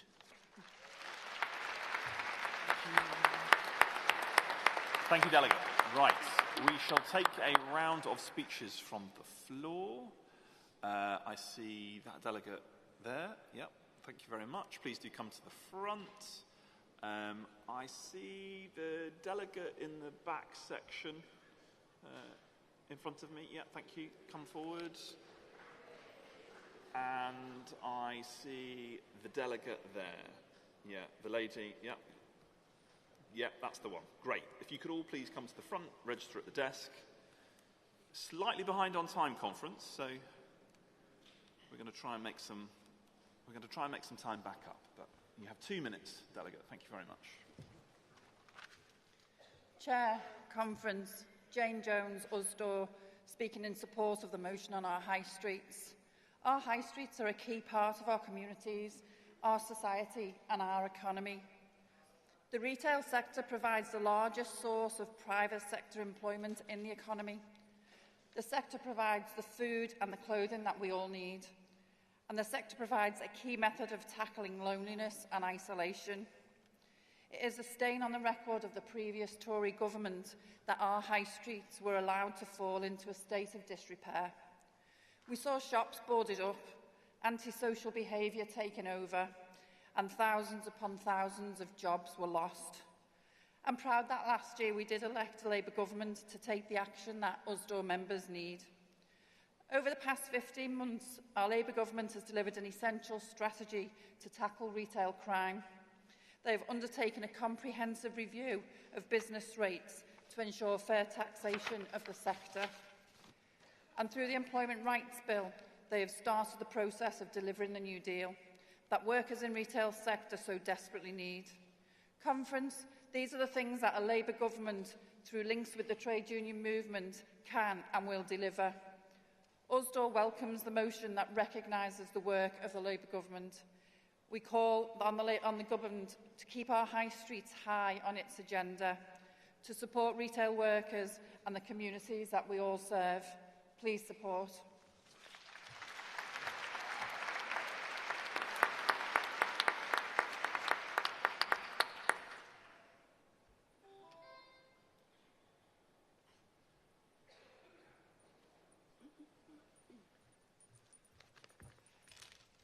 Chair Conference, Sonia Davis, G&B National Vice President, speaking in support of Composite Motion 5, Violence Against Women and Girls, Misogyny and Domestic Abuse. Thank you to the Labour Government for what they have provided for women going through all of the above. We do need to broaden our understanding and recognise that domestic abuse is not just an issue in society, but also in our workplaces. G&B reps often play a huge role in supporting individual members experiencing domestic abuse in their workplace. People experiencing domestic abuse are often subject to disciplinary action or job losses, often through no fault of their own. However, some workers never come forward for fear of not being believed or supported because they are frightened of repercussions. We need to empower women to make their voices heard so that we can drown out the rising misogyny thanks to the rubbish spouted out by the far right. And we can hold employers to account so that they don't brush it under the carpet and make women feel frightened to speak out. G&B activists are doing just this by campaigning for our Domestic Abuse Workplace Charter. This charter calls on employers to make protection and support for workers experiencing domestic abuse more visible, more accessible, and from day one in their job. The Charter also calls on employers to ensure workers will not be disadvantaged for speaking out, workers be supported with access to services and information, employers train staff to be able to appropriately and confidently support staff. Conference, let's support this very important motion. Sisters, we stand with you. Thank you.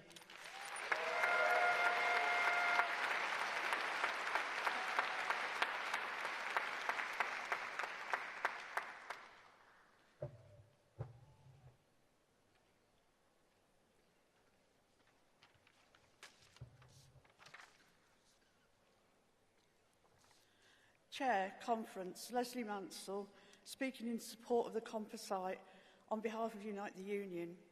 Over 20 years ago, I worked in a local council partnership with police, women's aid and other organisations. The major shift then was in the culture within the police service on how domestic violence is addressed. Since then, we've gathered data, shaped laws, policies and trained staff. But progress has been exacerbated by the Tory cuts and austerity. And shockingly, figures are still rising. I work in the NHS, where 1 in 7 staff face physical violence from patients, relatives or the public.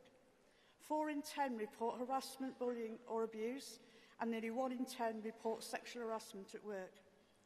A recent Unite survey of all our female members found a quarter had been sexually assaulted, 8% subjected to sexual coercion at work. But we all have a role to play, and we need to change the culture again. We must acknowledge this behaviour is rooted in harmful masculine norms, men's attitudes and behaviours that cause fear and violence. We need education for men and boys on respect and dignity, embedding that in our school curriculum and in workplaces, and tackle violent misogyny online and on our streets. Bring back union initiatives to protect women and girls against violence and abuse. As Yvette said this morning, we need more action, as internationally, the picture's no different. Unite members and international aid charities report aid funding cuts are devastating women's services worldwide, with many vital services closing down. Conference, let's give violence against women and girls a national visibility. Let's have dedicated awareness around this, embedding issues in the school curriculum, ensure every council and community treats prevention not as optional, but as urgent. I support. Thank you, Delegate. We are now going to go to one, I think, final round. I'm going to go back over to the side. I think I see the delegate. Glasses, white top. Sorry, I can't see that. It's a black top. Yeah, sorry. Yes. Sorry. Paper's in the way. I see the delegate, same section, blue dress at the back. Yeah.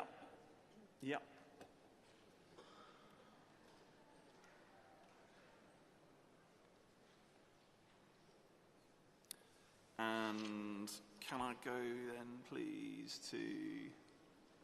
Yeah. Dark hair. Eastern section. Yep. Thank you. Please come forward if you could register at the desk.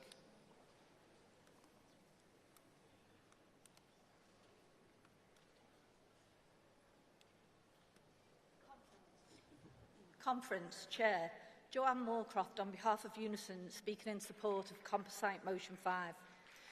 As a trade union with more than 1 million women members, Unison is the largest women's movement in the UK. We are well placed to use our power to educate, empower and eradicate abuses of power. Conference, the statistics we face are stark.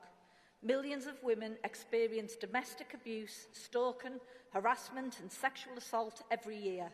Behind every number is a woman's life. Forever changed, too often a life lost. And this violence does not stop at the home. Our members in schools, councils, social care and our blue light services see daily the devastation it causes in communities. Sadly, many of our own members are victims too. That is why Unison welcomes the steps this Labour government has already taken. Reneem's law, putting domestic abuse specialists in 999 control rooms, new investment in specialist support services and the commitment to halve violence against women and girls within a decade. These are decisive actions that will save lives. But Conference, we cannot stop here. We need police forces properly trained and resourced to respond to domestic abuse and sexual violence. We need sentencing that reflects the seriousness of these crimes. We need public bodies to challenge misogynistic attitudes wherever they appear, including online spaces that poison young minds. And we need sustained investment to prevent violence, not just respond after the fact. Conference, this is about safety, dignity and equality. It is about building a secure society where women and girls can live free from fear. Unison is proud to stand with this motion and with all who are determined to end this national scandal. Please support.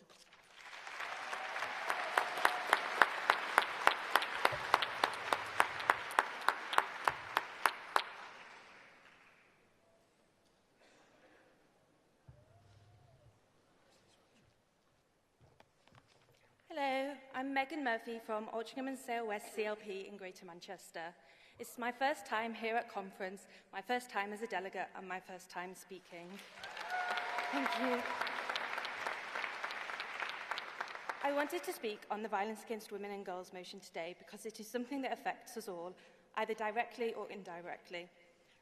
I am 23 years old, and far too many of my friends have been assaulted or been made victims of sexual violence in some way. Every time I hear that it has happened to another friend, it feels like a dagger to my heart. Not another one, I think to myself. Not another friend that is part of the statistics. On nights out, in the workplace, on public transport, at home with a partner they thought they could trust. It doesn't have to be this way. Violence against women and girls affects us all. In the plans we make for a night out, in the relationships we form, the route we take home, the people we feel able to trust, and the vigilance we must always display. Vogue is so endemic that as women, we have been forced to develop a secret language of communication when it comes to our safety. It is a language that we are never taught, but somehow all learn, a club that no one wants to join, but one that is forged through shared experience, a need to protect others, and the knowledge of what can happen if we don't. It doesn't have to be this way. Halving Vogue in a decade is an ambitious but necessary target. We don't have a blueprint for what we're aiming for, because there has never been a time when Vogue wasn't an issue. A future without Vogue is an unknown entity. But we must start somewhere. Every life lost is a tragedy, every life changed is unacceptable, and every woman living in fear is one too many. It is only through working together and fixing the institutions the previous government tore down and reduced to shreds that we can achieve our goals. Education, health services, police, the courts, social services, all of them and more are required to ensure that women can live without fear. As a society, we have made impressive progress over the last few years, but that progress risks being eroded away with the threat of a reform government who weaponise the violence women and girls face to attack migrants and refugees, when in reality the place a woman is most at danger is in her own home. As a party of government, we have the power and duty to change this. We must not take that lightly, and that is why I support this motion. Thank you. Thank you.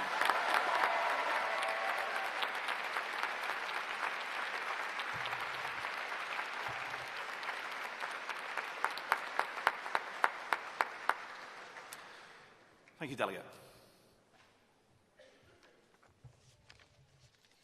Good afternoon, conference. My name is Parveen Rani, and I'm a Hertsmere Borough Councillor from Hertsmere CLP. I'm a first-time speaker, and it's an honor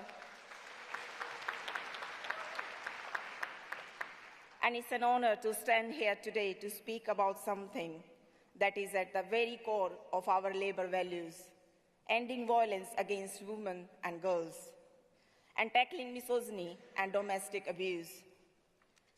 The reality is stark. Every week in the UK, on average, 2 women are killed by a partner or ex-partner. Behind those numbers are lives cut short, families broken, and children left without mothers. Conference, this Labour government is already acting. We are strengthening domestic abuse laws, providing record funding to frontline services, and putting survivors at the heart of the justice system.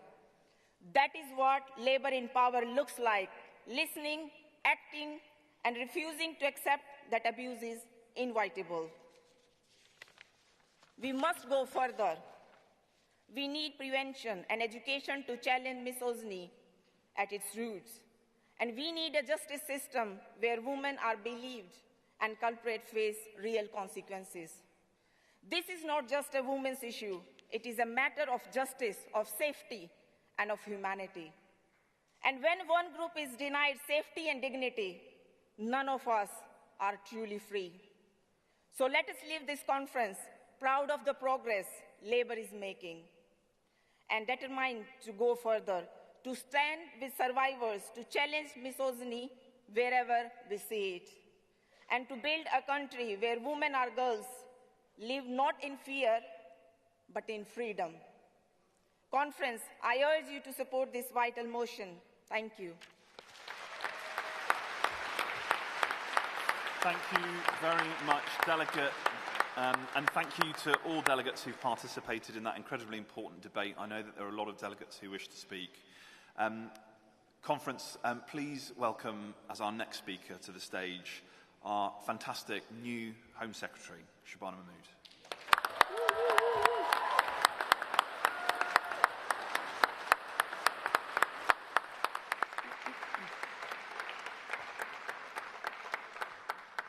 thank you, Conference. It is an honour to address you for the first time as a Labour Home Secretary.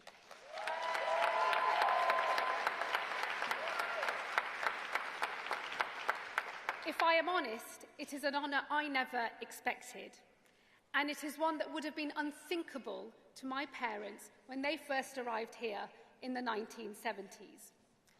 But if this is a story of progress, it is a contested one. And I was reminded of that fact just days into this job. On the 13th of September, 150,000 people marched through London. They did so under the banner of a convicted criminal and a former BNP member. While not everyone was violent, some were. 26 police officers were injured as they tried to keep the peace. And while not everyone chanted racist slogans, some did. Clear that in their view of this country, I have no place. It would be easy to dismiss this as nothing but an angry minority, heirs to the skinheads and the packy bashers of old. And make no mistake, some were. But to dismiss what happened that day would be to ignore something bigger, something broader that is happening across this country. The story of who we are is contested. I am a patriot, proudly so. Mine is the patriotism of Orwell, pride in a country that is forever changing, while also, ineffably, always the same. It is a love of this country as an open, tolerant, generous place. But that broad vision of who we are is increasingly disputed. Patriotism, a force for good, is turning into something smaller, something more like ethno-nationalism, which struggles to accept that someone who looks like me and has a faith like mine can truly be English or British. There are some who we will never be able to persuade. But there are others, a growing number, who are on a path from patriotism towards ethno-nationalism. And this can be stopped. But to do so, we have to understand why so many people feel this country is not working for them. Because the truth is, across this country, people feel like things are spinning out of control. And without control, we simply do not have the conditions in which our country can be open, tolerant, and generous. When people see small boats arriving on our shores, they see a country that has lost control. When they hear of widespread illegal working, undercutting British workers, they feel the system is rigged. And when they see crime unchecked on unsafe streets, they feel fearful. This was the inheritance that the Conservatives left behind for us. And their current irrelevance is the price that they have paid. So it now falls to us to rise to this challenge. If we do not, our vision of an open, tolerant, and generous country will wither. And where we fail, others will succeed. Working-class communities will turn away from us, the party that for over 100 years has been their party, and seek solace in the false promises of Farage. They will turn towards something smaller, something narrower, something less welcoming, and the division within this country will grow. So the challenge we now face is this: not just to win the next election, but to keep the country together and to fight for our belief in a greater Britain, not a littler England.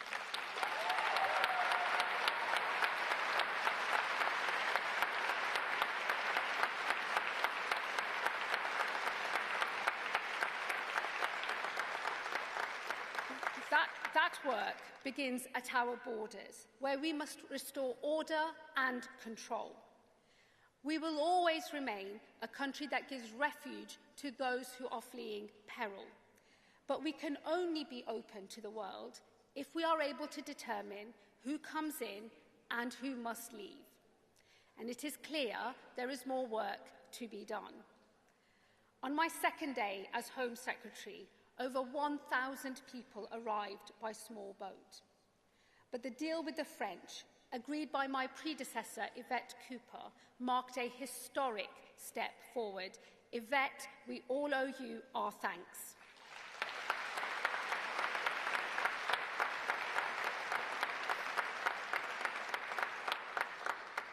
The first returns, small in number though growing, send a message. To those profiting from the trade in human beings, we will break your business model and we will ensure that your crimes do not pay. And to those considering a perilous small boat journey, the risk is not worth it, and your only route into this country should be a safe and legal one. The British public will accept those fleeing peril, but they will not do so if there is chaos at our border. Today, the boats continue to arrive, and so I will do whatever it takes to secure our borders.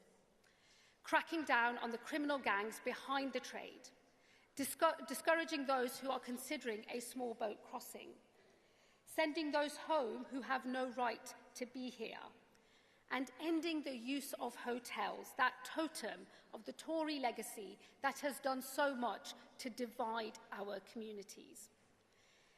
In solving this crisis, you may not always like what I do. We will have to question some of the assumptions and legal constraints that have lasted for a generation and more. But unless we have control of our borders, and until we can decide who comes in and who must leave, we will never be the open, tolerant, and generous country that I know we all believe in.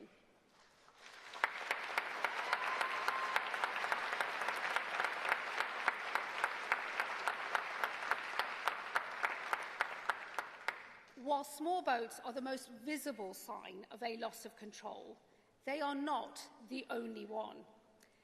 This country has always welcomed migrants, like my parents, who came here in pursuit of a better life, who worked hard, contributed to this country, and in time became a part of it.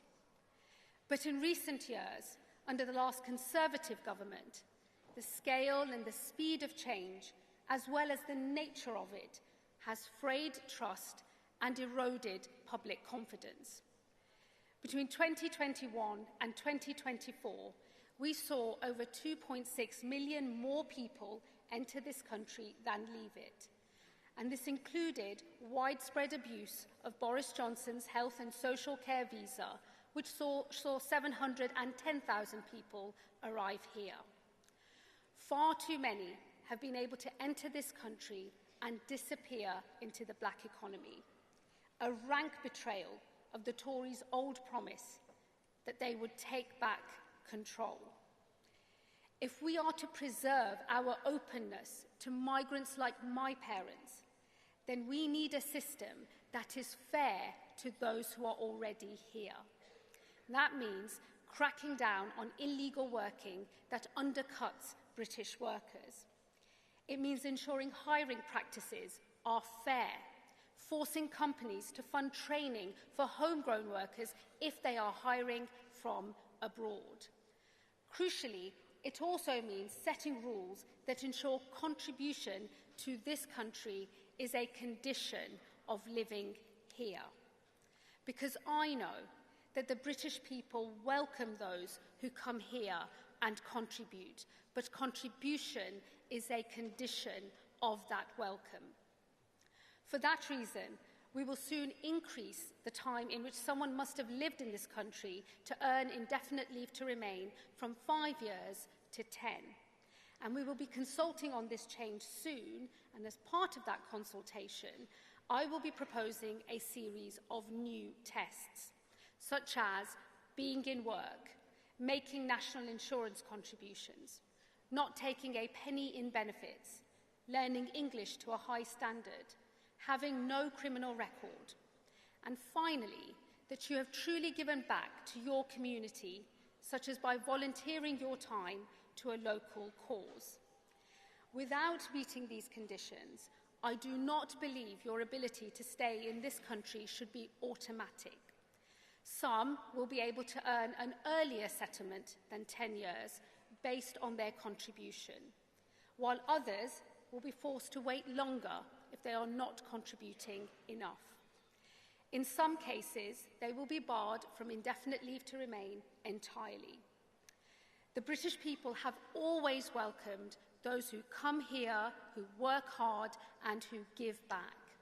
Time spent in this country alone is not enough. Just like my parents, you must earn the right to live in this country for good. If you do, I know this country will welcome you. Order at our borders, a fair migration system. These are necessary conditions for an open, tolerant, generous country. But they are not the only ones. Where a nation is fearful, it turns inwards. When we feel safe, we can look outwards. So safer streets make for stronger communities. And that's why we must focus policing on the issues that matter, like knife crime, which tears so many lives apart, and the scourge of violence against women and girls. In some areas, we are making real progress. The levels of violent crime in this country are a fraction of what they once were. But I know it does not feel like things are getting better in many communities across our country, where crimes like shoplifting and antisocial behaviour, which tear at the fabric of a local community, seem to be committed without consequence. So it is right that we focus on neighbourhood policing, with 3,000 more neighbourhood officers by 2026. We must reform policing to ensure that forces are able to focus their efforts on the crimes the public care about the most. And to rebuild confidence in our forces, we must prove the impact that good policing can have on a local area. This year, forces across the country led a summer of action tackling street-level crime in 600 locations. This saw more visible police patrols, more undercover operations, more fines, more protective orders, and more arrests. On the back of that success, this year, we will launch a new winter of action. Forces across the country, in partnership with local businesses, will target shoplifters and antisocial behaviour during the busiest weeks for all retailers. Once again, we will reach hundreds of locations and tackle the offending that wreaks havoc on our high streets. I am a rare Home Secretary, perhaps the only one whose first job was behind the till in my parents' corner shop. I know there is nothing low-level about shoplifting.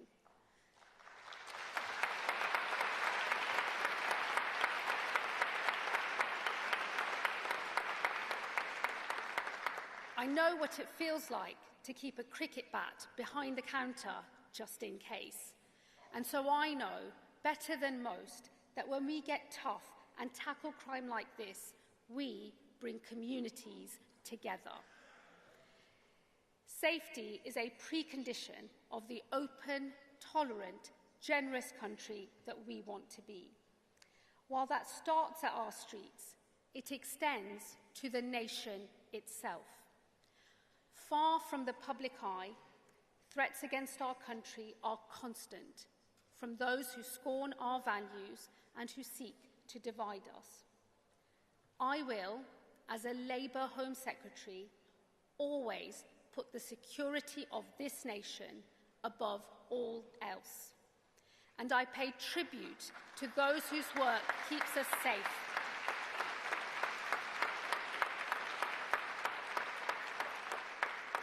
I pay tribute to those whose work keeps us safe, but whose successes are often hidden from public view. I know what it feels like to be a Muslim in this country in the wake of the devastating terror attacks of 9/11 and 7/7. I know that we are a stronger and more united country when we tackle those who seek to destroy our way of life, no matter who they may be.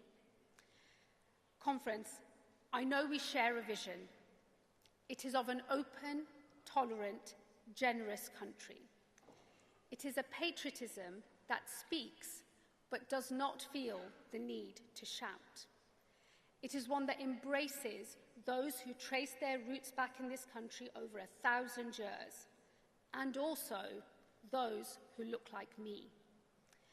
It is a patriotism that accepts that some things in this country will change, but that there is something essential that will always endure. I believe we are in a moment where a patriotism like this is at risk, turning instead towards a smaller, more divisive ethno-nationalism. Our challenge now is to fight for our vision of this country, and in doing so, to hold it together. That is what I will do as Home Secretary, with order at our borders, fair migration, safe streets, and a secure nation. Some may describe me in the coming months as a tough Home Secretary. Perhaps that is true. But let it never be forgotten that I will be a tough Labour Home Secretary.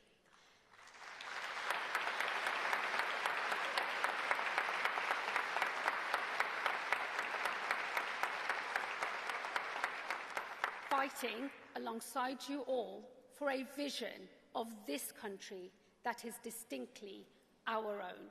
Thank you, Conference.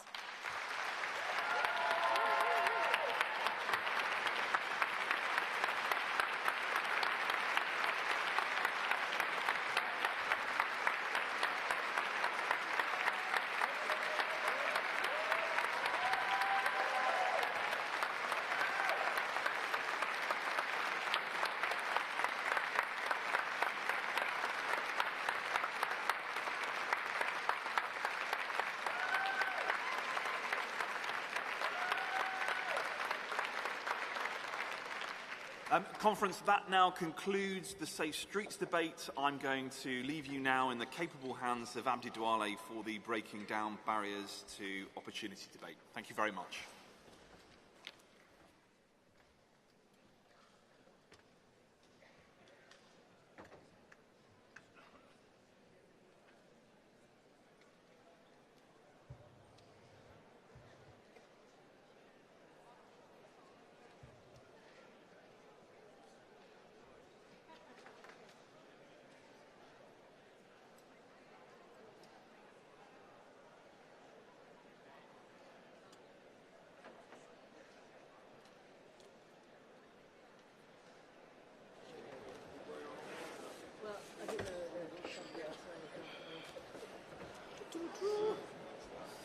Good afternoon, Conference. It seems there's another walkout as I start to chair. Good afternoon, Conference. We will now... Could the delegates leaving please leave quietly?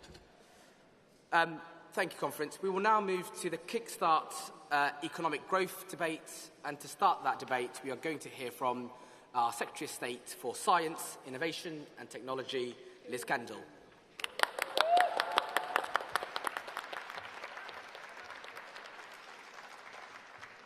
Conference, I'm here to talk about a great British success story. From Jenner's first vaccine and Fleming's penicillin to Hodgkin's biological breakthroughs and Crick and Franklin unlocking the genetic code, in science and technology, Great Britons have led the world, pushing the boundaries of human endeavour and knowledge, and creating the jobs and opportunities on which so many of us rely. History shows us that when we have the confidence to rise to the challenge of renewing our country, nothing is beyond our grasp. And this Labour government, like those that have gone before, will seize the opportunities of science, technology and innovation to shape a future that works for all.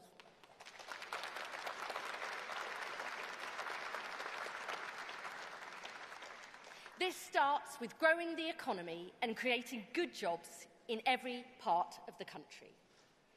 Today, our science and tech sectors support 2.5 million jobs and contribute over £160 billion to our economy. But the potential for future growth and job creation is even greater still. That is why we are investing a record £86 billion in research and development, backing our brilliant universities and companies in life sciences, quantum, space and AI so they continue to lead the world.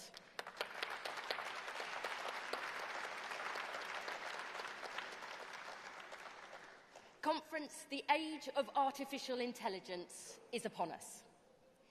AI is helping discover new drugs and therapies, improving diagnosis as well as treatment, and in future will help us prevent and even cure diseases. It's helping us tackle climate change, improving our public services and transforming the world of work.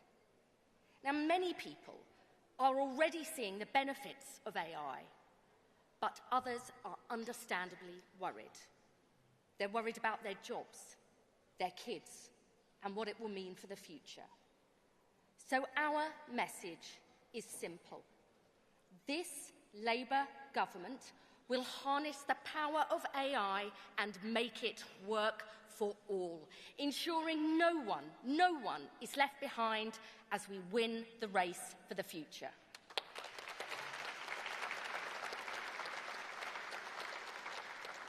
In the last month alone, we've secured £30 billion of investment through the UK-US tech deal, creating good jobs and boosting local economies from Lanarkshire to Northamptonshire and Essex. Our new AI growth zones, like the one I launched in the North East with our fantastic Mayor, Kim McGuinness, will not only build new data centres, but new economies too, bringing together businesses, universities, scientists and entrepreneurs, regenerating former industrial sites and creating more than 5,000 good quality jobs. So the region that led the Industrial Revolution will now lead the technological revolution.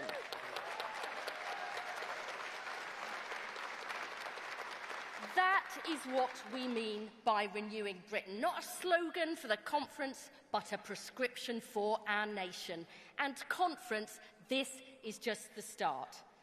My brilliant ministerial team, Ian Murray, Kanishka Narayan, Patrick Vallance and Liz Lloyd are determined to ensure people feel confident about the future and the changes it inevitably brings. That is why we are spreading skills and opportunity to every corner of our country. We're giving 1 million secondary school children new digital skills. We're creating new tech scholarships and apprenticeships. And we are upskilling 7.5 million workers in AI by 2030.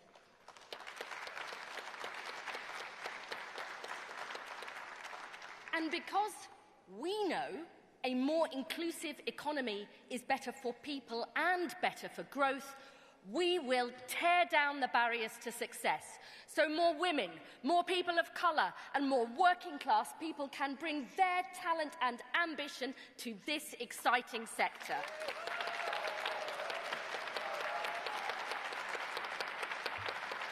That is is why I am announcing today a new Women's Tech Task Force with experts from across industry to smash those glass ceilings, because Britain's future shouldn't just be shaped by the tech bros in Silicon Valley, but our tech sisters right here in the UK.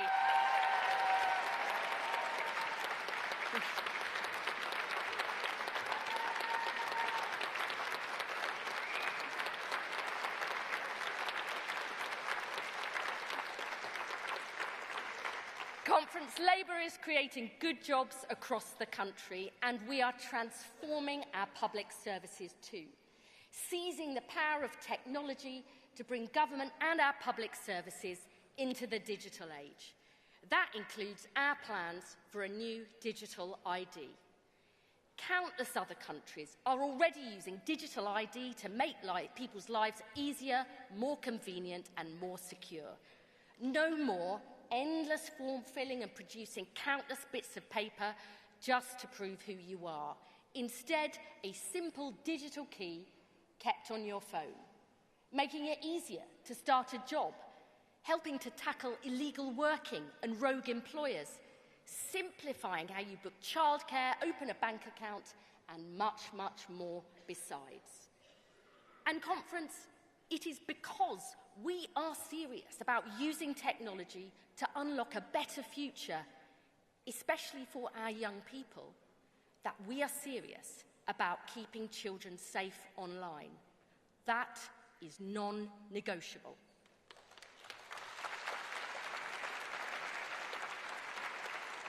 It's why my first act as Secretary of State was to force social media companies to find and remove content that promotes suicide and self-harm.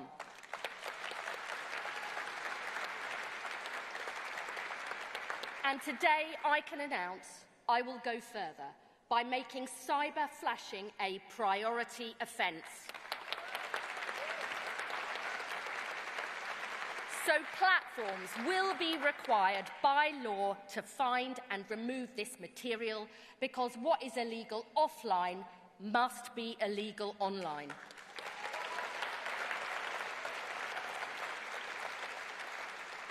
When it comes to keeping children safe online, I will not hesitate to act.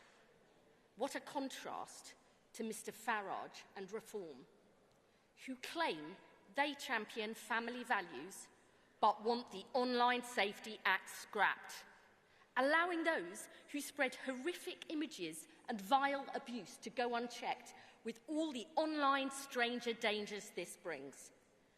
So when it comes to British families and British values, be in no doubt, it is Labour who's on your side.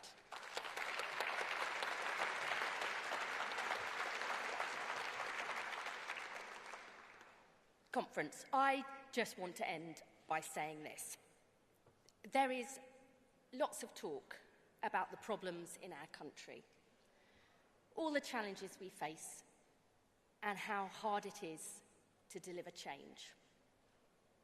But, you know, I am optimistic about the future. I've always been a glass half full kind of woman, because I know our country has never lacked talent, ambition, or ideas. Our great British scientists, innovators, creatives, and entrepreneurs have proved this time and again. What our country has always needed is a government that believes the strongest economies leave no one behind. The strongest societies give everyone the chance to thrive. A government that chooses to tear down the barriers to success and make the future work for all. That is Labour's mission. It is our DNA.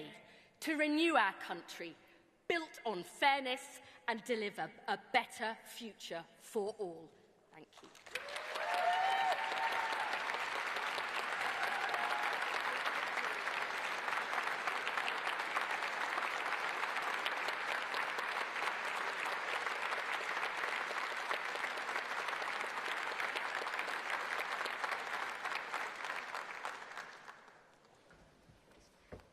Thank you very much, Liz.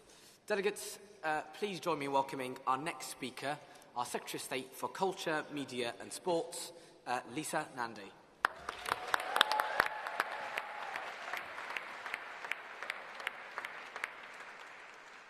Conference. In my hometown of Wigan, we are the best in the world at rugby league.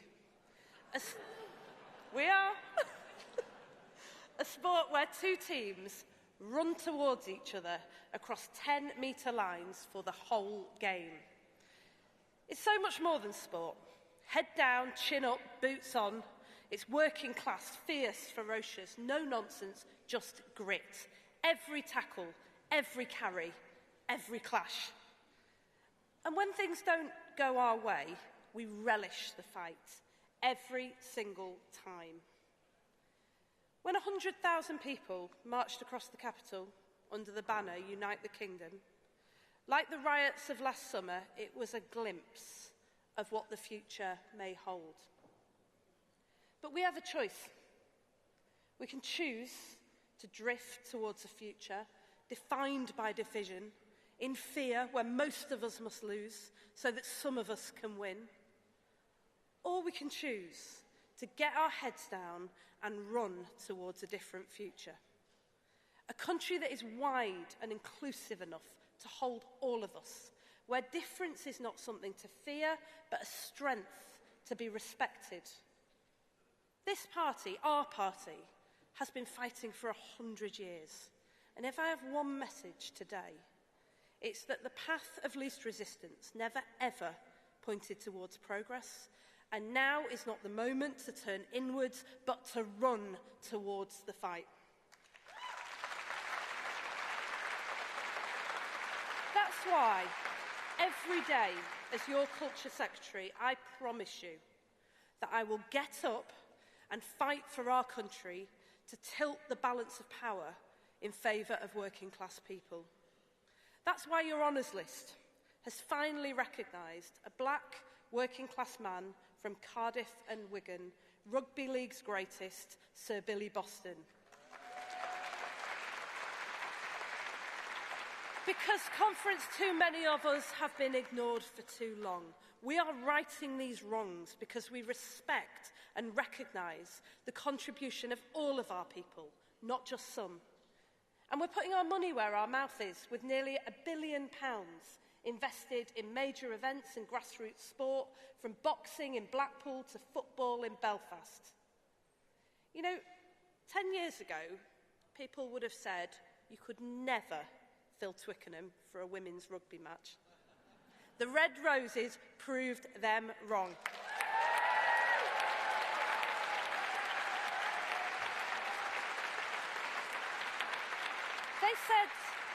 They said no one cared about women's football. The Lionesses proved them wrong. And these incredible women, they aren't just winning tournaments, they're changing the story of our country.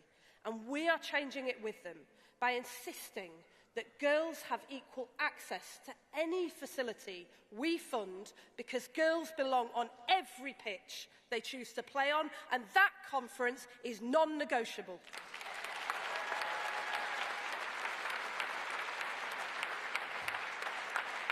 It's time for us to write a new national story that recognises and includes us all. The story of our culture is as much Northern soul and brass bands as it is Royal Opera and ballet. And our government sees it, we value it, and we respect it. I'm proud that the last Labour government launched City of Culture, celebrating the enormous contribution that cities from Bradford to Birmingham have made to our cultural life. But every town across Britain has its own story to tell of the working class men and women that have shaped our country and shape it still. And that's why today we're launching a brand new competition to recognise the UK town of culture, to celebrate the creativity, history and identity that has made us such a vibrant, diverse and incredible country.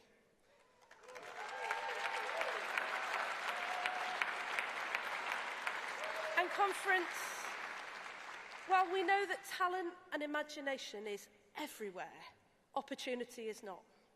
And that's why today I'm proud to announce that we're backing our regions and handing money and power back to our people with a £150 million Creative Places Growth Fund to unleash the incredible potential of film, music, media, TV and fashion. That's 25 million for Greater Manchester, 25 million for the North East, 25 million for the West Midlands, 25 million for the West of England, 25 million for West Yorkshire and £25 million here in the Liverpool City region as well.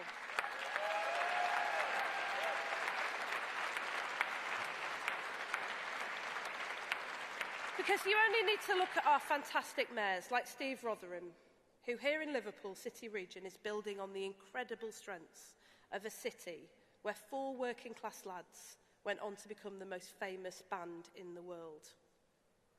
That's why we say no more distant decisions handed down from desks in Whitehall, because real change doesn't come from the top down, it comes from the ground up.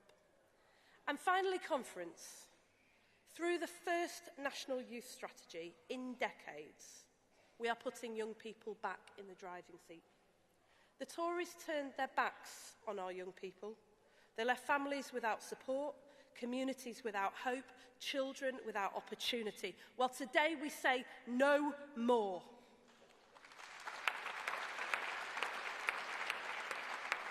Our message today is that Labour is back in government and we are rebuilding what they broke, not just in bricks and mortar, but in belief. The Wilson government gave us arts everywhere. The Blair government gave us Sure Start, and today I am delighted to announce a bold, unapologetic investment in our young people, backed by £132 million. Every child can.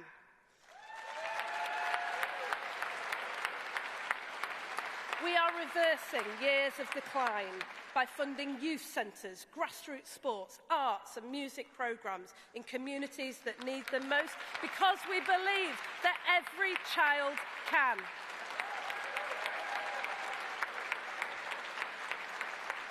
Every child can draw. Every child can dance. Every child can dream. That is the difference a Labour government makes.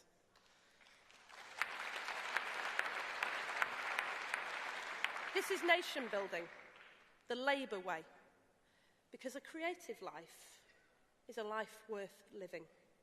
It's how self-belief is built, how confidence is formed, how futures are changed. We're talking about the dignity of every child in every community to live a full life. So today we say, no child shut out, no postcode written off, no potential untapped, because every child can, and under a Labour government, every child will.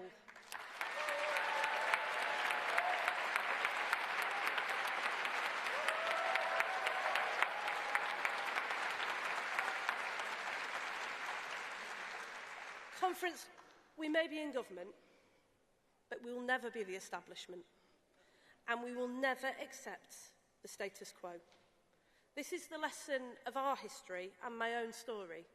My dad, an immigrant to this country, went on to write the Race Relations Act, one of the greatest gifts Labour has given to our country. He was up for the fight. The men and women who boycotted the buses in Bristol in solidarity with black workers, they changed our country and they changed my life because they were up for the fight.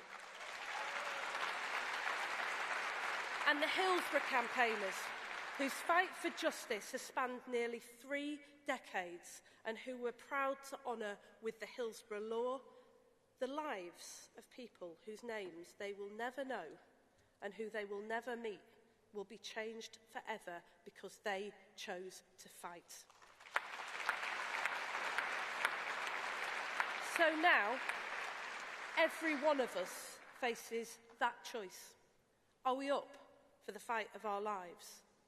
From the NHS, the welfare state, the minimum wage, to the world's first Climate Change Act, it was never easy. It was always hard.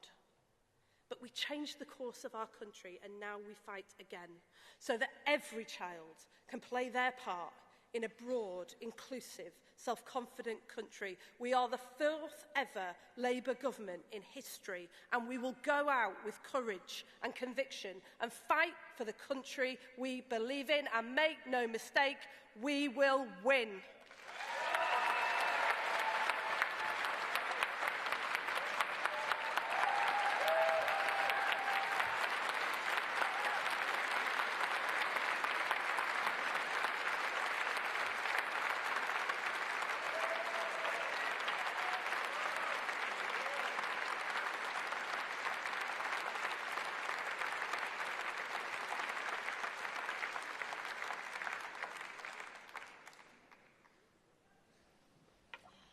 Thank you very much, Lisa.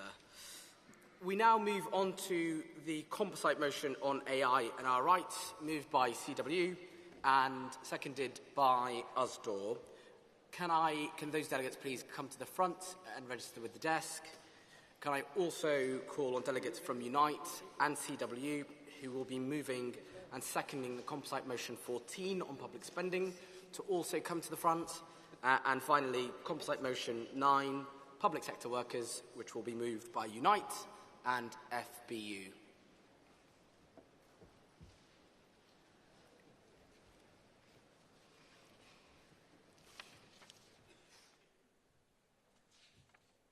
Thank you, Jay. Conference. Karen Rose, CWU, moving this incredibly important motion. Conference. Challenging the massive power of the tech sector is no easy task. This year, the CWU had been organising workers in TikTok's Trust and Safety team. We'd reached the point of a crucial ballot for recognition, which would have marked a significant achievement in the sector. But just a week before the ballot began, TikTok announced their plans to sack over 500 content moderators in London and replace them with artificial intelligence or moving the work offshore. This was a deliberate move by TikTok senior leadership to thwart our organising and to union bust. These actions are not only disgraceful in terms of their impact on the workers, but they also pose a huge threat to online safety. Conference. Replacing human content moderators with AI or offshore labour will make UK-based online platforms more dangerous to users and create a race to the bottom on workers' rights in the tech sector. If the government truly wants to prioritise online safety, strong workers' rights, protections against replacement by AI, and sectoral collective bargaining must be in place.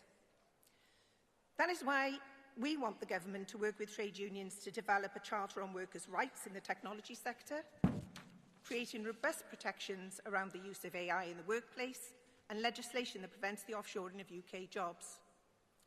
We hear from our comrades in the Musicians' Union about the devastating impact of AI in their industry and the dehumanising AI decisions affecting USDOR members who work in retail and distribution. Comrades from East Kilbride have made a case contained in this motion for Labour to lead on digital safety to protect the privacy and dignity of all citizens. Conference. We cannot let the tech companies continue to have unlimited power, and our government must take action.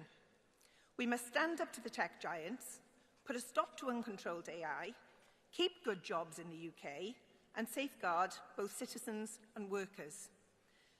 I was really pleased to hear the Secretary of State say that online safety was hugely important. Well, what we're calling for in this motion is absolutely vital if we're truly going to have that online safety. And I'm asking you to support this motion. Thank you.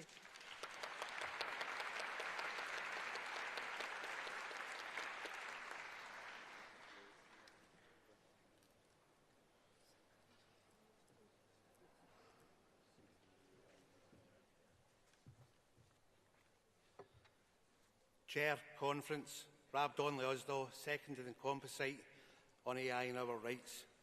Conference, this motion sets out some genuine concerns about the risks of AI. But let me be clear, we are not saying that AI is a bad thing. Used properly, it can make work safer, more interesting and more rewarding. But let me also be clear about this. If AI is left to hurtle forwards unchecked, unchallenged and unregulated, it will be the workers who pay the price. And this is happening now.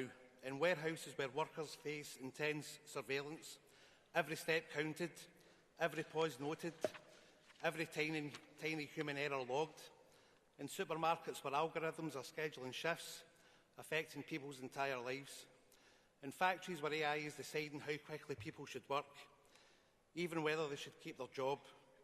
And workers are already at a disadvantage after years of underinvestment in skills, a broken employment rights framework, and a lack of a voice at work. We can't leave these workers in the wilderness. We must protect them. And we don't need to look far, Conference. There is already a bill written by experts, coordinated by the TUC, which would mean that workers are supported and consulted. We also have a great opportunity with the introduction of Skills England and with an industrial strategy that puts workers at its heart. But we can't just focus on a few specific industries. There are 3 million people working in the retail sector and millions more across the everyday economy who urgently need training to face the future world of work. We need a fully inclusive plan for skills, and we need it now. Conference, we are at a critical point. A choice needs to be made, and with Labour in government, we can choose a world where technology serves us instead of us serving technology, where workers are treated with dignity instead of thrown in the scrap heap, where we all share in the benefits of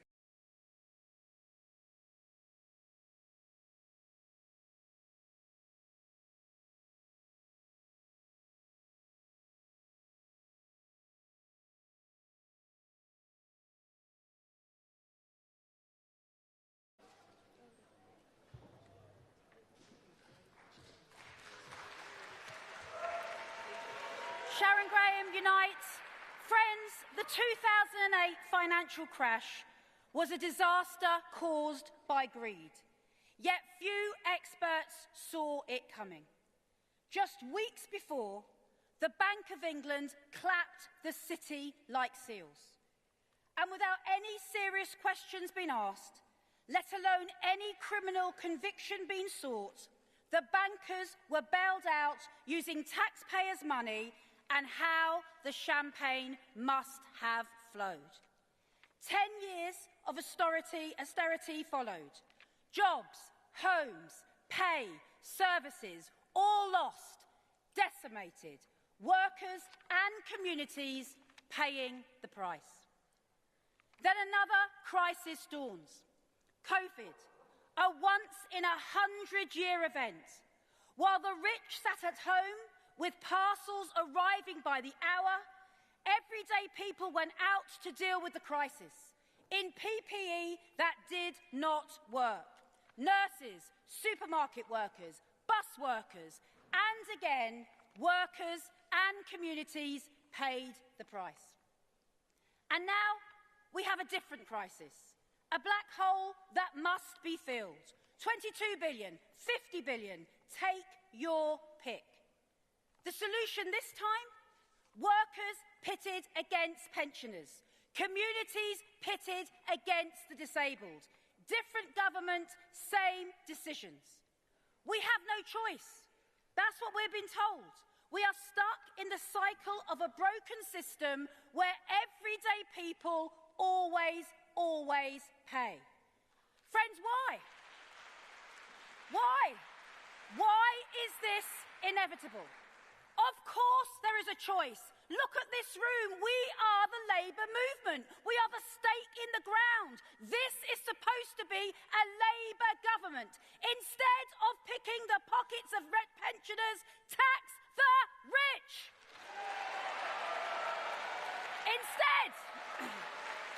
Instead of letting energy prices spiral out of control, renationalise our energy. Friends, what is wrong with these choices? Friends, look, I don't understand, and people do not understand what is going on here.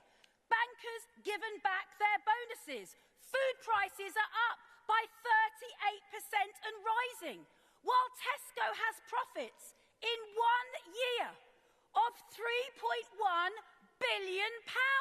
It is obscene.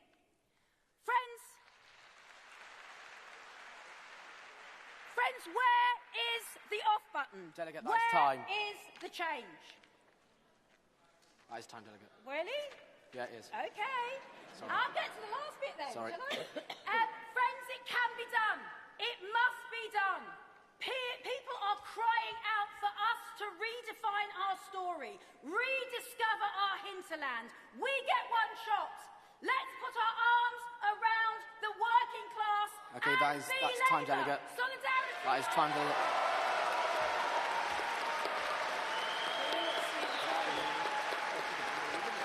Thank you, Delegate. Can we have the next speaker?